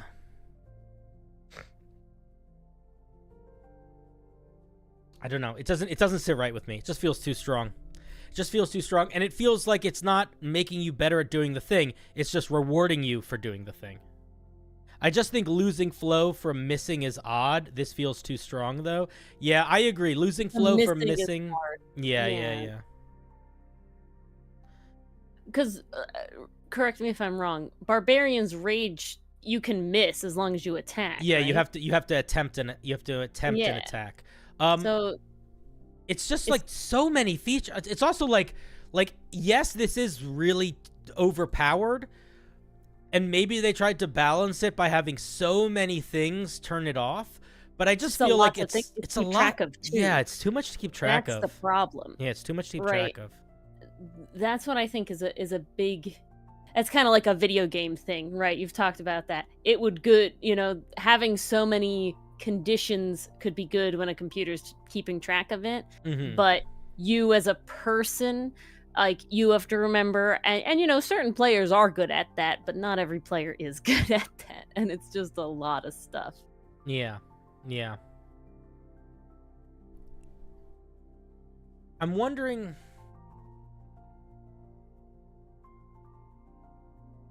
I mean, if you take every single thing aside and assume that you are going to lose it very quickly, you could boil down this feature to, if you attack a creature and hit, you get to add your wisdom modifier to your next attack roll. Because at the minimum, that's what's going to happen. If you're making one attack on your turn and you're hitting, you can just make another. Like, none of these things are going to happen in between you making your first attack and your second. They're going to turn it off. So even if you are able to keep track of all of these things, I still just feel like it's too strong. So I think I kind of get what the vibe is going for, and it's that sort of like combo move vibe, I guess, right? Because like the missing attack and everything, and it happens when you hit with an attack, right? Is the idea of that you stringing along a lot of successful attacks makes you cooler, essentially, right? It gets you to do things. So I think that you could make this same vibe by making it just have one condition, and that's how many times you can hit in a row, and then you get better at doing that. Right? Like, take away all of the, like, fall protocol, like, just remove the list, and you just say, every time you make an attack and you hit, and you have to attack every turn, something like that. And it's just like, you keep going. And so you're making a lot of attacks, but you're not necessarily making harder hits. You're just doing a lot more, and you get these sort of bonuses from doing it. It could be something like that. It could be... This might even be too strong, but it could even be something as simple as, like, when you use Flurry of Blows, if you land both hits, you can make a third attack. Yeah, something like that. And then you get, like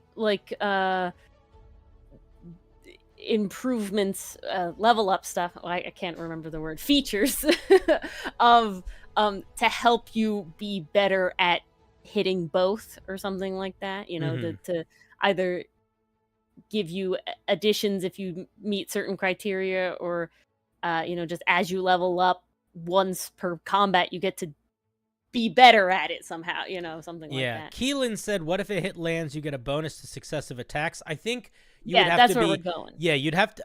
That's basically what it is right now. It's just the bonus is immediately very high and immediate. Even then, I think I would be very hesitant to have a stacked bonus to hit. I would make it like a reward to having a couple things hit, or lean into the flowing through combat where it's like you are able to, I don't know, move better or avoid hits more or something, but you don't want it to sit too much on top. Avoiding opportunity attacks could be that's we get very around. close to the drunk monk then, though. Yeah, that's the only true. thing. Drunken Master basically gets that, where they get to disadvantage and move. They get to disengage and move when they use Flurry of Blows. What about instead if we go that sort of like that the idea is combo move, right? Like, that's what I'm getting out of this, that the idea is getting through those combo moves, is that you get like a special, that kind of leans towards what Four Elements is doing, isn't it? Kind of like you get like, you get Stunning Strike, right? Like you get different strikes, based on doing something. Yeah, I think what my problem is kind of what Databank just said. Flow Monk really just sounds like Drunken Master Monk. It sounds like and it sounds like anything I want to do to it just makes it like another monk. Yeah. That's the problem. I keep, Let's look at the 6th level feature, but I don't know how much more I'm gonna have to say, because again, I do think that its core needs to change, or become more specific. Defensive strikes. At 6th level, you can weave your offense into your defense and then back into your offense. That's a little silly. Put a period at the end of that. When you do damage with an unarmed strike or an attack with a monk weapon, you can spend 1 key point to gain temporary hit points equal to the damage you dealt with the base attack. Extra damage features like this ability, smites or sneak attacks do not count towards the temporary hit points you gain. So the way that I would say that is you should just gain temporary hit points equal to a roll of your martial arts die.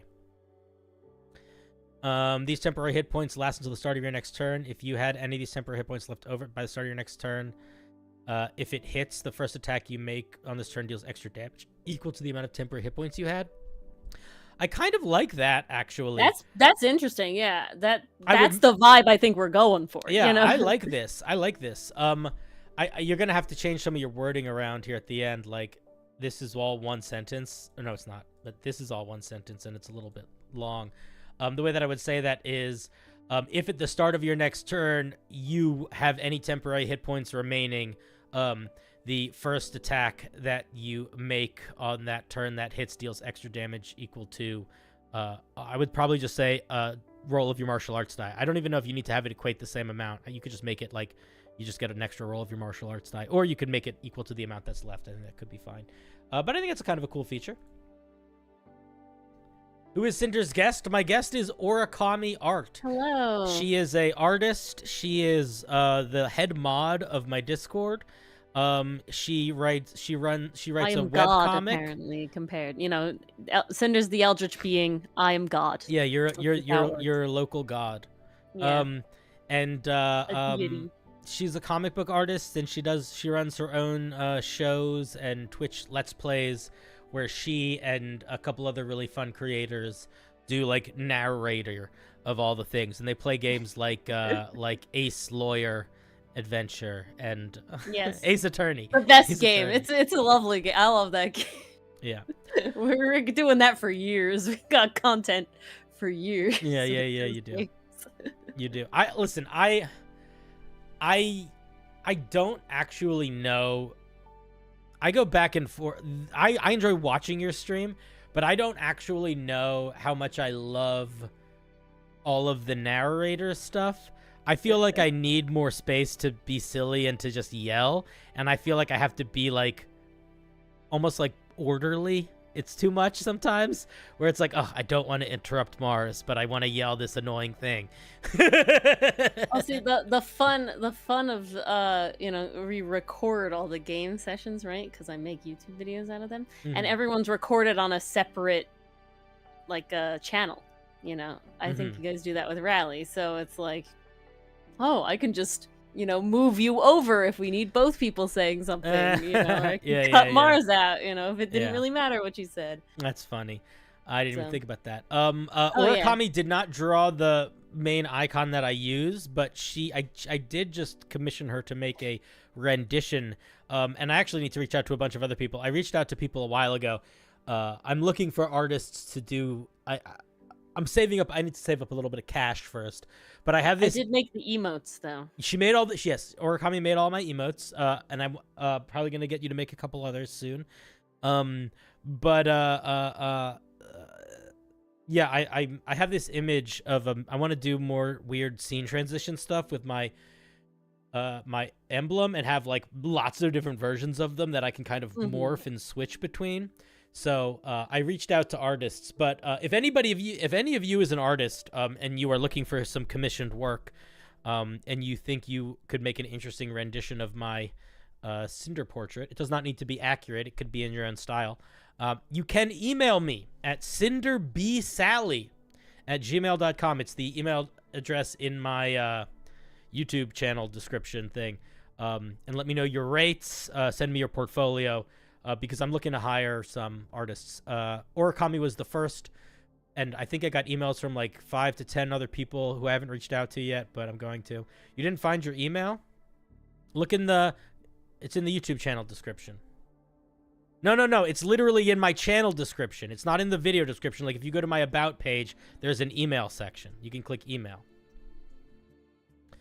All right, let's look at Bolstered Mind. At 11th level, your mental state while in flow reaches its peak.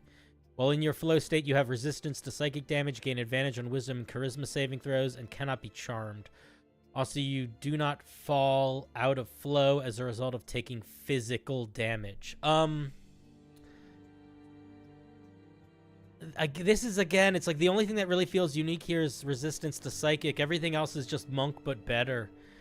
I don't know. I mean, you already get, like, as a monk, you already get to add your proficiency to all your saving throws and the ability to use your action to, like, turn off the charmed condition if you want to. So none of this feels like new, it's just like better. Does anything else ever get advantage on saving throws? Advantage just seems like a lot for wisdom as a saving throw. Yeah, it's a lot. It is a lot. That'd be like giving it for dex. You know, those are like the two big boys. Yeah, it's a lot. It's a lot. Physical damage is not a thing in 5e. It's true. It's not. I think they mean bludgeoning, piercing, DPS, and slashing. Yeah. But yes, it's true. Physical damage does not really mean anything specific. Unless they meant psychic damage. I think they meant psychic damage. Okay. I feel like it probably means psychic damage because we're talking about bolstered mind and resistance to psychic damage. Okay, that so makes I think sense. We just that makes moved sense. the H around. That makes sense. That makes sense. But yeah, advantage on wisdom and charisma is just like, it's just like overloading, and yeah, I don't know. It just feels too strong. It's physics damage, so gravity, thermodynamics, right? So we can fire, fall damage, all of that. We don't take physics. Yeah. I got you. Perfected flow. At 17th level, your flow cannot be ended as a result of taking damage or missing an attack. In addition, you can add your wisdom modifier to your damage rolls with your unarmed strikes and your monk weapons. Man, I'm gonna be real sorry. I'm gonna be really honest here. I think this is a ground up rewrite. Straight up. I think State of Flow doesn't really work. I think pretty much every feature feels like it is just monk but better. I'd say take defensive strikes and work backwards. Defensive strikes is interesting, and I think there's something interesting here that you could lean into. But pretty much everything else just feels pretty unflavorful and just feels like monk but better. And it's really important that if you're making a subclass that you want people to play, that it's balanced compared to the other subclasses, but also that it evokes a character. You know, when you're reading it, it should put someone in your mind. And this doesn't put someone in my mind other than just a monk, which is what any monk does. Yeah. Like, this doesn't feel that different than the Drunken Master Monk flavor-wise, or the Open Hand Monk. Different than the Open Hand Monk, but not that different. But, so yeah, I don't know. I feel like if you really want to lean into flow, you got to ask yourself, like, what does that mean? And what extremes can you take that to create something evocative and really specific? Bruce Lee is just the Open Hand Monk. That's what I would agree with. Yeah. All right, let's give a a round of applause for Way of Flow because they didn't put their name. Thank you for sharing. Ori, when's your next stream? Wednesday. What do you do? Attorney. Ace Attorney. Okay. I'm on Wednesday. On Wednesday, I have to change my calendar. On Wednesday, we have the finale of the little 4-part mini series that I played in, where I am a citrus fruit fairy called yes, Ponceris. You helped me name Ponceris. Yeah, exactly. You helped me name Ponceris, and I'm gonna be level 15. So I gotta think about what things I'm gonna add to be level 15, which will be cool. Yeah, that was Pathfinder, right? No, it's not. It's No, it's not. It's just D&D. But I'm a Fey Wanderer Ranger, and I'm a fairy. I'm a little pixie. Yeah, I remember the fairy. Yeah, I'm a grumpy little guy, and The I have pancreas. I have these colorful candy canes Oh. to use as like cigars, because he eats candy like chewing tobacco. Beautiful. Oh, I love those things. The candy sticks are the best. You get them from Cracker Barrel or like the historic villages. I tried to buy like 6 of them, but I couldn't, so I bought like a box, and it has like 50. And they're good, but they're not Amazing. that good. What Like, flavor are they? I have all sorts of flavors. I got lemon, Oh. I got cinnamon, I got peppermint, I got some other flavors. I love root beer and tutti frutti. I don't Those are think the I best. have root beer or tutti frutti, but Oh. my God, would I love root beer flavor. I would love a root beer flavor. Yeah, you gotta go to a local Cracker Barrel. I don't know. Do they have Cracker Barrels by you? I don't know where. I they was at the exist. Cracker Barrel. I was at the Cracker Barrel Dairy Farm in upstate New Oh. York once. Do they have the old shop? And that's where you get the candy. I don't know. They treated their cows really nicely though. It was one of Oh, those that's things where it was good. like, let's look at some people that are treating their cows well. Was it Cracker Barrel or was it Cabot? It was one of the two. I went. I took, Cabot's cheese, so I think it might have been. maybe it was Cabot. Oh no, Cracker Barrel is the cheese brand. I'm talking about Cracker Barrel, the the restaurant. Oh, I've never been to Cracker Barrel, the restaurant. You've never been to Cracker Barrel, the restaurant? I haven't been to a lot of places. I've never been to a Chick-fil-A. What? I've never been to a Taco Bell. Cinder, what the? What else haven't I been Why to? not? I don't know. I just never have. You just gotta make a point of it. You've been Do living I? in the shadows. What am I gonna do at a Chick-fil? Like, what am I gonna do at a Taco Bell? What am I gonna get there? I'm gonna get diarrhea. Like I'm not so obsessed with. I'm not so. Chick-fil-A has a fantastic frozen lemonade. So I should go there and get some lemonade. Yeah, a frozen lemonade. It's so good. It's really, really good. I mean, the Okay. chicken's good too, but the frozen lemonade, that's why I go to Chick-fil-A. Well, maybe I'll go one day. This is a piece from Snotty, and it's their first homebrew monster. And the idea came from the art. And I want to just say that I think having your homebrew inspired by art that you found is one of the coolest things, and it's a great reason to make a monster. Just see some really evocative art and try to make something that matches that. And if you guys can see it on stream, I'll put it in the chat too. If you live near the South, you should try Golden Chick. I do not live near the South. I used to live in the South, but I haven't lived there in a Never while. heard of Golden Chick. I live in the North. I live in the North now. The mid. The once close- was cold North. To be fair, I live close to the Mason-Dixon line, but it's still technically the North. If we went to war again, I would be on the North side. We're North. You're North. You're much more North Don't than even. me. Yeah. But you're still definitely North. Yeah. I'm North. It's no question. No question. So this is an ooze. I love oozes. Oozes are some of my favorite monsters in D&D. Never enough oozes. One of the things that I like about them is something that you did immediately here, which is you can get really extreme with their stats. They can have a lot of very low stats and a lot of pretty high stats, and it's totally fine. It's just like the nature of them, and it's wonderful. Well, look at that. I do think that the armor class should be more than 5. I think that the Oh, that dex should sounds not be really 1. low. I think that you should make the intelligence 1 and the charisma 1. I think the wisdom being a 6 is fine, but it can also be higher. I think the dex should be closer to something like an 8. And then you could make the armor class like a 9. Yeah, Big Derek says AC 9 to 11 minimum. I agree. I think 5 Yeah, AC is... 5 is Because the like- thing is, you literally aren't going to...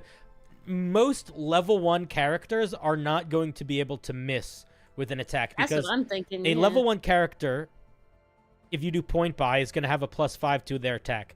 Meaning that unless they roll a natural 1, they're going to hit. Which is like a little bit too weak. You know what I mean? Yeah, for... What CR is it again? It doesn't even matter if it has that many resistances and immunities. It still just shouldn't hit every single time. That's silly. It's immune to poisoning, bludgeoning, piercing, and slashing from non-magical attacks. That's very strong for an ooze. It's a very strong start. It's resistant to bludgeoning, piercing, and slashing from magical attacks. So, okay, so I think what's happening here is, Butt Poncho is pointing out that technically you're going to hit every time, but you're going to do very little damage. And what I would say to that is not a fun gameplay loop. I was exactly what I was going to say. A thing where it's not very dangerous and you just have to sit and just keep hitting it is really, really sucky. It's going to get boring. It's going to get very Real boring fast. very quickly. If your encounter, I don't know, what would I say? More than like 5 or 6 rounds, it starts getting rough if nothing changes, you know? No, yeah, so you got to turn up the AC, and I would even tone down the damage resistances. Also, the damage it does is terrible. It can make 2. Okay, it has. Wait, let me see what viscous does. Wait, what were you gonna say? Sorry. I was just gonna say its damages resistances. Oh yeah, no, never mind. Continue. It doesn't. It's a little weird that it doesn't. I guess it just takes all this. I guess it doesn't do acid damage, so acid fucks it up. Normally, the oozes have some resistance to burny stuff, or melty stuff. I mean, it's amorphous and then it has viscous. If the ooze is hit by a melee weapon attack, the attacking creature must make a strength saving throw. On a failed save, the weapon is stuck inside the ooze. As an action, they can pull it out. The ooze deals an additional 1d6 damage with its pseudopod for each weapon stuck in it, up to a maximum of 3. That is kind of interesting. I like that. I think that's a lot of fun. I don't think this should be the tar ooze. I feel like it's weird that there's no fire interaction. Yeah, and most oozes do have, like, they're vulnerable to fire, so it could be interesting to, like, I feel like, light but him tar on is fire super instead. flammable. Well, exactly, yeah. And what I see is very interesting is that it's CR3, and it has the same amount of hit points as a CR3, but it's just all wonky all over the place. The CR3 armor classes are 14 and 16 on the oozes. So, Yeah. and one of them has the 14 one has resistances to bludgeoning, piercing, slashing from magical attacks. So they just really made it like a grind ooze is kind of the rough bit. I like the idea though that it can do more damage as it has more weapons stuck in it. I do think that's fun. That's fun. I like the idea. 100%. And then if it has 3 weapons stuck in it, it can make a single pseudopod attack against each creature within 5 feet of it, which is also cool. I like that. I like all of this. I just think that you just got to make it easier, harder to hit, and slightly less impenetrable. If you like the thing about it, like taking the weapons, you could make it have a low AC to begin with, and it gets higher ACs as more weapons get stuck in it because it's covered with more metal or wood. That could also work. Essentially, so you can have that sort of do both. But I would start that at like AC 10. I would not start it at AC 5. You know. Yeah. And then maybe a max of +5 to AC after a certain amount of time. Yeah, and it definitely needs some tar mechanics. It doesn't feel like it's made of... Like, when I think of tar, I think of hot, sticky, flammable. This feels like a glue ooze more than a tar ooze. Yeah. Somebody said that. Butt Poncho said glues. There you go, Butt Poncho. Great minds think alike. I'm DMing 2 people at the moment. They'd be mad, upset at me taking their weapons after the second time. I do think that is... I could see that could be true, but I also think that there is a benefit to a monster having a pretty devastating passive feature. I feel like I would rather this than a rust monster. Yeah, I agree. This, you know what I'm saying? This I can get my weapons back. Yeah, it sort of reminds me of like a Venom Troll. Like the way a Venom Troll works is when you hit it with a melee weapon attack, it deals 2d6 acid damage to everything within 5 or 10 feet of it. And it's like, that's intense that it does that every time. But as soon as it happens once, you now know that it happens. So it allows you to, it sort of forces you to do combat differently. And I think that occasionally doing that is okay. Like having a monster that really punishes you for fighting with melee occasionally is not a bad thing. Yeah, you're not going to have all tar oozes, just like you'll never have all rust monsters or all trolls and all this other stuff. But having a fun time, especially if you have a party of a lot of melee people, and you get that one sort of ranged or magic character, let them have the spotlight once or twice with this sort of creature, Sort of allows for that. Tradocio says, I think you can make the AC higher if it sits still for a bit to represent hardening like road tar. Oh, that's kind of an interesting idea. When it takes cold damage, it could increase its AC, making it vulnerable to bludgeoning. That's an interesting idea too. Yeah. Those are all great ways that you could make it more dynamic. That's really what it comes down to. Those are the ooze vibes, right? All those sort of interactions like that. Because the viscous is a great start, 100%. Yeah. and really nice evocative art. I see why it inspired you. Mhm. Snotty, I don't really have more thoughts. Lean into the I would say lean into the dynamic potential. But yeah, very nice piece. Very fun. Let's suck weapons out of the guys and turn them into things that we use Yeah. for Well, you us. get them back. You get them back. You win and you get it back. So we're all happy. But Yes, Cinder, I'm yes. gonna dip. I gotta go on with Mars. She says hi. What and, are you know, guys doing? we have business meeting to discuss the comic and everything like Okay. that. But I miss Mars. Will you tell her that I miss her and that I hope she's good? I will. And that she should say hi to me? I will. Well, she's saying hi right now, just through I know, but through the thing. But she can also listen.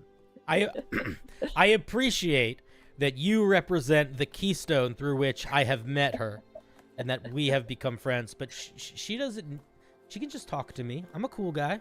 I'm not gonna be. I'm gonna beat her We'll up. put something together. We All right, cool. We gotta talk more. Go. All right. Do what you gotta do. Have a nice Yeah, night. tell her I say hey. I will. All right. Bye. Bye. That was Origami, friends. One of my oldest online friends. One of my first online friends. Very cool. Hey, Dylan, what's up, man? My vacation was really good. It wasn't super crazy. I don't do super crazy vacations. Yeah, we should refresh the wheel. That was a good call. So for folks that don't know, the way that the wheel works now is that I refresh it every hour or so. So if you submit a piece of homebrew during stream, you get put on the wheel immediately. And then, or not immediately, but like within the hour. And then if you don't get looked at tonight, there's always tomorrow night. Or the next night.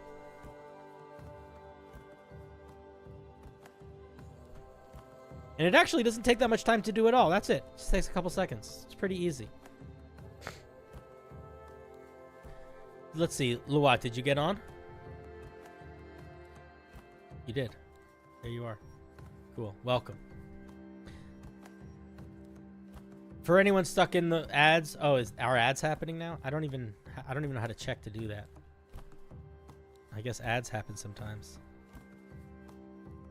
I should have this thing up that tells me. All right, whatever.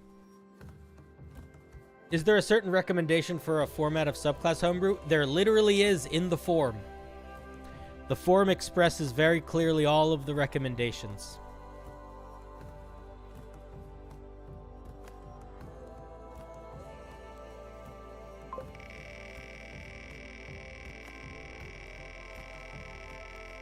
But yeah, we'll be, if you don't get looked at tonight, I'm also streaming this time tomorrow night. I'm also doing streams throughout the week, so plenty of opportunities for your homebrew to be looked at as we continue our lives together. And if you really want to, if you want even more opportunities for your homebrew to get looked at, consider becoming a member, because Thursday nights are member-only nights. So if you are like, I want to be on the member wheel, you can submit a piece for Thursday night if you become a member or a patron. And then you also can call in when we're looking at your piece. I'll talk to you. Nah. Sorry, Dill. Hello again, Cinder. Hope you had a nice break. I did. I got the Fool here for you, a roguish archetype best described as if the Joker was actually Batman. Alright, I'm curious. Color me curious.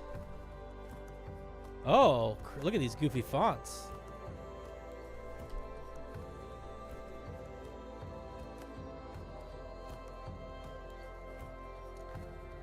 Look at these goofy fonts.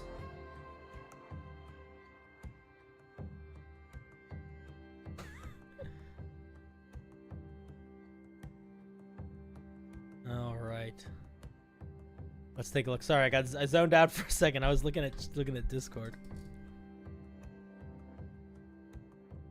Can you submit the same thing to the member wheel as the non-member wheel? You can, but if I review it on the non-member wheel, I will not review it on the other one. So what I would suggest you do is you wait until Thursday before you submit to the member wheel, because by then you will know if the piece got looked at. And if the piece did get looked at and you submit on Thursday, you can submit a different thing. And if the piece didn't get looked at, you can submit the thing that you wanted to get looked at. But if you are impatient, you certainly can. I just won't review it twice. So if I look at it during the week, I won't look at it again during stream, on the member stream. Wheel optimization, exactly. All right, let's take a look at this bad boy. There's a couple things that are... All right, okay, I see it. This is not part of it. This is just saying that we get this. Okay. Hopefully you can take a peek. Sweden time. Ah, Sweden! I wish I was good at a Swedish accent. What happens if you don't directly follow the layout? Shay, if the layout is detrimental to a point where I can't understand it or it makes me frustrated to read it, it is likely I will spend most of my review talking about the layout. That's what I'll say. So you don't need to copy the layout exactly. This person didn't. You know, this is very different than the layout that I suggested. But it's still going to be pretty clear. We see bolded feature. We see its third level. We see what it does. There's paragraph breaks. So all of that matters quite a bit for making something readable. And I am not your editor. I am your reviewer. So if the main piece of feedback I have is that the format is frustrating, then that's going to be the main piece of feedback I have. All right, let's take a look at what this thing actually gets. Part-time street performer, part-time masked vigilante. You already submitted. If it's a Google Doc, you can just edit it. They are jesters, harlequins, and jonglers? Does that mean what the fuck is that word? Is that a real word? I've never heard that word before. What is a jongler? A minstrel. All right, cool. Sounds like a made-up word. That bear mirth in their hearts and daggers in their costumes. This is a really nice phrase. In combat, a fool is a tumbling acrobat, weaving between foes and using momentum at their advantage. Okay, some fools fight injustice and laws. All right, we don't need to read the rest of that. Let's dive in. This is a pretty solid flavor text. I think this is a great sentence. This sentence wins, I think. No, not that sentence. This sentence. This last part is the best. I love the word jongler. I love learning a new word. And I like bear mirth in their hearts and daggers in their costumes. That's very nice.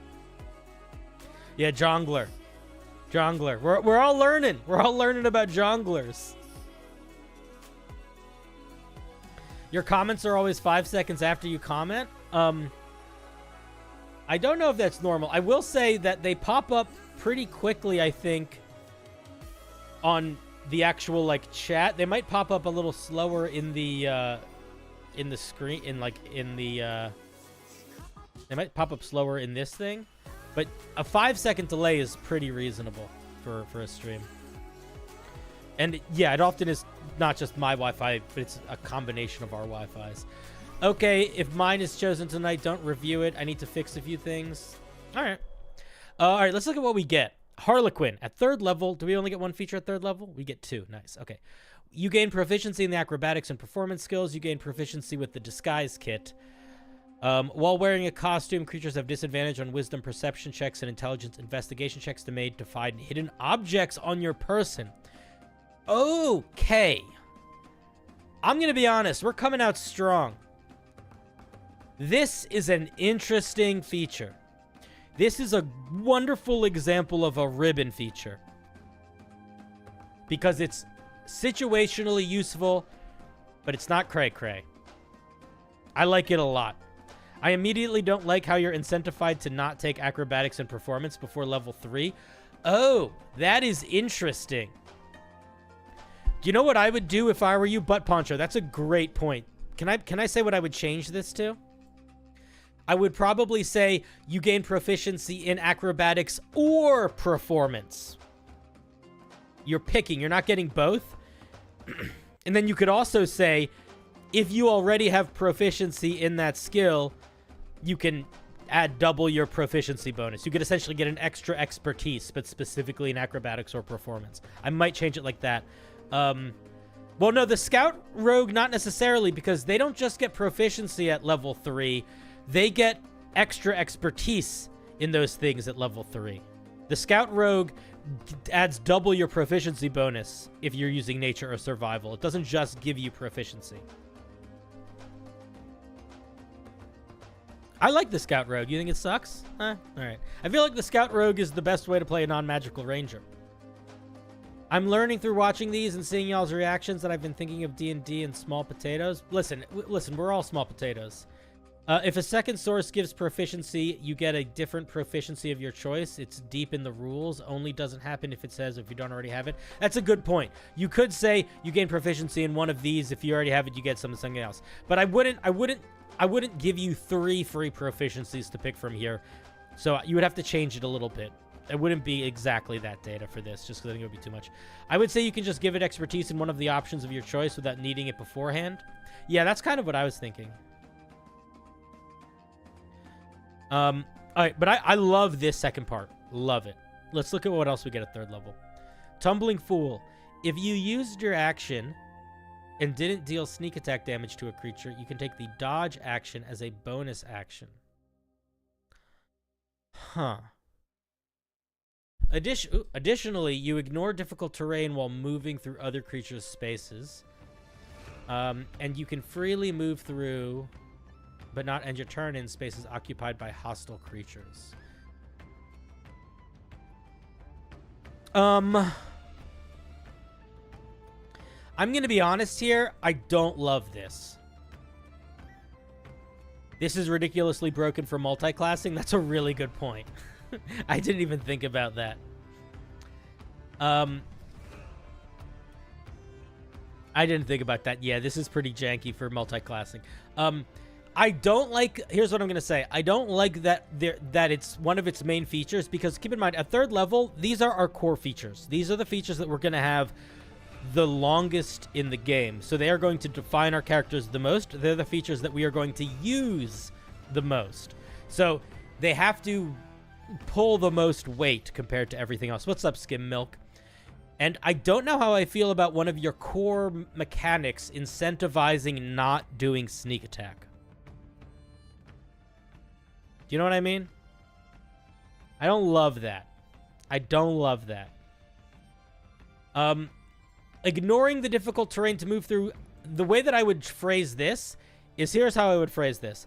I would say moving through allied creatures' spaces no longer is considered difficult terrain, so you can just move freely through ally spaces, but you can now attempt to move through enemy spaces, have that count as difficult terrain, and have it require a check. Or maybe not difficult terrain, but it's like you can make an acrobatics check contested by the hostile creature's acrobatics or athletics check. And if you succeed, then you can move through their face with their face. You can move through their space with no penalty. Something like that might work. You want to do damage if you're going rogue. Removing your sneak attack for dodge just makes you ineffective, but getting it as a level 3 MC is broken. Yeah. How do you feel about the wording it like this? After you miss with an attack on your turn, you can use a bonus action to take the dodge action. Oh, I mean, I kind of... That still does make the multi-classing... That still doesn't address the multi-classing issue. Like, imagine going fighter. Anything that gets multiple attacks is going to be pretty powerful with that. Maybe it's okay. I don't know. I made a reaction that lets you move through a space ending next to it. Is that reasonable? It depends on what triggers the reaction. I'm not sure what the context of it is. Taking dodge after missing an attack would be good enough feature to specifically take that sub, in your opinion? I mean, it would be very strong. I guess the issue is it's still stronger as a multi-class option than as a main class feature, because it's stronger on things that have extra attack. As written, list doesn't let you walk through enemy spaces, as that's not just possible. That's not possible at all unless they are way bigger or smaller. It does. It says you can freely move through spaces occupied by hostile creatures. That's how it's written. I think if you disengage instead, it's about the same power level as most cases. Isn't that what the swashbuckler gets? They can disengage on creatures they've made a sneak attack on. Cunning action, I don't think does not let you use dodge as a bonus action.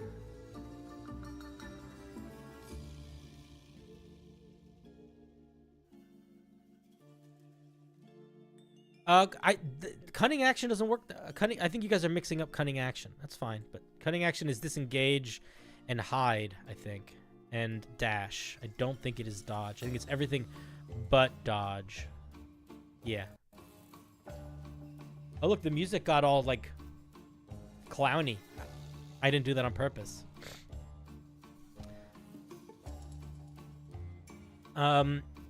Yeah, I don't know, man. I feel like if I were you, I would keep this feature, make it something so it's like a contested acrobatics versus athletics or acrobatics to see if you can move through a creature's space. I think that would be cool and sort of would represent you, like, tumbling through, which I think is neat. But this, I think, needs to be different. And I don't know what it needs to be, but this ain't the move. What you're saying is if you miss, you can dodge. The alternative is disengaging and running away. Tradosio, no, I hear you. But the issue is, in my opinion, that I would argue that being able to bonus action dodge is a lot stronger than bonus action disengaging in general, which I think would be fine on this rogue if it could not multi-class. But if you made that mechanic and you made it so you could multi-class and be a fighter, you could miss one attack, dodge bonus action, and then still make one or two more attacks, or then action surge and make a bunch. You know what I mean? Like it would stack in a lot. This already exists in the Dungeon Master's Guide? What does? Tumble and overrun?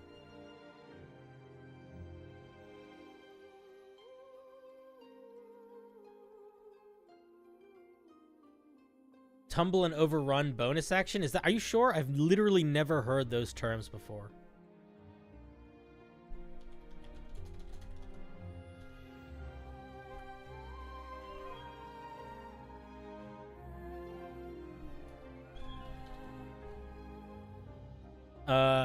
Tumble. When a creature can try to tumble through a hostile creature's space. Oh, interesting. Literally never seen these before.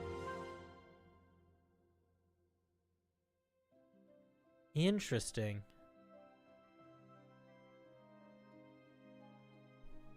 They're optional rules.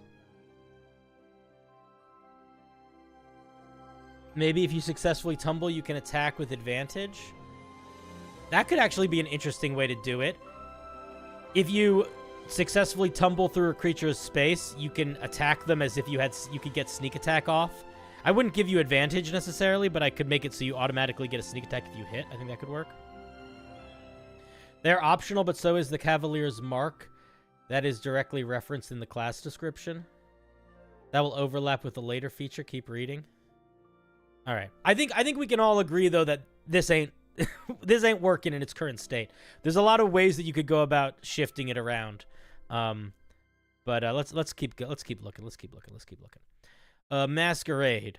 While you have a disguise kit on your person, you can cast Disguise Self, requiring no verbal components. Charisma is your spellcasting. While the spell lasts, you can attempt to hide even while nothing is obscuring you, disappearing into a burst of confetti. I'm going to be honest. I don't think we should get Disguise Self. It completely goes against this feature. Because Disguise Self is not a costume. So not only does our proficiency with our disguise kit become irrelevant, but also we don't get any of these cool things. I would probably change it so that instead of casting Disguise Self, you could cast, I don't know, minor, I don't know. Something else. Something that, if you want to do like a confetti explosion, I think you can make a feature that isn't a spell, that's like a confetti explosion that you can use to like hide it behind, or hide in. But I wouldn't, this feels like it just goes so against one of the main features that we get here. Undermines the theme. I think overall Disguise Kit is better than just Disguise Self.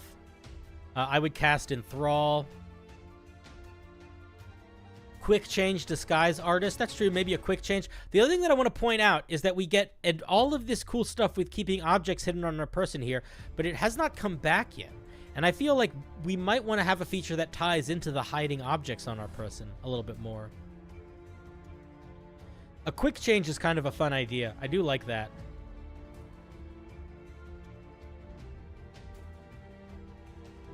Assassin really hates their life right now. I think they want a way to make a... I think they want a way to quick change, and a lot of Tasha's have you cast spells to keep mechanics simple. Yeah, but it's just... But maybe that's what they're going for, Data, but I don't think it works in this circumstance. Because it completely goes against this main feature. So maybe it could work... I don't know. I think you're right. I think maybe that is what they're trying to do. But it doesn't... I don't think it's working. Maybe you can reveal a disguise or pull out a hidden weapon for advantage or sneak attack buff. That could also be a thing to do, where if you make an attack with if on your turn you reveal a hidden weapon before you make your attack with it, you could get sneak attack. That could also work. An action to pull off your costume, revealing a smaller costume underneath. Oh my god, yes, I do like that. That is good. Do monks get dodge as a bonus action? Yes, they do. Cost a key point. Maybe here's where you do that guaranteed sneak attack using a hidden weapon. Yeah. I think that would be the move, and that could be tied into the 3rd level. Let's look what's going on with hijinks. I do think having some sort of quick change is the move here, where it's like maybe charisma modifier times per turn, or charisma modifier times per long rest. You can use an action to quickly change your disguise or something like that. I think that would work well. I had a homebrew hidden blade from Assassin's Creed that was probably too OP. That's okay, man. All of our weapons are probably too OP when we're getting started. If I showed you guys some of my early homebrew, you would be like, first of all, you'd all call me hypocrites, and you'd be like, wait, we trust you to give us feedback? Why? Why do we trust this guy? Maybe if you have someone fooled by your costume, revealing by the costume could deal psychic damage. I don't think we need to get into that level of magicness, but we could. I think the Harlequin's theme is not sneak attacking at all, which is a problem, but putting sneak attack multipliers on subclasses that attempt to avoid making attacks in the first place. Well, I don't see any other multipliers here, but I do agree that I don't think it's a good idea to build a rogue not around sneak attack, or rogue around not doing sneak attack. I feel like we should keep this sort of subclass mostly magicless. I kind of feel the same. It feels pretty magicless, and I feel like that's good. I like that it's just a skilled jester Harlequin. Maybe I would throw in a little bit of magic at the super high levels, but I don't even think we need to. Let's look at what happens at 13th level. Hijinks. When a creature within 5 feet of you makes an ability check or a saving throw, you can use your action to grant disadvantage as you trip, heckle, or tumble past it. I wouldn't call it granting disadvantage. I would call it imposing disadvantage. And I think that I should totally do a live stream reviewing my old homebrew. I'd have to hunt for it. The thing is, I have most of my old homebrew is like hidden away in like Google Docs that were like poorly organized. So I'd have to really hunt for it. But I could hunt for it. I could see if I could find it. That works in my mind, but maybe not with all saves. Actually not a bad feature. No, I think this is pretty solid. I like this feature. I agree that I feel like all saving throws feels a little bit off. I might want to pick a couple. Maybe I don't even know which ones I would lean on, but picking a couple I think would be the move. The other thing is if you want to keep it all saving throws, I feel like you could just make it limited use. Make it proficiency bonus times per day or once per short rest or something. Yeah, it should have a limiter in your opinion. I think a limiter makes sense. I think if you didn't want to give it a limiter, you'd have to do a limit in terms of what types of checks it could get in the way of.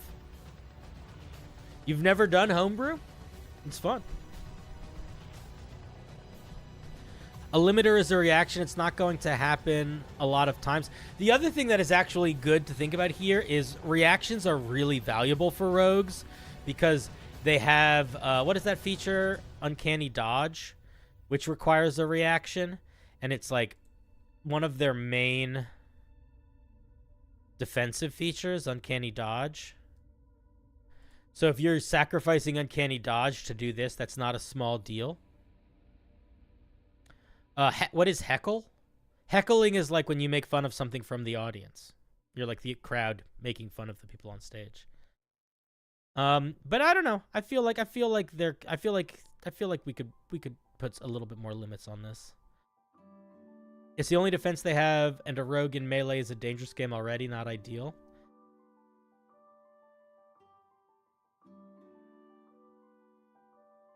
I haven't gotten to heckle yet, so I don't see heckle in here. Is heckle somewhere that I misread?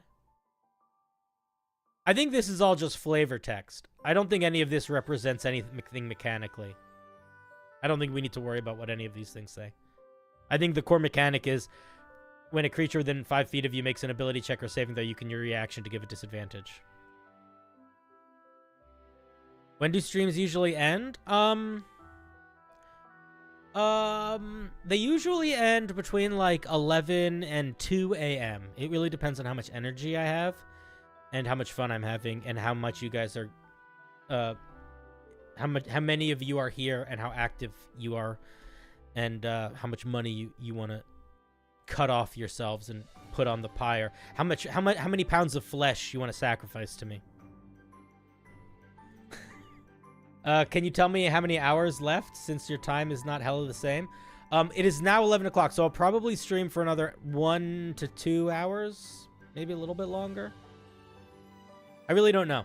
My energy is still pretty high. The thing is, when I'm doing these homebrew review streams, I like to stop when I feel myself getting a little bit tired or groggy because I don't want to just yell at you. And I noticed that sometimes when I get a little tired, I become less advice-givey and more just yelly, which I think is maybe entertaining for you guys. But I think it might be one of those things where it's like entertaining for everybody except the person that's getting reviewed. I don't want that person to feel bad. You know what I mean? You're almost off work? Nice. You have a few pounds of flesh to spare, but you're afraid the shipping costs would be too burdensome. You don't need to ship them. You can literally just make a little altar to me in your yard and just burn them up there. And I'm Eldritch, so like right now I'm talking to you through like this thing, this flesh creature. But I don't. It's a vessel. I'm like the Force or gravity. Or like the tide. You know what I mean? I'm the ozone after a lightning storm. I'm that tiny bit of space between seeing lightning and hearing thunder. So there's lots of ways to connect with me. You don't need to literally send this flesh sack anything. It's basically just something that I use to communicate with you in a way that is manageable for what you guys are able to comfortably perceive and engage with. Do you ever see Dogma? It's like that. Let's look at what's going on at 17th level.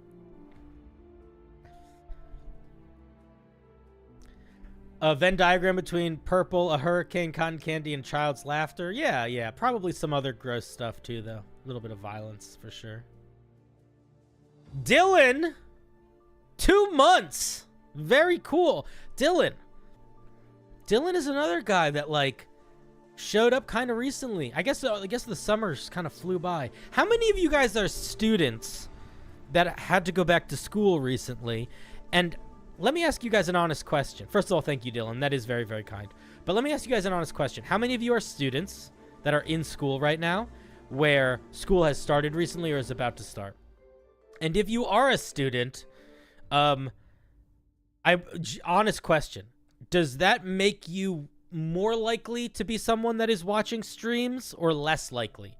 Like, are you watching, not just me, are you watching streams in general more during the school year or less?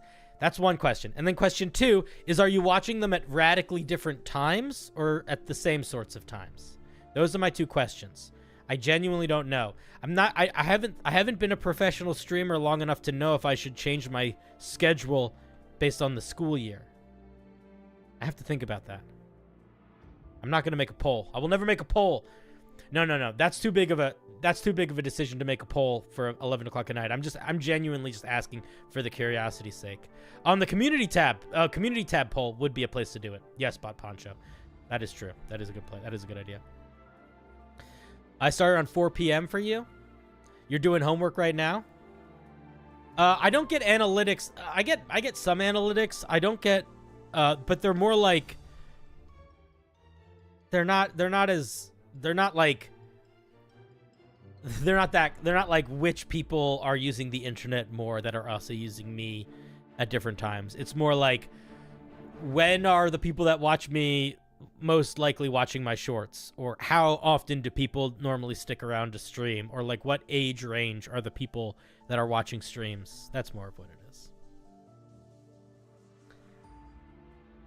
You have a harder time playing D&D?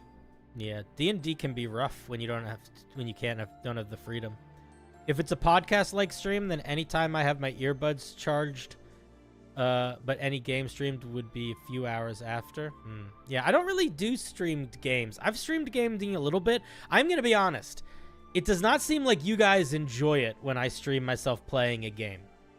It seems like you much prefer when I'm doing streams like this, where we are engaging with me and you, whether it's reviewing Homebrew or talking to chat. So I have not felt a strong desire to stream games because it almost feels like a waste of time. I understand that it's fun, and I'm having fun when I do it, and those of you that do like it enjoy it, but I genuinely think that I have to be responsible and prioritize what pulls in the most engagement from you as an audience. You know what I mean? You only get notifications for the Homebrew reviews. I feel like the notifications are the same no matter what. I don't think I do specific ones for specific types of streams, but I accept if you figured out a way to do that. It's your first time catching me. Well, welcome, Wyvern Knight. For future Homebrew, is there somewhere that gives a summary of what types of abilities subclasses get at certain levels? Cersei, this is something that I have not put together. I should put together. People have asked me to put together. I've started to put together. But no, there isn't really. I think the best thing to do, though, is to look at the subclasses that are already there and to talk to people in the Discord about it. And realistically, at some point, I should put out a video series or a document series that does that. And I wouldn't be surprised if other creators already have. I don't really know how many people focus on Homebrew as much as I do. So there might be people out there that already have put things like that together, but I have not. It's a very big, annoying pile of a task. It is. You binged Unbalanced Encounters Arc 1 and 2. You thought Porky was the bad guy. I thought Porky was the bad guy. Dude, I was so ready to fucking kill Porky. Guys, if you don't know my podcast, this is my podcast, Unbalanced Encounters. It's pretty fucking sick. I play an immortal warforged ancient guardian of the forest named Guard. I'm like a 10-foot tall, 700-pound robot made of ceramic. It's pretty cool. Okay, fine. We'll get to level 17. I'm sorry. You guys are distracting me. I'm enjoying talking to you. Spoilers? I don't think I gave any... I guess you don't really know who Porky is for a while. I guess it's minor spoilers for the first arc, but not really. Don't worry. You'll be fine. Is it free? Of course it's free. It's just a podcast. Just go to the website or just look up Unbalanced Encounters on Spotify or Apple Podcasts or on YouTube. Just a podcast. Totally free. It's on iTunes. It's on Spotify. Unbalanced Encounters. It has this vibe to it. If I type Unbalanced Encounters, Spotify, boom, there it is. Ta-da. It's pretty fun. It's very edited. So if you are somebody that wants to listen to, it's also on YouTube. That's true. If you're somebody that really wants to listen to a 4-hour session and hear every single thing that happens, it is not that. It is a 4-hour session edited down into about 2 hours, featuring a lot of music. A lot of it is original music and sound effects and stuff. So I would say it is much more like Dimension 20 than it is like Critical Role, where Dimension 20 is super edited. And has lots of different music and sound effects, and Critical Role is you're just watching them play. Yeah, if you'd look up Unbalanced Encounters on YouTube, you should find the whole thing. Okay, I'm so sorry. Let's look at the 17th level feature. Gangamel is being very patient. Tumble of Blades.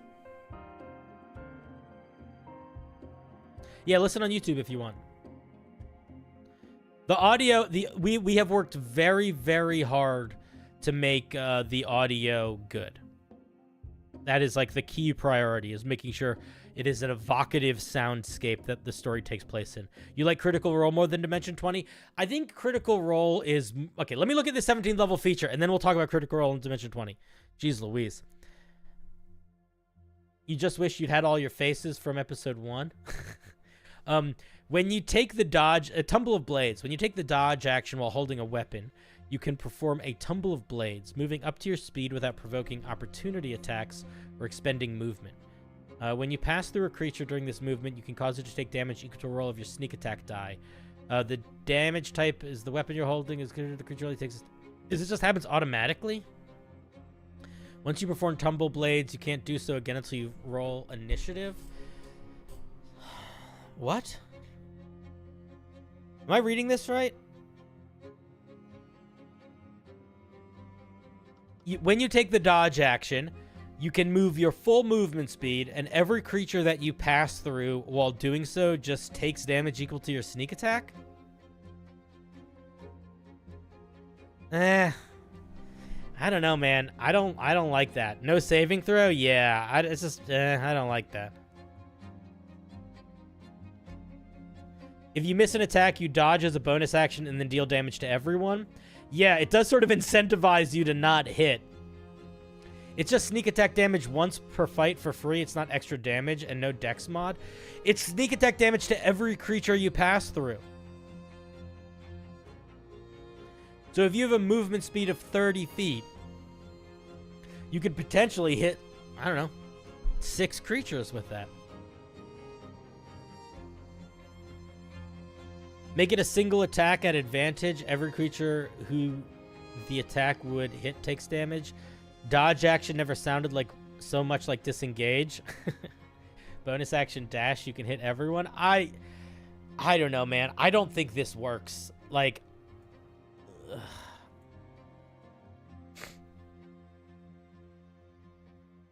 Like, if I was going to use this feature, if I was going to do something like this, I probably would make it so you could, when you took the dodge action on your turn, maybe you could get a sneak attack off on one creature, and it would be on a saving throw, and it wouldn't be limited. Like, you could just do it forever. Like, you could always decide, I'm going to use my action to dodge, and then have a creature make a saving throw or take sneak attack damage. But,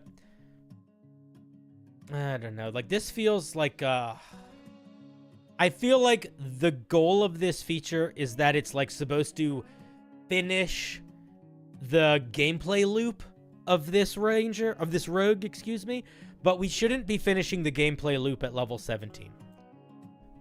You're never going to get to level 17. If you're going to be doing something where there's like a gameplay loop that you're trying to finish, it needs to be done by 9 or 13, probably 9. The 17th level feature pretty much across the board for rogues give you more opportunities to get your sneak attack or an improvement on your sneak attack. I would think about rewording a lot of it, considering the 3rd level dodge feature is problematic already. Yeah, you're never going to get to 17. That's why capstone features that are not 14th level features kind of need to be extra. Like, they need to be cool, but they need to not be mandatory, because it's just unlikely that you're going to get them. Reminds you of Witch Bolt? I think it's pretty different than Witch Bolt. Strewed Barrel. That's a fun name, though. Can you finish your gameplay loop in Baldur's Gate 3? No, try again.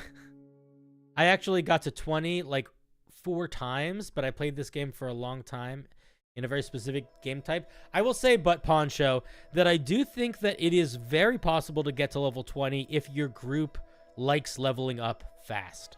So like right now, in one of the home games that I'm running, in the main home game that I'm running, really, the goal is kind of being fast-paced. Everybody wants it to be fast-paced, and I want it to be fast-paced.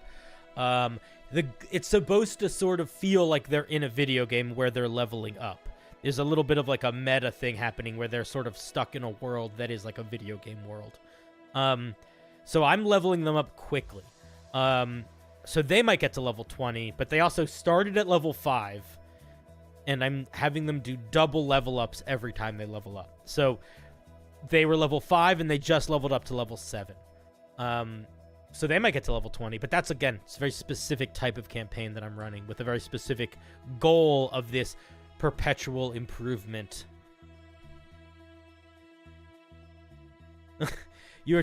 Wild Sheep Chase is a great one-shot. One of the first one-shots I ever ran. Fantastic one-shot. Really fun. You ran a West Marches table with an evolving world? That's very cool. Even if you get to level 17, for the most part, the game you're not level 17, the character's work needs to be done before. Exactly. That's what I was saying earlier, where the 3rd level features need to pull a lot more weight than the 17th level feature.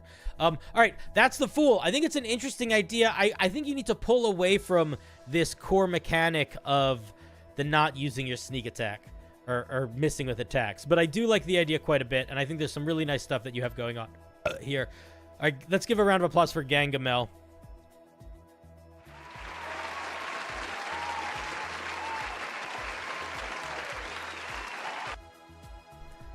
Taco says, to be fair, it only says a creature, not each creature.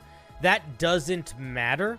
The way that this is written, there are other abilities in D&D that are written this way that are intended to affect multiple creatures. And you'll specifically notice that it says a creature can only take this damage once per turn. That implies that there are chances that you're going to be running around hitting a bunch of stuff, I think. But yeah, fun idea. Thank you very much, Gangamel. I love the idea of doing damage as a fool by missing your attacks. Bless you. I think it can work, but I think there needs to be a little bit more of a core gameplay loop that you can engage with pretty early. And I think that the goal being for you to proc the ability to use dodge is not super exciting. The one DM I've ever had usually had to start at level 3. I've done that before too. I think it really depends on the type of campaign you want to run. If I was running an actual play, I probably would. Actually, I don't even know. To think about that. If I was running like a game for stream, I feel like I'd want to start at level 1. I think, but I don't know. But for my home games, I don't really care. Is the wheel larger than when we started? It is. It is. The wheel has grown. When we started, there were 50-some submissions. There's now 74 submissions.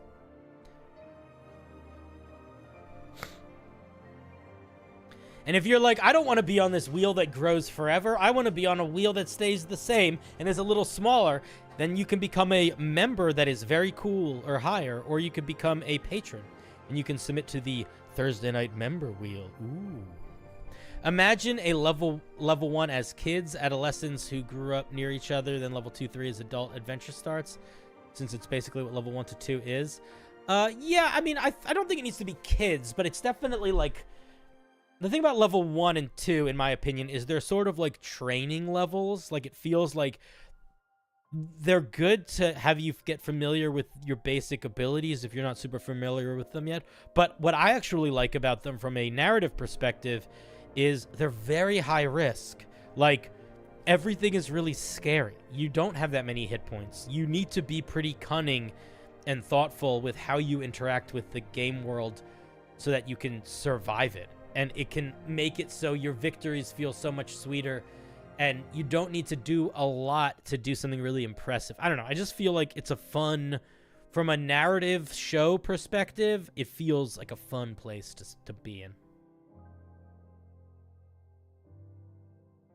You have a work in progress book with 2 subclasses per class, including an artificer. Any way you could get in, have one, or you're too late. You're not too late. Here, look.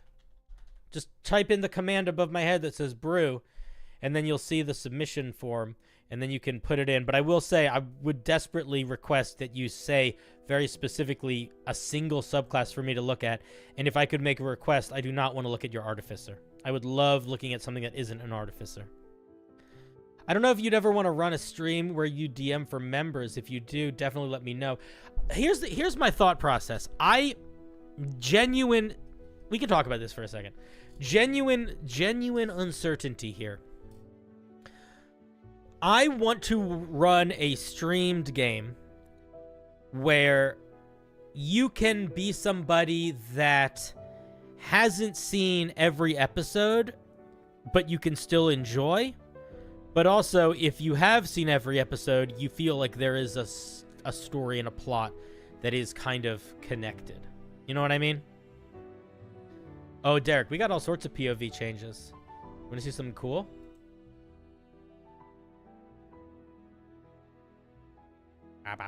This is the best camera. This is the best camera I have. You know?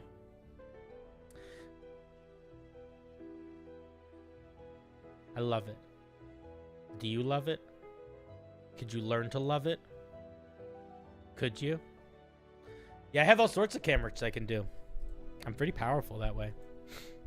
It is a little closer. It's to a true form. How many do I have? Hundreds. Millions. I don't know. Numbers are nonsense. Artificer hate is real. It is. I wish I didn't hate artificers. I actually really like the official artificer subclasses. I just don't really. It's so rare that I find one that somebody makes that I think is enjoyable to read. Sometimes I like the idea behind it, but I don't know what it is about artificers, but it seems like there is a poison in the artificer well that makes whoever drinks from it need to write some complicated 6-paragraph feature that is like, I don't know, kind of boring and a little bit too much. I can just do that, but they are cameras. It's both. It's both. If someone would just make good artificers, yeah, that's the problem, is that Wizards of the Coast did not make good artificers. Well, that's not true. I like their subclasses. I just think that this is the problem with artificers, is that the artificers that we have at Wizards of the Coast don't do what people want artificers to do. They're not really crafters. They are sort of crafters, but not really, because you don't really gain the ability to customize new types of potions, magic items. You get a list of infusions that you can put in things. So I would say the best way to think of an artificer is they are more of an enchanter. And when you can think about them as like their core class is like half-caster enchanter, and their subclass is like specific unique object that they enchanted, then you're kind of sitting in the space of what I think Wizards of the Coast designed artificers to be. Where it's like, yeah, exactly, Dragonist. They have one semi-magical gadget. I think Artificer has sort of grown close to its fantasy potential as well. People want guns, cars, tanks. Yeah, back in 3.5, you had to use XP to make magic items, and Artificers got a bonus XP just to make... yeah. Yeah, you can't...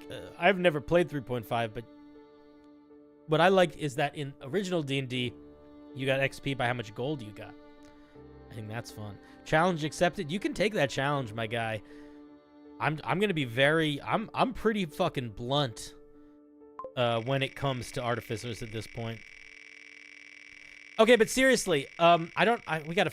Okay, but Tradosio, this is what I was gonna say. What I was gonna say was that there is... The thing that I need to figure out how to do is to make sure that the show is fun to watch. That's my biggest concern. And I don't know if the way to do that is to have a dramatically rotating cast of people that are of the community, or if it's to have a steady cast of people that, like,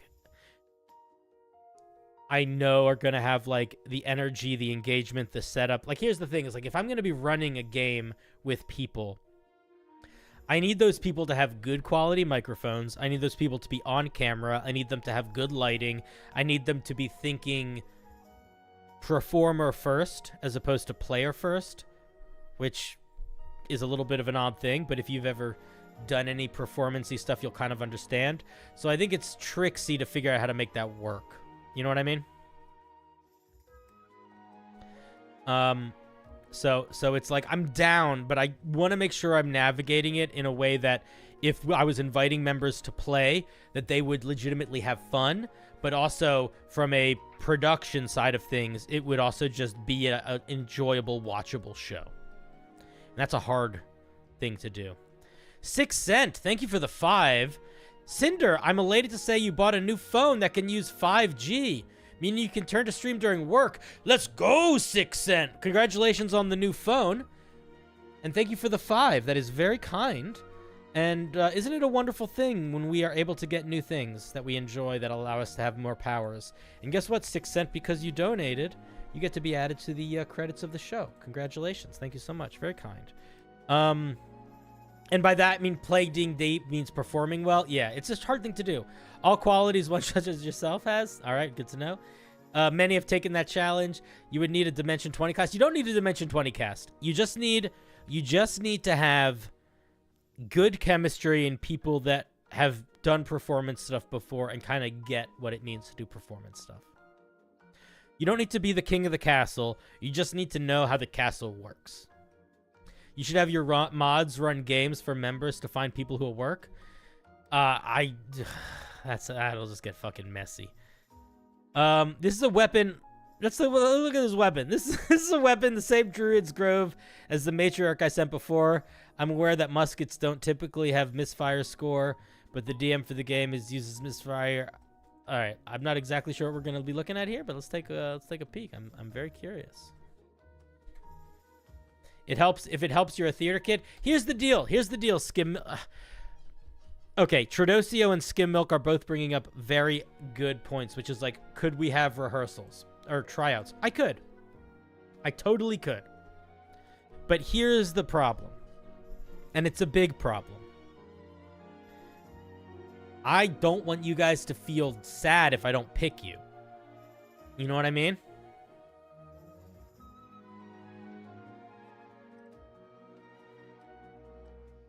Yeah, I don't want you to. I don't want you. You can try out improv, Big Derek. Having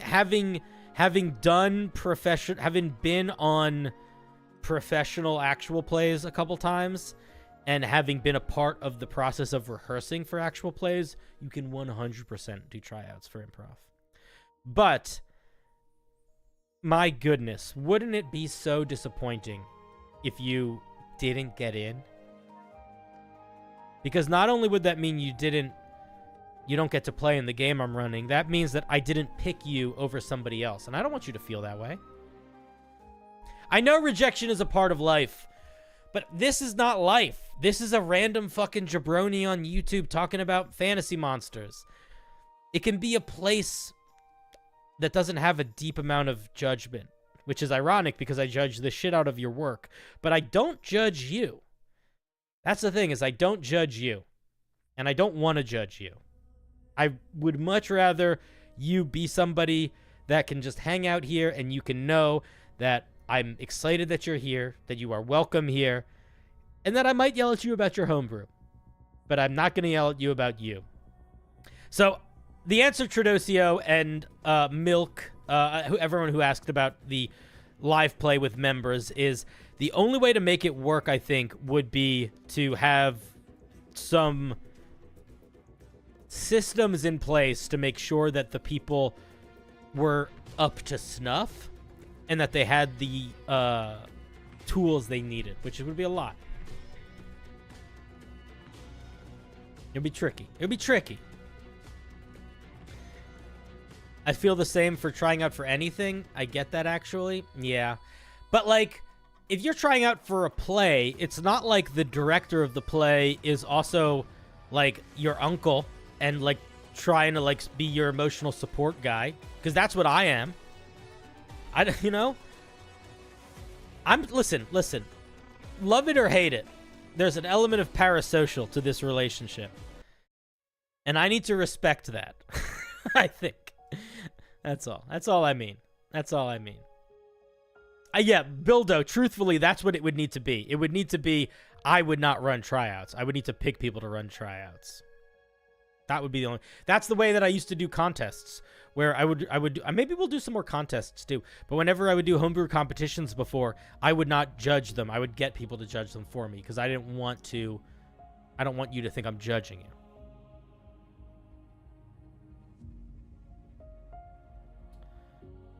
I was at Thanksgiving, Skim. What do you mean? I was there, dude. I'm at every Thanksgiving. You do it in steps. First step is for players to submit a character. But the thing is, Strahd, I mean, here's the thing. The deal is like, yes, I could do something like that, where it'd be like, ask someone, realistically, this is what I would do. This is what I would actually do.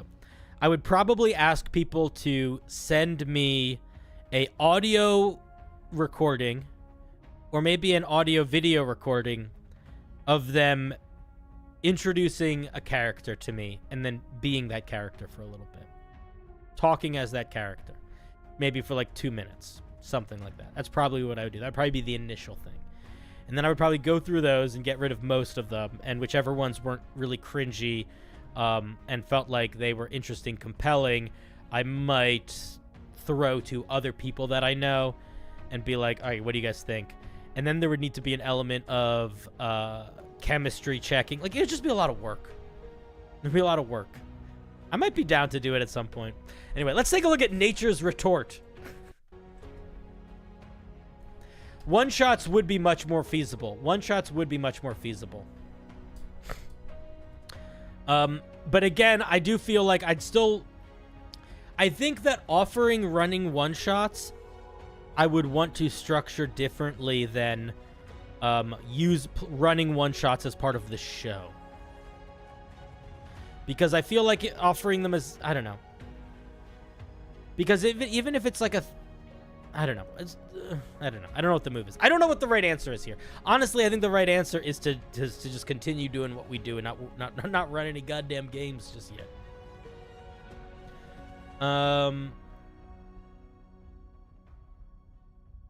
As a higher tier patron award, not for the sake of viewership. I've thought about doing that before. The problem is that it's just a time thing, right? Like if I have 10 people that are at a higher tier, that means that I have to be running 2 games minimum. And how often do I need to run those games? Do you know what I mean? Like, there's just an element of, like... it's time management stuff. Good night, Lucas. Go to bed, you crazy. Just use the one-shots for shorts? What do you mean shorts?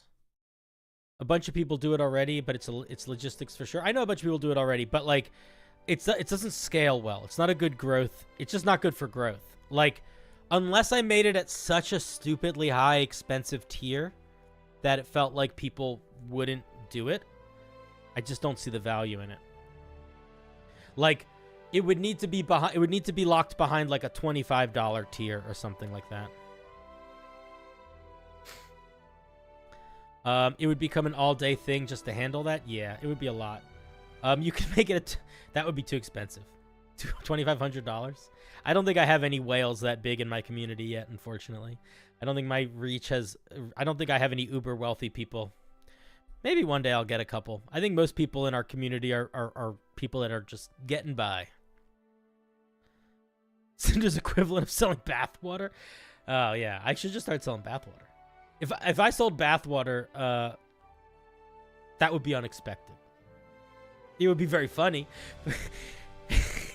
You want to get some fucking weird old man bathwater? There might be some of his hair in it.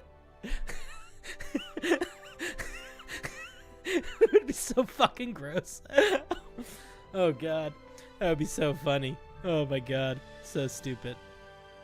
You know what? That would be the move. It would not... That's true. I would sell Eldritch bathwater, and I would just basically give you guys, like, gack. just send you slime. That is so funny. You should come up with it just for a gag to talk about when you're on other people's stuff. Yeah, it's not a bad idea. Sometimes the music works really well with what we're saying. Sometimes. Doesn't always. But sometimes. Can you hear the music? I feel like it's very quiet.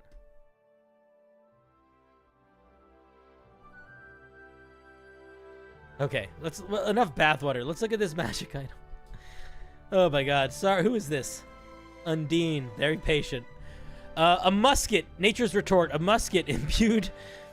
What is nature's retort, man? I know. I'm sorry. A musket imbued with a small fraction of the might of a druid's grove. Nature's retort has 8 charges and regains 2d4 charges at dawn. It has the following properties. You gain a +2 bonus. It's a musket. I'm going to say something weird. It's fucking weird to make a druid grove weapon a gun. Just pointing that out.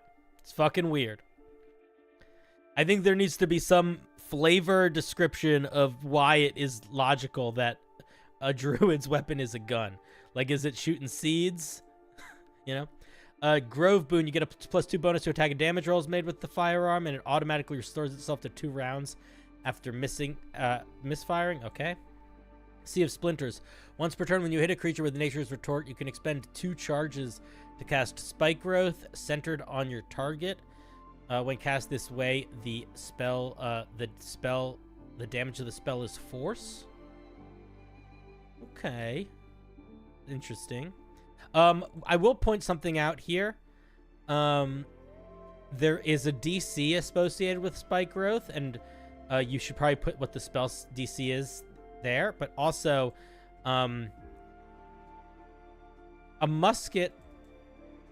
I guess maybe the DMG has rules for a musket that I'm not thinking of, but I would maybe include that somewhere here. Let us know like what damage it does. There's a DC for spotting it. They have to look at the bottom of it. Any creature that can't see the area at the time of the spell must make a perception check against your spell save DC to recognize it.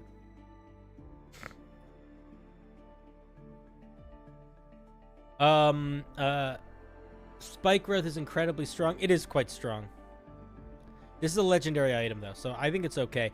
Although, we're going to see what else it does before we decide if we feel like this is too off. Because right now, this is Spike Growth 4 times a day, basically.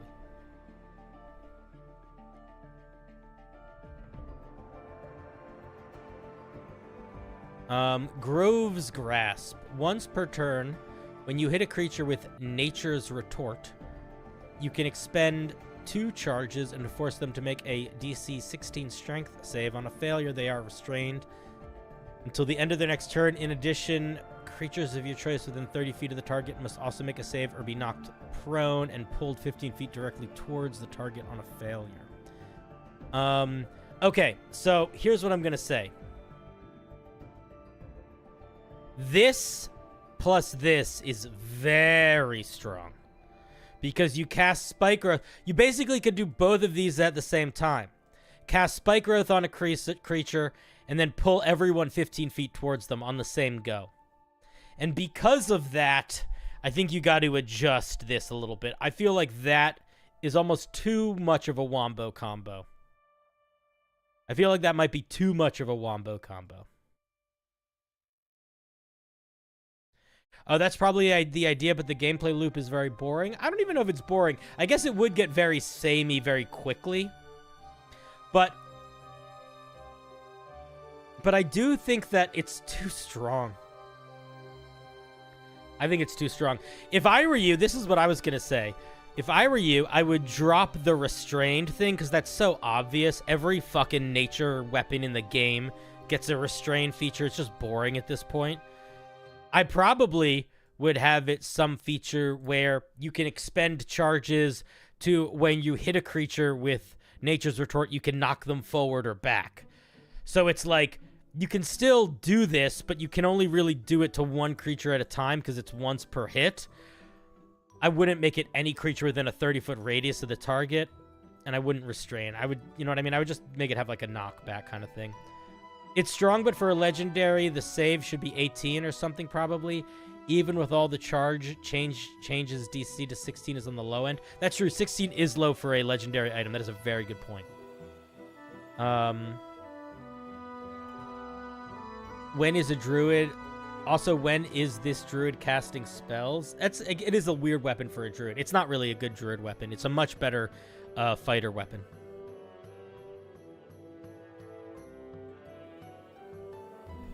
Is it intended for a druid? I assumed this was intended for a ranger or a fighter. Does not feel like a druid weapon at all. It's a ranger weapon, yeah. I like the idea. I just think that this wombo combo feels like a little bit too much, and I kind of wish it did something else.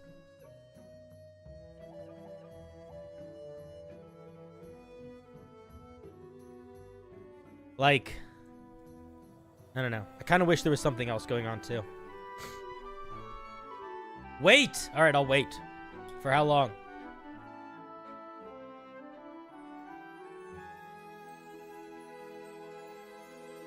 I see, single effect at a time, so you can't actually wombo combo the same turn. But Spike Growth lasts for 10 minutes, and when you cast a spell through a magic item, it does not require concentration.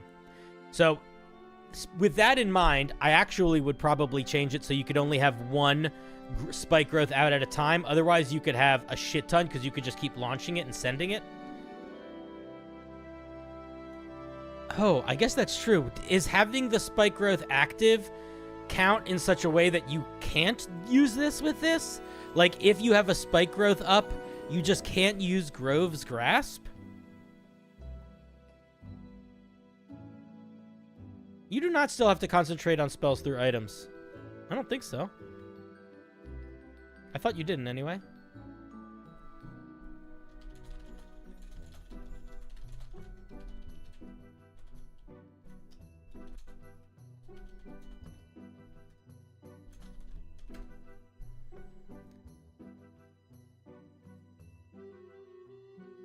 All right, there you go. Boom.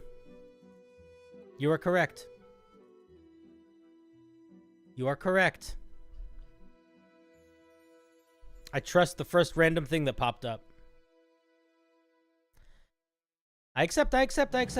It's potions. It's potions I was thinking about. You don't need to concentrate on spells from potions. That's what I was thinking of. My B.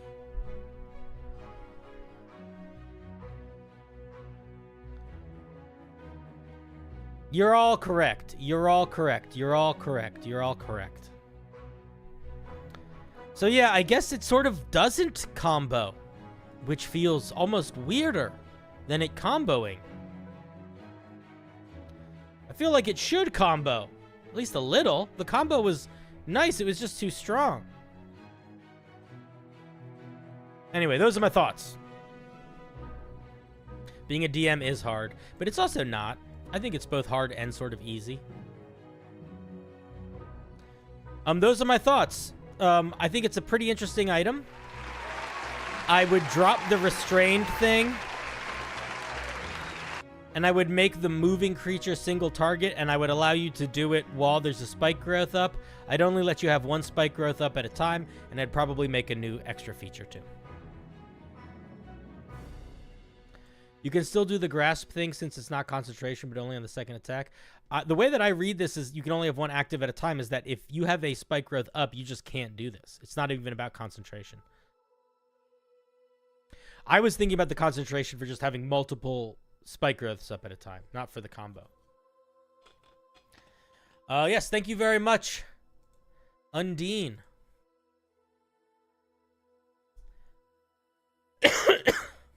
My vision warps all the time, dude. It's one of my main issues. Warped vision. I can't help it. It's just the way that I've lived my life. You think it's meant to stop someone from burning all charges, but you can still hold active effects? That's not the way that I read it at all. You can only have one active. You can only activate a single effect at a time. Oh, I guess maybe it does. I did. No. Who just said that? Cersei, you're correct. I was miscorrect. I apologize. They can wombo combo. You can only activate one effect at a time. So you can use this on one turn and then this on another turn. But honestly, you could still use these on the same turn. Because first attack, Sea of Splinters, once per turn. Second attack, Grove Grasp, once per turn. So you still can wombo combo it. Okay, we've gone in a big crazy loop here. The moral of the story is it needs another feature.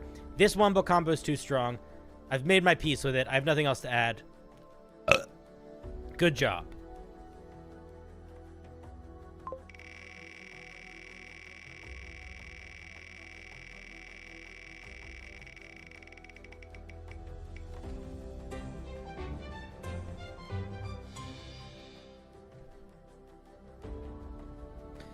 Next, we have a piece from Piro.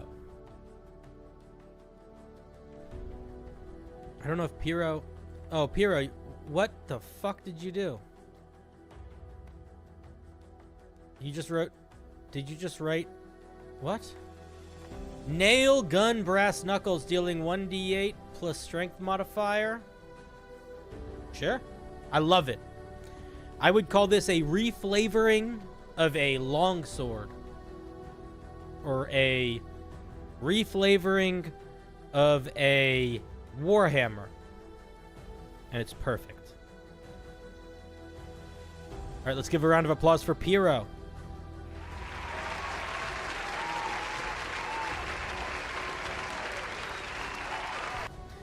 You can always reflavor stuff. If you're making something like this, something that just does exactly what a bunch of normal items do, you can just call that reflavoring. You don't need to, you can just do that. You can just do that. Oh, I changed, I was wondering why my window is all fucked up. What do you mean, wait, what? I can't wait, what? What do you want me to wait for? It's pretty obvious. D8 plus strength modifier, range 5 feet. That's just a sword or a hammer. Right?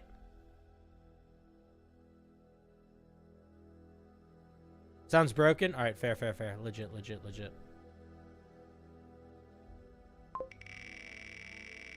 Yes, you can reflavor a zombie as an elderly person. 100%. Easy to do. Oh, it's time for some total BS. This takes heavy inspiration from Darn's Instant Fortress and Reinhardt from Overwatch. Did I looked at a fucking I looked at this already, dude. Did I not look at this already? I looked at a barricade shield already. It's a different one. Oh, it's so interesting. Somebody else sent me an Overwatch shield. I'm going to be really honest with you. There's a lot of fucking things for a very rare item. It should require, what should it require? Concentration. It gets +1 bonus. Shield does not have an effect on critical hits. I probably wouldn't call it an adamantine shield if it doesn't do what adamantine does. As an action, a creature wearing the shield can plant the base of the shield vertically onto or into, I think you need to say the terrain here. Onto or into the ground, period. And speak its command word. Rex! Hey, man, thank you for the 10. I know you're here to party, buddy. I can always rely on you for a good party. You're too kind. Doing so causes the shield to expand into a 10-foot by 20-foot barricade with 3 arrow slits placed 5 feet apart, centering on the shield's original space. The barricade is made of adamantine. Its magic prevents it from being tipped over or moved in any way. It has 150 hit points. That's a lot of hit points. Immunity to damage from non-magical weapons and resistance to all their damage. It's too strong. I think the idea of slamming... Okay, I'm going to probably stop reading this piece here because I think that this is just going to become too much stuff. A 10-foot by 20-foot barricade with 3 arrow slits placed 5 feet apart is very cool. If I were you, I would give this thing an AC. First of all, it needs an AC. Second of all, 150 hit points is way too high. Darn's Instant Fortress is noteworthy. I don't think we need to read it. Just because it's inspired off of it doesn't really matter. You also need to clarify how the arrow slits work. I would say the arrow slits provide 3/4 cover to people hiding behind them or something like that. You also need to talk about how you can pull it out of the ground. You also need to talk about what happens if it drops below its hit point maximum. It can just fit airtight. Okay.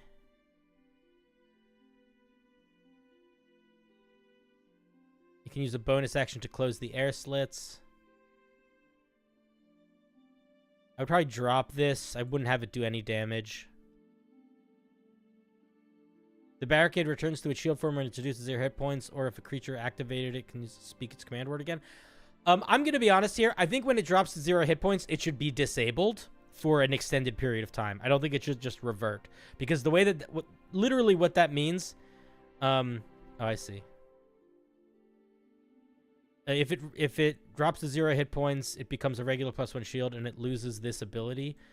What is this ability? Do you mean the ability to become a barricade? This is... when you have a bullet point that says this ability, it is only referencing itself. Just so you understand. Good night, Tradosio. Get up out of here. I'm sorry that a storm caused a blackout. So, like, this is going to be required... Like this... This should be a part of this feature. It shouldn't be all the way at the bottom. I would just get rid of this entirely. This is also a legendary item, not a very rare item. I'm sorry, it's just too strong to be a very rare item. Especially if you're trying to give it a lot of hit points. I think if you gave it like 20 hit points, it could be more reasonable, but 150 is just ridiculously too much. It's a neat idea for an item. Very strong, definitely legendary. Cut this feature out, it doesn't need it. None of these parts should really be bullet points. They're all connected to the main thing that it does. So they should all be tied into here, and you need to use a combination of thinking about order of operations and paragraph breaks to make it explain how it works. So, like, action to turn it on. Immediately after this, we should say bonus action to turn it off or whatever. Action to turn it off. If it drops to 0 hit points, it's turned off. And then, you know, all that stuff should come in there in separate paragraphs because the formatting of this is shooting you in the foot. Yeah, formatting is really important. Really important. It's copied from Instant Fortress, but the fortress is a fortress and something that much smaller. I mean, so if it's copied from the fortress, I do think that an important element here is that it is a completely different type of thing.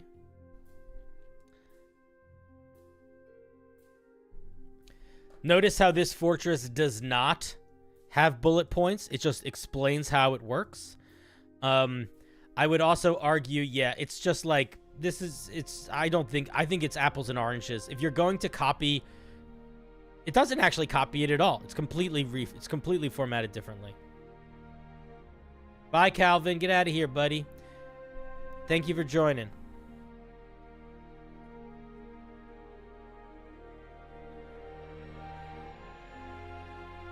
You don't need to say my bad. I'm just telling you that if... It's literally, man, if you read it in the fucking description of the submission form, you gotta format your piece. If you don't format your piece, I'm gonna criticize the formatting. Don't need to apologize.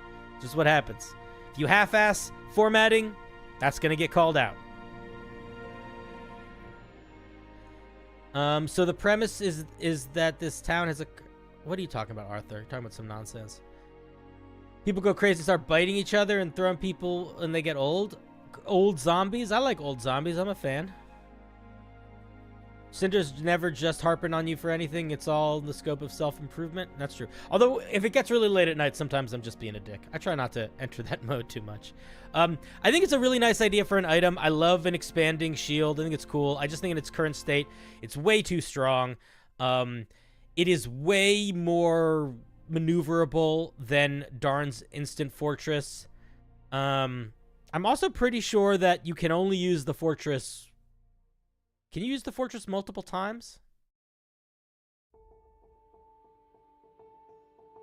You can dismiss it as an action. Interesting. I like it. I think it's a pretty interesting item. Oops, that's not good. But I think it's just a little strong right now. Oh, it's not quite cranky time yet. It's literally a castle to yeah. All right. Thank you very much, Total BS. If I were you, I think formatting is going to be a huge part of your fixer-upperness here, in terms of the order of operations. And due to the fact that it's like a lot more flexible than Darn's Fortress, I would probably just remove the damaging part here. Let's give a round of applause for Total BS. Oh, the BS is total. But the ideas are not BS. The ideas are nice. I love a Reinhardt shield. Thank you very much for sharing.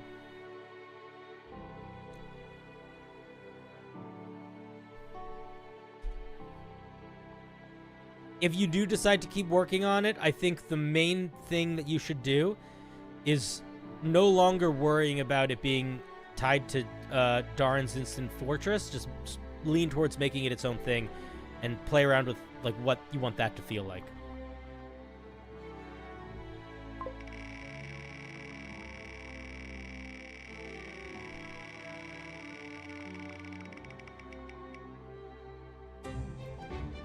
Jay Wolf. Homebrew subclass for a Wild West inspired setting. But you think it can work in more traditional fantasy as well? The idea is you intentionally lower your chance to hit, but vastly increase your damage output. I have such mixed feelings about that as a core mechanic that I almost don't want to read this, but we're going to read it. But I genuinely am not a fan of the lose a little to gain a little. I don't love that. Yeah, Sharpshooter, Great Weapon Master both already exist. That's kind of a thing. Okay, let's take a look at the Trick Shot Rogue. Most rogues use careful planning and deftness to give themselves every advantage they can. You, however, thrive. Oh my god, guys! I know you're new. I'm not going to yell at you, but this is a thing that I need you to stop doing immediately. We're going to nip this in the bud. Chat, what's wrong here? I'm going to count to 3, and I want one of you to say it. 1, 2. Thank you, Arthur. Thank you. Never start a piece about what all the other things do. Your first sentence should not be, everybody normally does this, but you do this. This is such a stronger piece of flavor text if you just say, trick shot rogues thrive when the odds are against them. Period. That's it. Whether you ricochet bolts around a room, weave arrows between allies, or shoot a pistol with your offhand while aiming through a mirror, no one can deny how deadly your shots are when they hit. Okay, so I like the idea of a character that does trick shots. I like that idea quite a bit, actually. But I question whether or not the best way... I question whether or not the best way to represent trick shots is going to be dealing more damage instead of literally getting to do trick shots. Like, what I'm hoping we get to see are, like, ways to ricochet arrows or do, like, things like that. Like, that would be really cool. But let's see what we actually get. Starting at 3rd level, when you make a ranged attack roll with a finesse or a ranged weapon, don't say may, say can, you can declare a trick shot and willingly give yourself disadvantage on the attack roll in order to increase potential damage output. Gains the following benefits. When a trick shot hits, you deal maximum amount of sneak attack damage instead of rolling. No, that is too strong. I don't even know what to say. We're just going to avoid that feature. That's just too strong. This counts as your use of sneak attack for the turn. Well, duh, it does. Why wouldn't it? Example, a trick shot hit with a thrown dagger at level 3 results in 1d4 plus 12 plus dex modifier. Yeah, so that's just too much.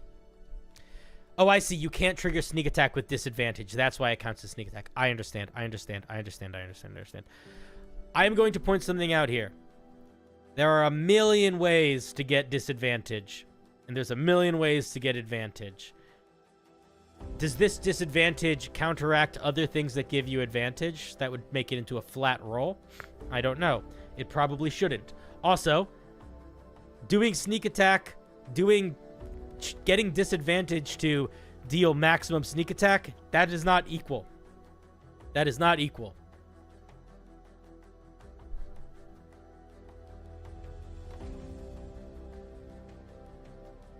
You'd often be rolling flat. Yeah. Max damage is so strong. Yeah, it's ridiculously too strong. I see you. Trick shots ignore half cover and 3 quarters cover. This is just fucking sharpshooter. This is just sharpshooter for rogues. Bad, but good enough. A trick shot doesn't automatically miss when a 1 is rolled on the d20. This is interesting, but also is going to be so situational. Because most of the time when you roll a 1, you're rolling lower than a creature's AC. 9 times out of 10.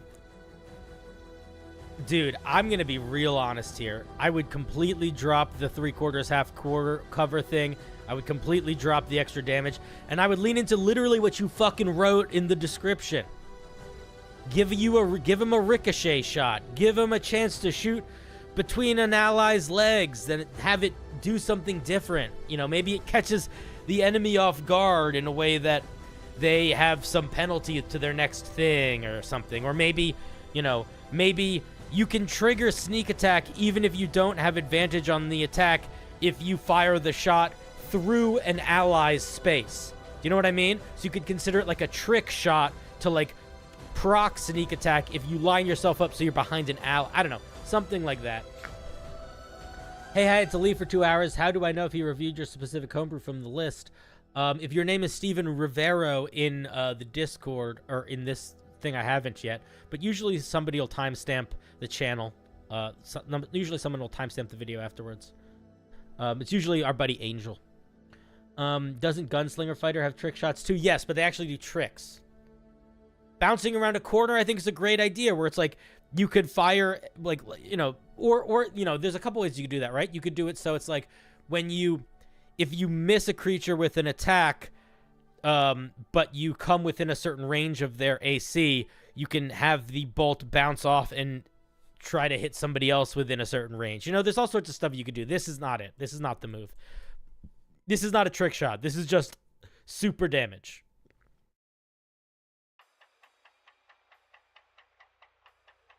Let's look at the 9th level ability. We're not reading the notes because the notes are not going to be...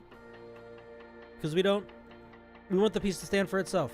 Tell you what, you guys can read the notes. If there's something important here that you think I should read, I will, but generally speaking, I want the mechanics to stand for... I want the mechanics to express themselves in themselves. Lucky 7. Starting at 9th level, whenever you make an attack roll with a trick shot, you can treat a d20 roll of 6 or lower as a 7. I mean, then what's the fucking point of rolling at disadvantage? This literally just makes it so this isn't anything anymore. This is completely overpowered, my guy.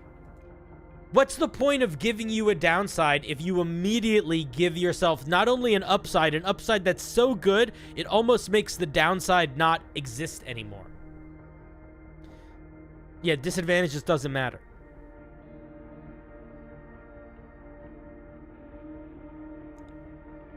Nah, I don't know. I think we need more trick shots. I don't think we need more just like you can't miss with your super punch shot. Beginning at 13th level, you have honed your trick shots to allow you a glancing blow against additional enemies when making a trick shot. Don't say may, say can. You can choose one additional target within 30 feet of the original. Making attack at disadvantage with the creature, dealing the weapon's normal damage type on the creature, no sneak attack.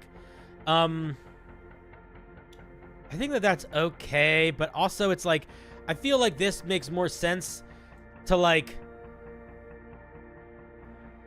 I don't know. I feel like this makes more sense if it triggers on a specific thing. Like if it triggers on a miss. I feel like it makes more sense than if it triggers on a hit. I don't know. I would still have it not be able to do sneak attack damage.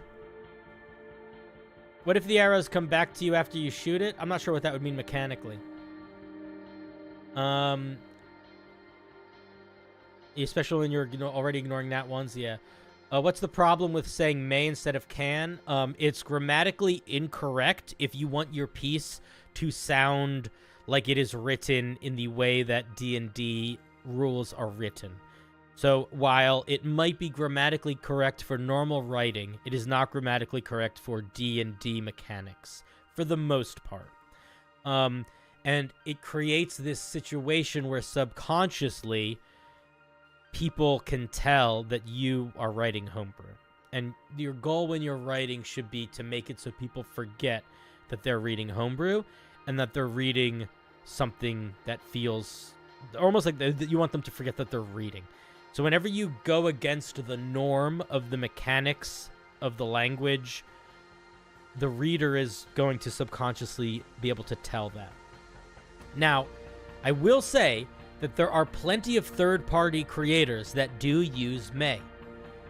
In fact, most third-party D&D creators have slightly different mechanical language than traditional D&D, and that language is consistent within their organization and their publications. So if you really decide you don't want to do that, you don't have to. You just need to do it. You just need to be consistent in what you do. But I will also say that 9 times out of 10, the homebrew that I'm reading is not strong enough in how it's being expressed to earn having its own grammatical language. I think that once you are trying to publish compendiums and sharing compendiums, not on my script stream in general, then you sort of enter a level of being like, I'm going to figure out my own consistent language. But if you're still learning, you need to know what the consistent language is so that you are actively deciding whether or not you're using it. You don't want to unintentionally not use it.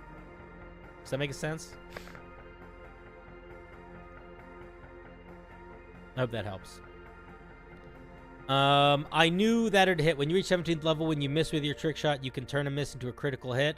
This is just what, isn't this just what the assassin rogue or the regular rogue gets? This is just better than the regular rogue's 20th level feature. Once you do this, you can't use this feature again until you finish a long rest. Yeah, I don't know, man.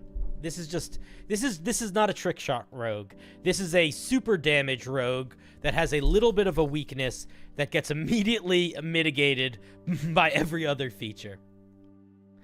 So I'm going to be honest. I think this needs a good chunk of work. And if I were you, I would look at what you wrote for flavor text and rewrite your mechanics leaning into this flavor text. Because the flavor text is nice. The idea that you're trying to present here is really nice, but you are definitely missing it in the mechanics.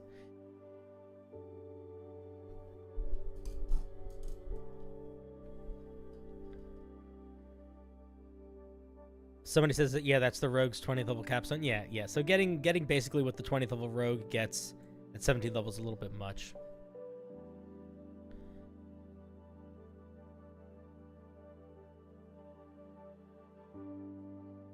To give something the class, yeah. So, I don't know, man. You got to figure out what a trick shot rogue is and build that mechanically, as opposed to the headshot rogue. Headshot rogue is a little too strong, especially when all their other features just mitigate the weakness feature. But I appreciate the effort, Jay Wolf. I appreciate it very much.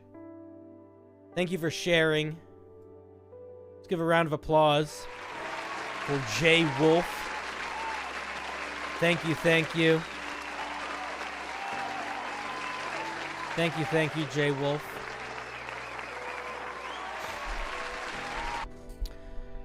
Alrighty, 1 second. I can see what's happening. What? They don't have a clue who.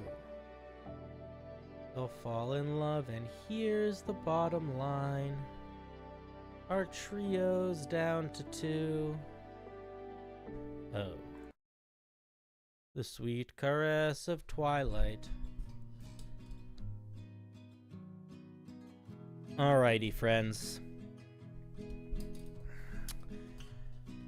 I think we are going to put a pause for the night. If you're new to this channel and you haven't seen the ending credits, you should stick around. They're nice. But, yeah, it's midnight, man. We started at 7. I went from 7 to midnight. That was 5 hours. It's a solid stream. But don't worry. I'm going to be back tomorrow. And then I'm going to be back on Wednesday. And then I'm going to be back on Thursday. And I might even be back on Saturday. But I'm definitely also going to be back on Sunday. And we are going to be looking at homebrew that you submit to the wheel on most of those days. So there are plenty of other chances to get your homebrew looked at. Consider joining the Discord if you haven't. I know that I was away for a week. I missed the hell out of you guys. It is so nice to be back. And I'm really just I'm just tickled pink to be able to hang with y'all again. Yeah, I have a Discord. There you go. Go check it out. Listen, thank you to everyone that thank you for new members and all the super chats tonight. I really appreciate it. I appreciate the support. It is the difference between me being able to do this and not. Folks that don't know, this is what I do for a living. This is what I'm trying to do. So you guys are the ones that make that difference, and I appreciate every single one of you. It was good to be on vacation, but my God, it's good to be back. I genuinely missed you guys. So yeah, I'm excited to continue on this journey with y'all. All right, you guys have a great night. Be good to each other. Don't forget to feed your pets. And I shall, I'll see you later. Have a good night. I love you. Bye.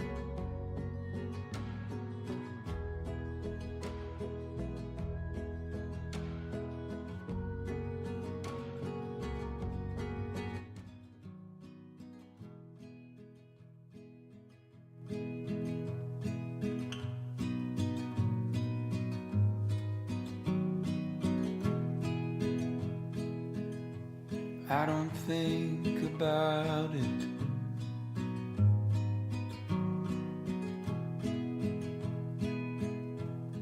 About you leaving me.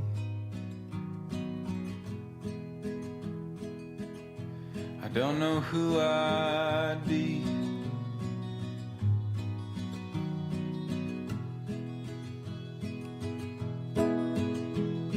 Would everything we built just turn to broken leaves? I don't think about it.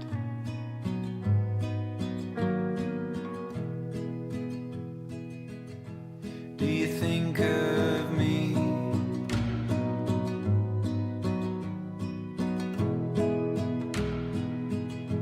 Walking out that door.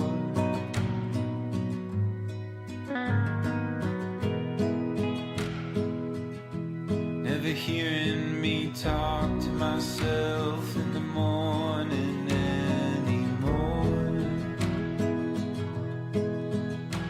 Would it all just turn and turn and turn and turn and turn and turn? You don't think about it.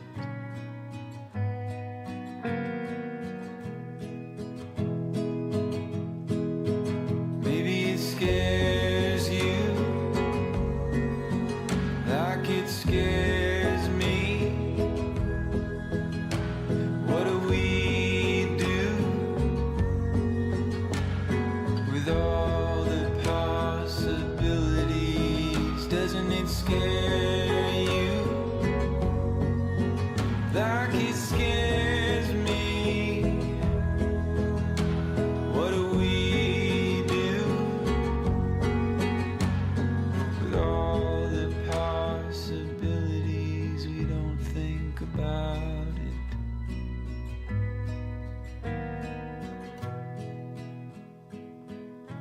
We don't think about it.